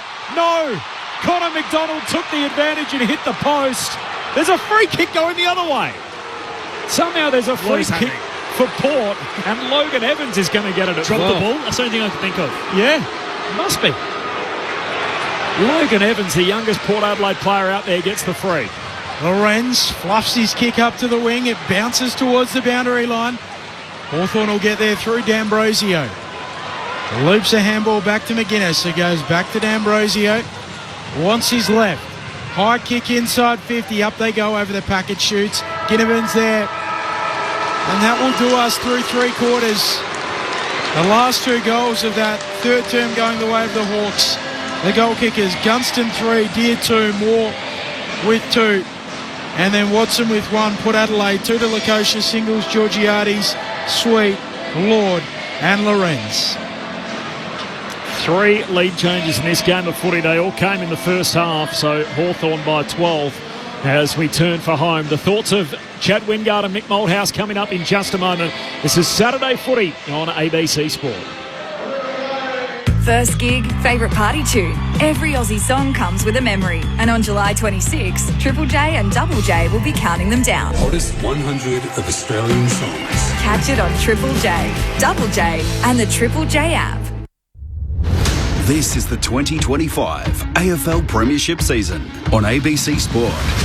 There's a free kick here, ruck infringement. It's going Sweet's way. He's kicking with the breeze to the city end. Jordan Sweet. He add to his tally here. He'll have to kick it about 53 out, but he's got the wind in his back. The drop punt from Jordan Sweet is pretty good. That counts. And Port Adelaide kick the first of the second half. Butters to Lord, who works his way to the front, and Ollie Lord hugs it to his chest. Ollie Lord, the 23-year-old, goalless in his last 5 games. The grandson of Alistair Lord, the Brownlow medalist from Geelong. That drop punt is superb. He's goalless no more. And the scores are level. Drew Ginnivan keeps it alive. Great hand pass, releases Morrison. Hawks on here. Lewis just beyond the wing, drives it deep forward. Deers out the back. Marks, hands it off to Moore. He can walk it in. More than his second. Impey hands it to Watson. Kicks inside 50. The wiry veteran Gunston's on out the back. Into the open goal. He's got 3. Hawthorn with another one into the wind. This is ABC Sports coverage of the AFL. On your radio. ABC Sport Digital. And on the ABC Listen app. A dark, cold, gloomy afternoon in Launceston and howling winds, driving rain. And at three-quarter time, it's Hawthorn by 12. And they come home with the wind. More from Chad Wingard and Mick Malthouse in just a moment. But our next stop on ABC Sport in the twilight up to the SCG for Sydney and North Melbourne. Brett Spriggs heading up the call. Spriggy. I think there's a sense of a given here tonight for the Swans, Corbin, in part because they've won their past 9 against the Kangaroos and the last couple of those by big margins. But as we well know, in this season especially, nothing is given, everything is earned. And Sydney, even as of right now, could still win every game from here on and miss the finals, which of course always looked unlikely anyway. They'd make it to September. But the fact is, that is what's driving them in these last 6 weeks. They are still a sniff for September action. The Kangaroos have made 4 changes, which includes a suspension of Tristan Sherry. They bring in Zach Banch for a debut. He will in fact be their sub, the mid-season pickup, 22-year-old small forward who won a flag with Werribee last year alongside Riley Bice. There's a few of those little connections like that. Of course, there's a big one as well, as it's the first time we see Luke Parker back in the Harbour City, the Swans' former captain and club legend, 3-time best and fairest. Had a decent game the last time these sides met in round 4 at Docklands, but it'll be different gravy here as a visiting player for the first time. Luke Davies-Uniacke back in as well, so that's a decent name back in for the Kangaroos. The Swans will welcome back Dane Rampy from a calf injury. Their sub today is Peter Laddams, kind of surprisingly. I'll be joined by Peter Bell, Alicia Eva, Dan Garb and Declan Byrne, and we'll bring it all to you, Corbin, as soon as you're finished up with that game in Launceston. Thanks, Spriggy. Looking forward to that. I'm looking forward to hearing Bally on the road too. A little Harbour City trip for the Hall of Famer. Pete Laddams playing. That means they got 2 metre Peter and 1 metre Peter. Yes, it's involved in the broadcast. It's a great combo. We'll hear that next on ABC Sport. And then tonight, Carlton versus Melbourne, West Coast versus Richmond. You can toggle between the games through the ABC Listen app, so you can take your pick there on the 2 Saturday nighters. If you want the NRL, you can find it through the green ABC Sport button or through ABC Sport Extra. We will have coverage from Lang Park tonight of the Wallabies and the British and Irish Lions, which I know you're interested in, Mick. Love it. Love rugby. Are we going to win? No, we won't. No, as much as I'm very a passionate Australian, I think we'd struggle against most sides. But we've got a lot of young kids. I'm changing subjects here, and I play around with the weather map. Yep. And you're a smartphone guy. You're all over it. Well, no, I'm not. But I've been taught this by my wife actually now to show me this. So I've got down here that we've had 3 mills in Launceston, which surprises me. But I've also got the fact that next week's prediction for rain on a Saturday is 28 mils. So you see, so we're blessed that we've got the game today and not next week. I got some feedback as well from Nanette, didn't I? You did. Yeah. Yeah. And what was the feedback, Benny? You had a go at the Launceston for not having a roof, and yet it rains in Brisbane and we don't have a roof. Asked if I missed the game last night. Yes, she said. That's what she said. What's Benny doing? No, you're very selective. Coming in sideways up there as well. You had no response. Of course you had no response. Is this game still live, Chad? Can the Power win from here? I don't think so. I think Hawthorn are too strong. They're winning all the stats that matter. 18 plus scramble gets, plus 24 in contested possession, plus 7 in tackles, and plus inside 50. So I think they've just been too strong across the board so far. Hawks by 12 and coming home with the breeze. Port needs something significant. Can Geordie Sweet make it happen? Emerges with the footy, gives a hand pass out for Bergman. Can't take it clean. Ball bobbles away towards Ward. Hand pass to Warpool. Hawthorn swing a hand pass forward, but straight to Sweet.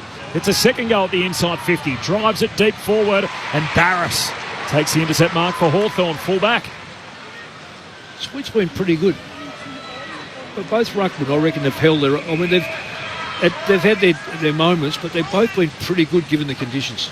Barris with a long kick up towards those 2 rucks. Neither can mark it. Down at ground level, Warpool. Shoveling out a handball, Lorenz. Back inside 50 here for Port. Trying to knock it on quickly is Drew.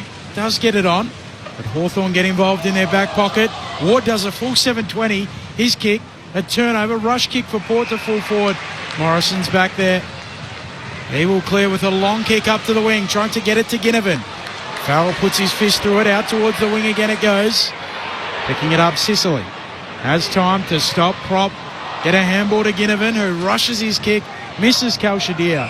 Out of play it goes, and a throw-in coming between wing and half forward here for the Hawks. They led it by 12 points. Played 90 seconds in this final term. ABC, listen up, the place to find all that tonight as we're chatting about the British and Irish Lions. So their tour, all 3 games, in fact all tour games even, available through the ABC Listen app. NRL and AFL action, of course, as always. The boundary throw-in spills down to Bergman. Hurried kick forward. Lakosha's had it on the wing. Tackled, dispossessed. Hawks whack it forward off the deck. Once, twice. This time off Moore. Moore sockers it for Deer. Spills a chest mark and Zerk Thatcher tackled. Ball up inside the forward 50 for Hawthorn. Chris Rowbottom on the boundary. It's been a loose bit of checking on Zach Butters throughout this game, but it looks like Finn McGuinness has gone with the hard clamps for this last quarter on Zach Butters. Had a big third term, didn't he, Zach? Thanks, Chris. As Sweet kicks out of defence, comes to Butters, tried to hand it back to Sweet, couldn't trap it. Ward, hand pass away to Logan Evans. His kick smothered. Ball ricochets close to the boundary line. Burgoyne pretty keen to see it out. Wanted a free, doesn't get it. And the ump says spin it in. Boundary throw in half forward for the Hawks. They're coming home with the win. And they're coming home with a 12-point advantage. Oh, it's an absolute must. The more you think about this game, when you look at the ladder, this is a must. They've got so much to play for. I know Port pride and that sort of stuff, but Hawthorn have to win it. From the throw-in, over the top of the 2 rucks it goes. They play some soccer. Ginnivan hacks it to full forward. Zerk Thatcher taps it out empty. Has a tackler with him. Gets a handball away. Gunston kicks it straight up and down into the pocket. Now the ball is on the deck again, and Drew soccers it beyond defensive 50 for Port Adelaide. Over the top of it, Scrimshaw. Still D'Ambrosio. Looks like he's playing for the Wallabies. Working through the scrum, and the ball spits out. Out of play it goes. So the man we call the finisher sent to Zach Butters to try and close him down in this final quarter. Is that McGuinness? Yep. It's strange they haven't used him all year, so for them to use it now, which shows how important this game is to Hawthorn. Inside the forward 50, the Hawks head, but Burgoyne just soccers it out of defence. Warpool has a go off the deck himself, kicks it laterally. Overrunning it, Lukosius. Sin belts it forward again, straight off the deck. Still alive. between wing and half forward for the Hawks. Warpool collects and Lukosius tackles him. Ball up. You mentioned no margin for error for the Hawks in their run home, Mick, so they still play Adelaide in Adelaide, Collingwood at the G, and Brisbane at the Gabba. Yeah, big. That's a real tough finish. And you got to beat the top. You got to beat the bottom 9 teams. This separation we've seen, that you can't afford if you're a contender to drop a game to a team that's out of the mix to play finals. It'll certainly hurt if they do. A 12-point advantage for the Hawks. Barris to Amon. Handball out towards Morrison, who's mowed down. A good tackle by Bergman. Boundary throw-in just forward to the wing for Port. They're kicking into the wind, and they're chasing the game to power. 12 down. It's 5 gone, final term. Yeah, well, when you've got a side that's sitting outside the 8 in the Dogs, who are supposedly, I like them the way they play, but it shows you how tight it is. And they've got an easier run home, the Dogs. They've got a bit easier run home. Yeah, and you're going to get Sydney. I don't think Sydney can make it, but if they keep winning, though, they'll be barracking hard for sides like Port to win these games. Drew with the clearance, but turns it straight over. Amon for the Hawks. He'll kick from half back to half forward. Ball skips along the damp turf. Picked up by Gunston. Aaliyah tackles him, rolls him, holds him up, ball up. We heard Luke Beveridge last night say that we've pretty much got to win out. That they've got to win their last 5 games now, and that'll get them to 15 because they know even if they got to 14, it might not be enough. Well, they've got percentage on their side though as well. That's the thing that Bulldogs have. They're much better than the other 7 and 8 side at the moment in Hawthorn and Fremantle. And Fremantle's the one that's got a lower percentage. They're the second worst in the top 9, so they're the one that's in a bit of strife if it comes down to percentage, which it could.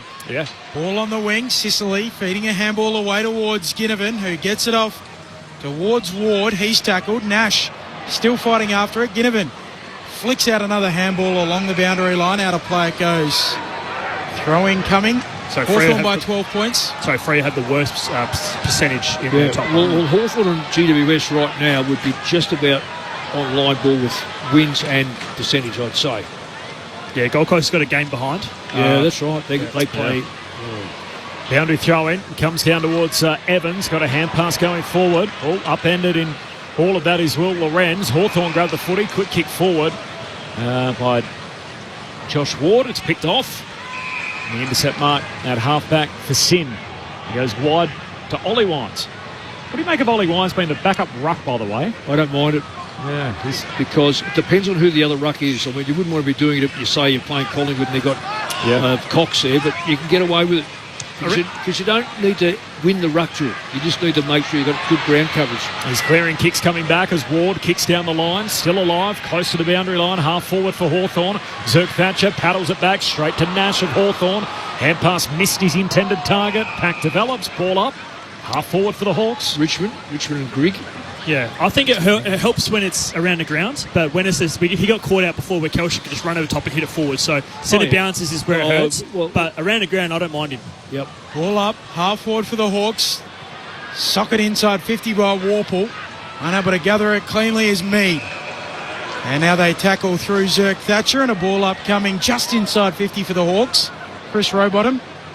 Still pretty wet underfoot, obviously, and a bit of breeze about, but things have dropped off pretty considerably. That big band of rain that came through about 10 minutes ago has subsided, and that breeze has dropped off as well. Meek punches it away. D'Ambrosio, his quick kick, lands on the lap of Sweet. Port Adelaide down by 12 points. Short kick for Lukosius. Lukosius out to the wing, trying to find a target out there, and Sicily beelines the footy, spoils it down, keeps his feet, and comes away with it for the Hawks. Dishes off a little handball. And then the long kick inside the forward 50 from Bailey McDonald, the sub, his first major involvement. Meek the target, spills to Ginnivan. Ginnivan keeps it alive. Looking for Impey, left it behind. Went to socker it off the deck. Farrell, Nash goes and wins it.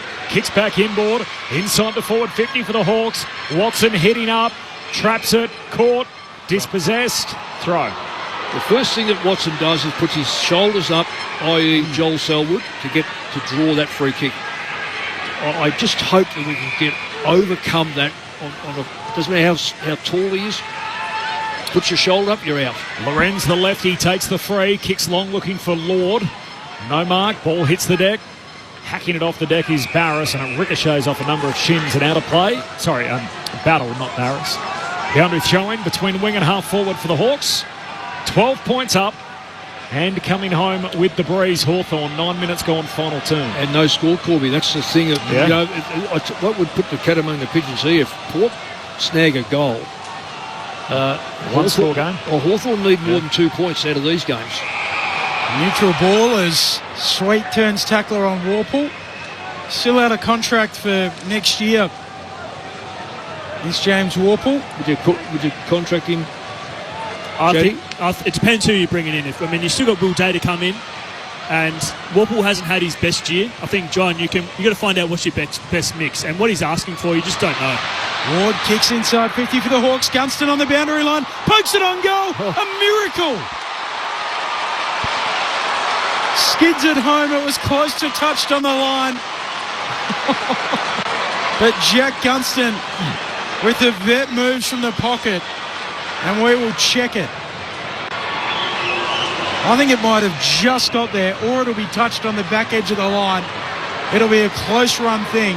Touched right on the line. So you know, with this here, if we're reviewing the touch, do they review if it goes out of bounds when he kicks it? Because he's very close to the boundary. Or do they just review the ball? I think it's just on the goal line. Yeah, but they can't review the touch, the boundary line. That's what I mean. That's not part of it. Yeah, I just wondering because he looked like it.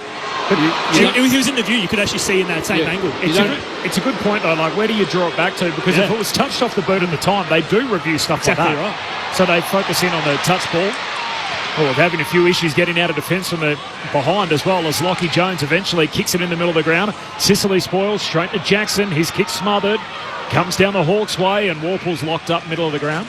So if you kick from 40 out and it's touched off the boot, they'll zoom in forensically on it. Right. And yet for the boundary line, They don't. It doesn't matter. Just check the goal line. 13-point lead for the Hawks. Handy point, as they say in the classics. 10.5 gone, final turn. Saturday footy on ABC Sport. Scrimshaw from the rubble, picks it up, kicks down to half forward. Jones pulls up a little sore. Ball out of play. Hump says insufficient intent, I reckon. Punched it out of bounds. I don't know why he didn't bend and pick it up. Tried to trap it like a soccer player.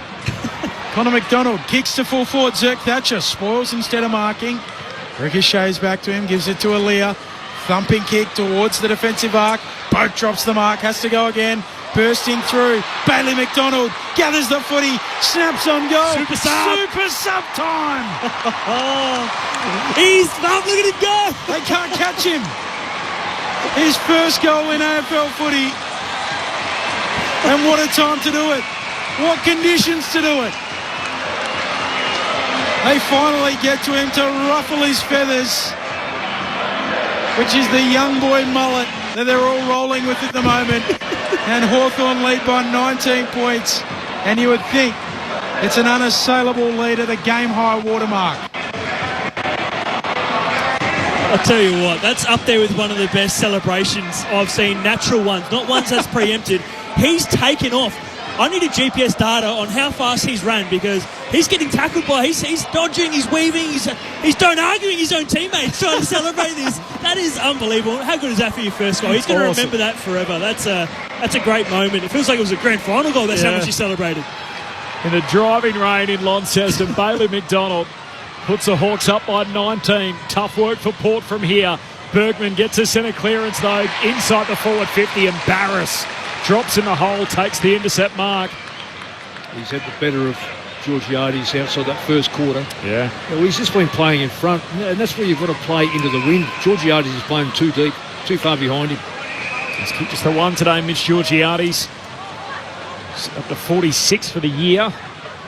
And as Mick said, hasn't been his day so far today. Connor McDonald on the back flank goes long down the line, and Jones punches it away from Deer. Boundary throwing on the wing, western side. 19-point lead for the Hawks, 9-7 to 6-6. Hawthorn have now kicked the last 3 goals in the game after Port Adelaide drew level in the third term. Wines rucking, trying to remove Battle. Battle wins it and got it down. Ward to Moore. Tumbles a kick to half forward. Gunston can't pick it up clean, has a second go. Knocked off it. Moore had it, lost it. Still at half forward for Hawthorn. Evans slides in, attracts a crowd. Ump says, ball up. 19-point lead for the Hawks, coming home with the breeze. 13.5 played final term. Saturday footy on ABC Sport. Umpire puts it aloft. Neither ruck with a hand on it. Jackson comes through with the footy for Port. Gives it off to Wines. His rush kick up towards the logo. There's a free kick there. It will go the way of Port Adelaide. It's all about speed now. They can't afford to try to just dissect it. They've really got it as well. Free kick for Richards. So he kicks laterally. That's just going to let Hawthorn get in behind the ball now. Out to Frankie Evans, who kicks along the ground, really, up towards Burgoyne, which allows in the Hawks, and now they zip away with it. Moore gives off the handball to Newcomb. Newcomb chips it out wide. Impey runs on a marks. He'll play on. Plenty of grass in front of him, and Impey misses. Away to the right. In 2 minds. Jazzy, the guy, you were thinking about passing it off. He wasn't certain with his approach because he almost looked like he wanted an option on that top of the goal. Someone was streaming back, but Alia played that really well. Made him second guess, and he obviously sprayed it across the face. 20 points, the lead for the Hawks halfway through this final term. Port Adelaide off the back flank. Burn-Jones. Hurried kick down the wing, and one bounce rolls out of play.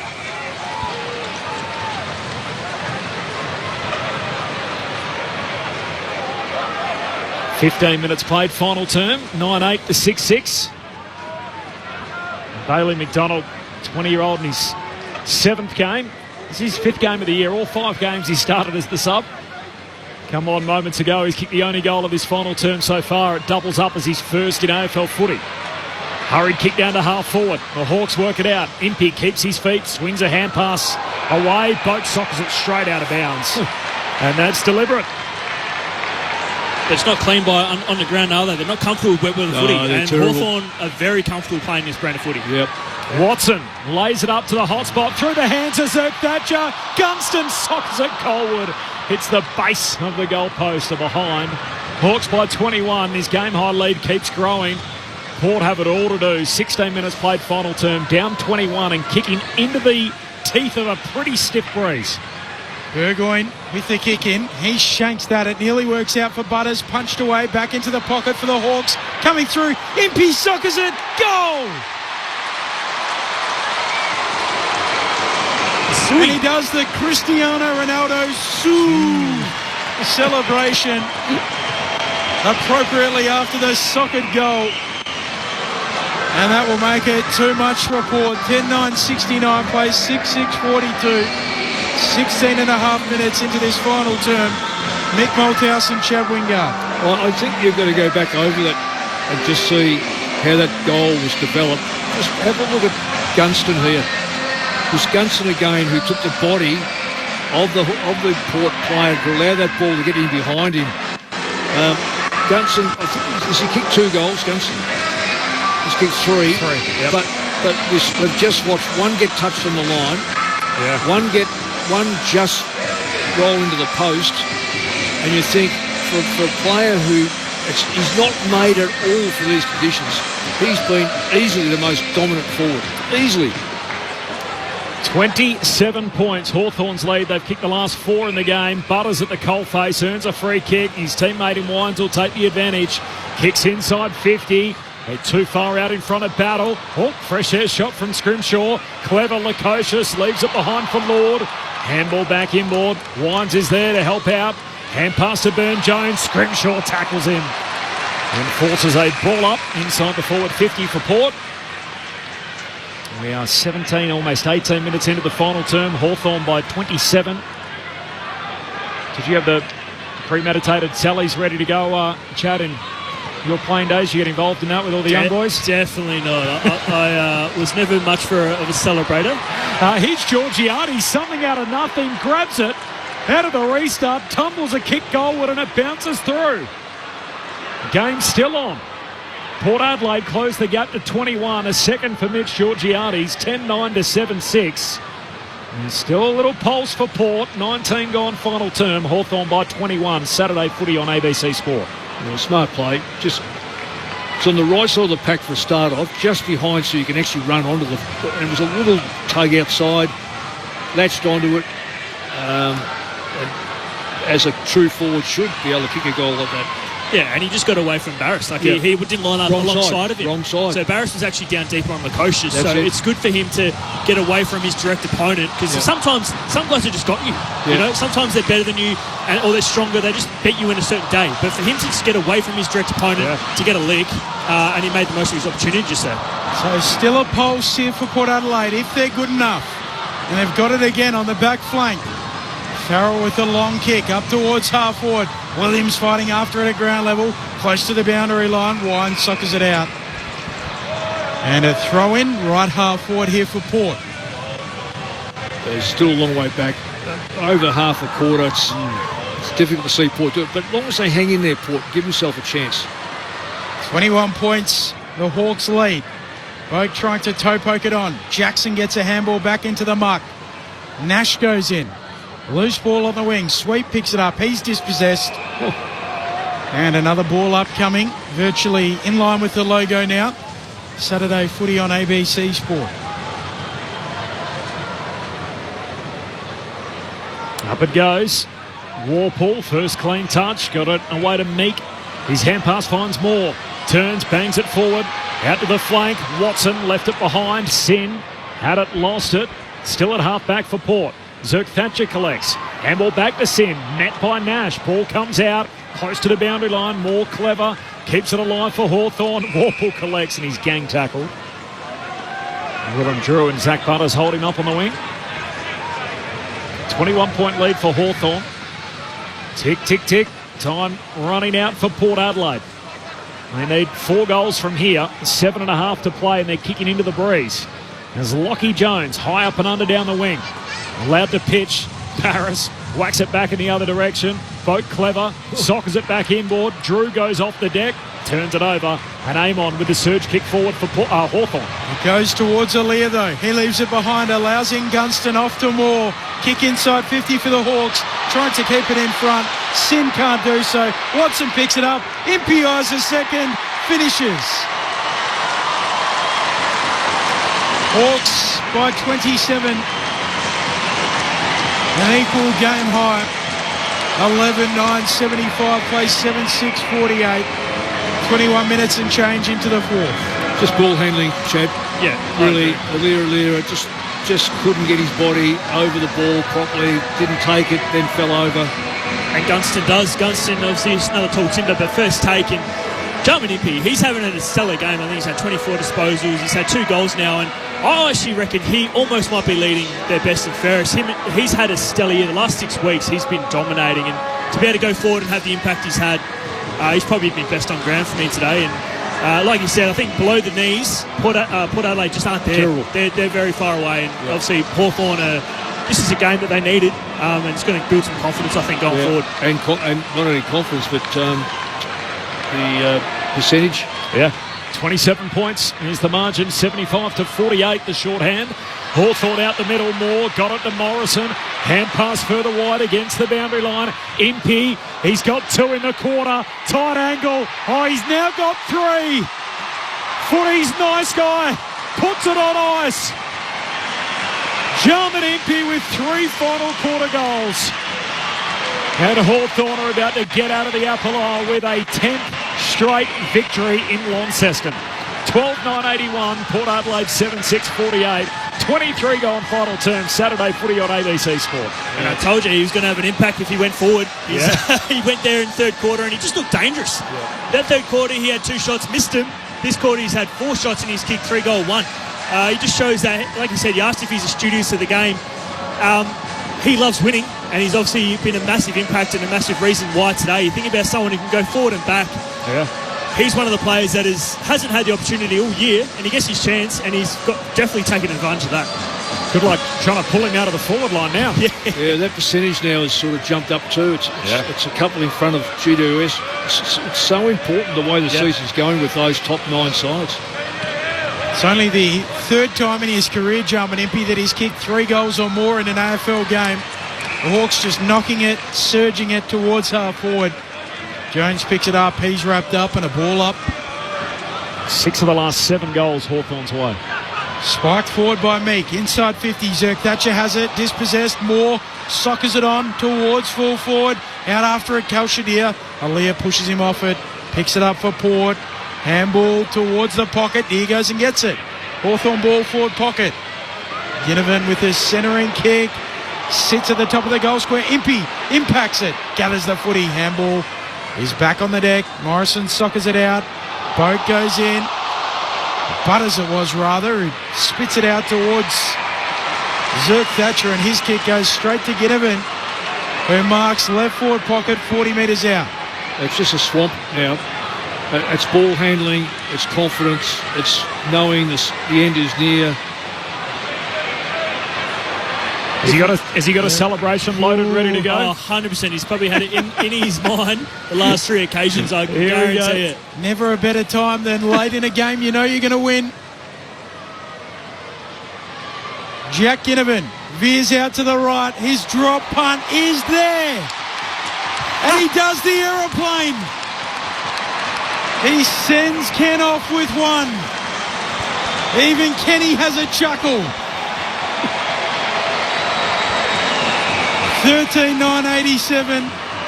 Plays 7-6-48. They lead by 39 with 5 to play in the fourth. And Kenny's a good sport about it all. Would you be smiling, Mick? I'll be punching lockers. How good is that? The great theatre in the game. And the most outrageous thing of all of it is that they fined Ken Hinkley 20 grand for doing a plane to Jack Ginnivan last year after a semi, and then he gets a chance in their second meeting since to pop one through. And after Port ended Hawthorn's season last year, Hawthorn virtually end Port's season today. And Jack Ginnivan with a final quarter goal, the plane celebration to follow. And the last time that he'll meet Ken Hinkley as coach of the Power.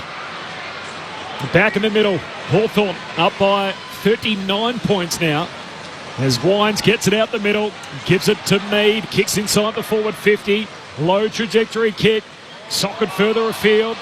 Port Adelaide with it through, who's out on the bottom of it? Lord, he's tackled and a ball up. In fact, it's Lorenz, my apologies.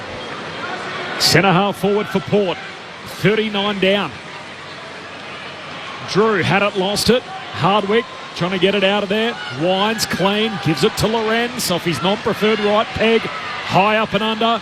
Bailey McDonald can't take it. Spills to Boak. Shoots goalward and Sicily's back as goalkeeper picks it off. Moves it short. Away to D'Ambrosio. Back pocket here, the Hawks. Back to Sicily. Low kick up to the wing. Aaliyah in good position. Drops the mark. Ball back on the ground. So much of that today.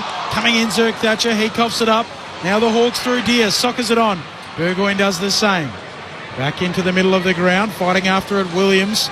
He's over the top of it. Held in by Morrison. Umpire wants it. Ball up in the middle of the ground. 4 to play. Hawthorn by 39. Slapping it down, Sweet. Doesn't clear the congestion. We'll do it again. I think he's almost won the ruck duel. Sweet.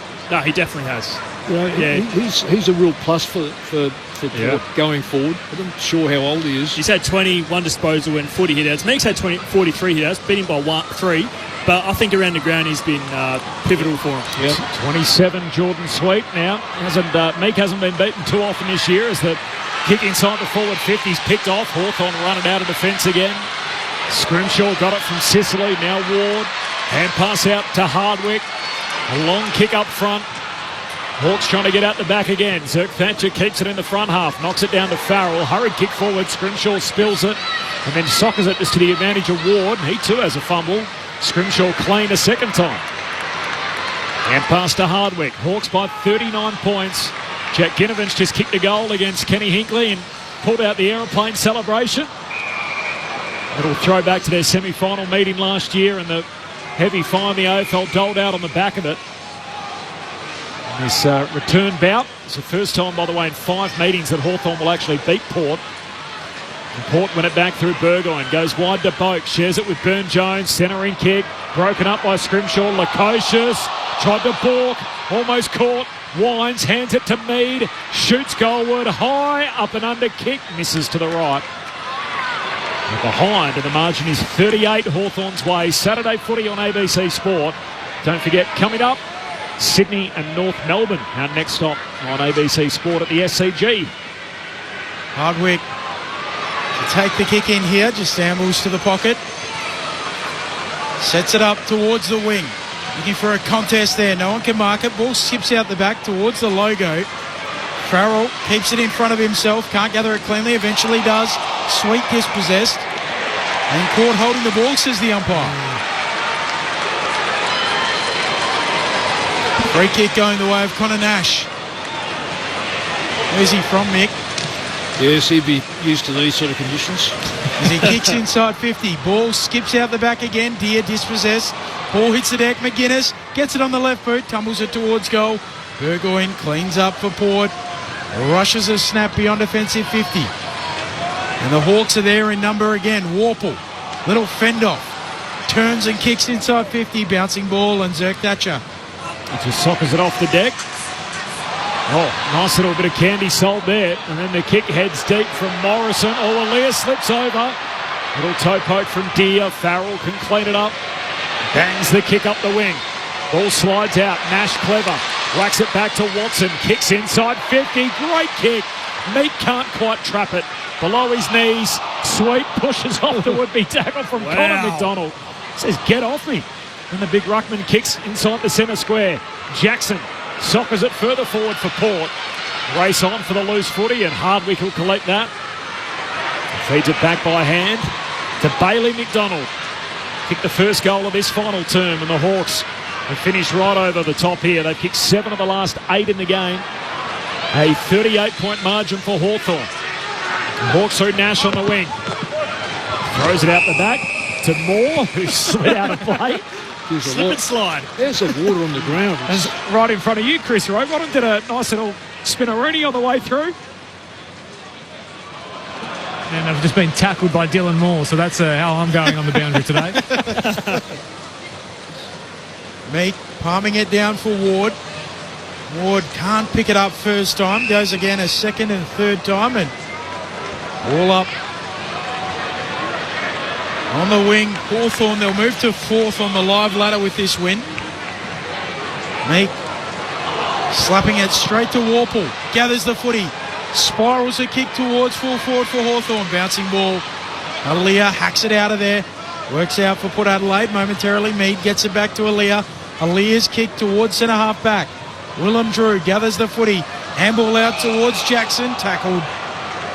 And the umpire wants it. Umpire Williamson. A ball up, Saturday footy on ABC Sport. Hawks by 38. Spills down to Drew. Bangs it up over halfway. Punched away by the Hawks. Second go at it. Richards kicks it off the deck. Hardwick off the back flank will settle it down. He comes wide to D'Ambrosio. And after it was Port Adelaide who ended their season last year, the Hawks get to return the favour and pack up Kenny and Port Adelaide.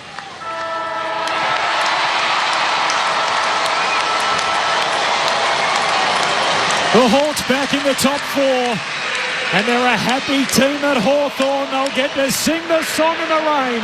A 38-point win over Port.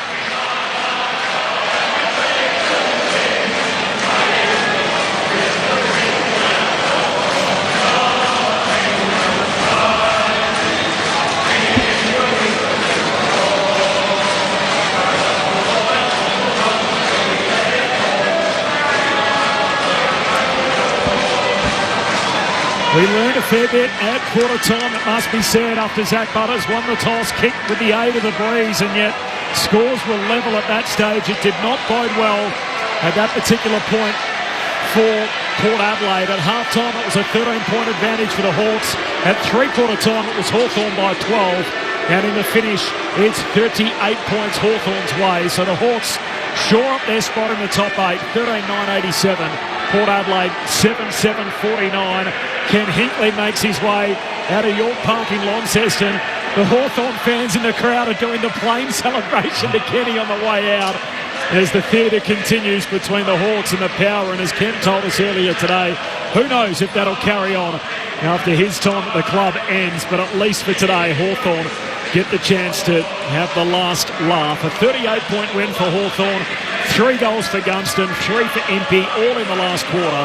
2 for Moore, 2 for Deere, and then singles for Ginnivan, Watson and Bailey McDonald, his first in AFL footy.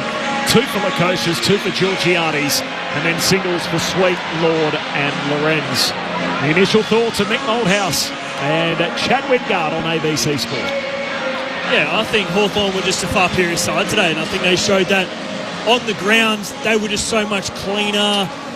They felt like they attacked the ball better. Obviously, by the stats-wise, they're 124 to 103. Ground ball gets the contested possession, 175 to 146, so nearly 30 more than Port Adelaide. I thought the ruck battle was pretty impressive. I thought Sweet won that one. He also had 10 clearances, which led the game there. But Jarman Impey was special, especially late. Gunston was impressive. I thought Hawthorn all around, they hung in there. They didn't allow for it to get mucky for too long. I thought they handled themselves better because they learnt their lesson, because they were in this position earlier on in the year against GWS, and I thought they were just a superior side. I thought Gunston, again, we talk about who's going to be there around the tools. How great was that for Mitchell Lewis to just get a run? He looked pretty good in there, and then Gunston and Kelsey Deere, they just did their job as well. Again, for me, Hawthorn still hasn't quite answered the question about their midfield for me. John Newcombe, they're a midfield that you don't notice when their best player gets tagged. If you said at the start of the day John Newcombe had 11 touches, you probably would just be like, oh, well, they must have struggled. Most teams would struggle. If that was Bontempelli, they would have struggled normally. But Hawthorn just have a pretty even, I would say, talent in there without Will Day, because Will Day is obviously the superior. He's the number one player for Hawthorn. They're probably the person. I think more than Weddle is the most important player for them, and I think it would be great to see when he comes back in the next coming weeks. But for Port Adelaide, I thought, considering the team that they had there, I thought they hung in there. Each quarter they started well. They just couldn't sustain it long enough. One thing they needed work on, I thought they didn't know when to soccer and when to pick the ball up. For me, below the knees, they were horrible today. They didn't know when to pick it up. They weren't clean. Whether it was Alira, who's normally very good in marking situations, he dropped too many balls. He misread it. He wasn't clean at all. And for someone who is a standard player back there, really great player, I thought Port Adelaide just weren't used to it. They weren't in this situation very often. But below their knees, they were horrible today. What do you reckon, Mick? Oh, it's spot on. They just you can just see the difference in the ball handling overall. And it was, I know it was a blowout in the end, but it's a bit of a puzzle to me how Hawthorn weren't further in front right through the whole game. They've got a complete side. They defend very well. They've got a good offence. I think their midfield is quite good. I think the big test will be, you mentioned who they play in the next 3 or 4 weeks. When you're going to win the final series, you want to know how you're going to go against these sides. Yeah, we know that Will Day is going to be an outstanding player if he gets back, and Lewis with 2 or 3 games under his belt, because he will change the dynamics. Deere was pretty good today. Rucks were pretty good, but they're going to play Brisbane. Yep. They play Collingwood, and you said I think it was Adelaide. Adelaide. Yeah, so I think those. But they've got those 3 teams. They'll win 1 or 2 of those. Yeah. I reckon they've got the capabilities of winning certainly 1. They may pinch 2. So the ones at home. All at their home ground. So Adelaide at Adelaide Oval. Collingwood and Hawthorn are co-tenants. They share the MCG, so that'll be there. And then Brisbane at the Gabba. So they're tough 3 on the run home. Yeah, they are. But where have you got them, Mick? Are they winning the flag? Are they prelim at best? Where are they? Oh well, look, I think the 8. I think any one of the sides in the 8 are capable of getting to the prelim final. Yeah. On their day. We've got to remember the first week we're going to lose 2, and who's in that 5th to 8th is going to be so interesting. Chris Rowbottom is in the winners' rooms. Chris. Yes, the victorious Hawthorn Football Club making their way into the rooms, as you'd expect. Very, very happy. Lots of bum slaps as they gather to build out a song which will be sung with plenty of gusto, you'd imagine. Very hard earned in those conditions. So we're all set to go. The cameras are at the ready. Here we go.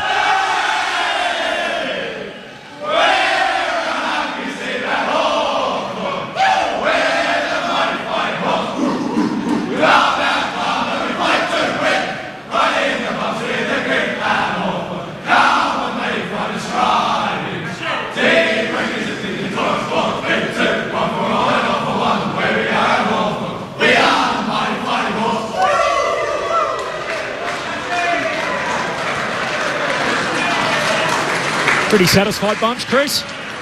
Absolutely, yeah. They're covered in mud and dirt and obviously dripping wet. That was a hard-fought win, and they're looking pretty happy about things. Hoping to get one of the players for you and have a chat very, very shortly. Thanks, Chris. We've got a hard out in 4 minutes, so if we can get someone before then, we will. If not, we'll feed it back down the line for a little later on. Sydney and North coming up. We always get a message signed Swanee every week. I don't know if it's your Swanee, Mick, that says, "G'day, Mick, hope you're well." So if it is, there's your former Brownlow medalist with passing on his best. Brendan from Hobart. Looks like the worst coming by the look of it on the weather radar, so stay safe to everybody down there. From Jocelyn, currently feels like the temperature in Launceston is 3.5 degrees, and it feels like is 1.9 at Launceston Airport. So, geez, not only wet and windy, but also freezing cold as well. And we've had a few messages, by the way, about the Monash Freeway, which is closed in both directions between Ferntree Gully Road and Wellington Road due to a serious injury collision. So diversions are in place. Police ask everyone to remain patient and drive safely, but that's the Monash Freeway closed both directions, Ferntree Gully Road and Wellington Road, due to a serious injury collision. So that is in the roads in Melbourne. So take care if you're driving in and around that region. Don't forget the British and Irish Lions start their 3-test tour against the Wallabies tonight. Coverage available through the ABC Listen app, where you can find all the NRL and your pick of the AFL games. Chad Wingard, the votes in the ABC Footballer of the Year. Yes, we're going to go with Blake Hardwick with one vote. He had 27 disposals, 850 metres gained, which led the team. Led the whole, both teams, with metres gained. And it was a game that was so important. You talk about a game like that. 2 votes, I'm going to go for Dylan Moore.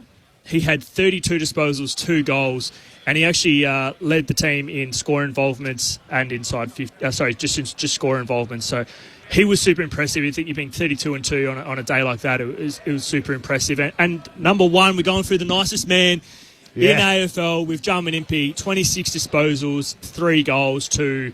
And he was just important. When he was in the back line, he was winning his one-on-ones. And when he went forward, kicking 3 goals in the last, how can you not pick him for best on ground? He was super impressive. Love it. 3 for Impey, 2 for Moore, 1 for Hardwick. Happy with that, Mick? Yep, absolutely. I had Farrell as perhaps but Moore, I actually had Moore leading at half-time. So, so it balances out. I like it. Chad Wingard all over it. Fastest rising star in the footy media, there's no doubt about it. Love working with you, Chad. Thanks for your company on a Saturday. Thanks, guys. It was a pleasure to be here. Thank you, Ben. Thanks, Corb. Thanks to Chris Roybottom downstairs. We'll get an interview from him and patch it through as well. Thanks to Craig Davis in the studio. To Cool Jules McKenzie sets it all up for us and runs the show. To Luke Purse down in Tasmania as well. And Mick, thank you to you. I'm telling you this for the first time actually on air. Next week, we have a open house. So for AFL Saturday from 12 noon next week, we'll be in the foyer. So if you come into the open house, you can come and see our show live, which you'll be there with Luke Ball. So I'll see you next week. Brilliant. Thanks to Mick Moldhouse. How's that? You'll be able to watch Mick on the show next week from ABC Melbourne. All right, we're out of here. The Hawks by 38.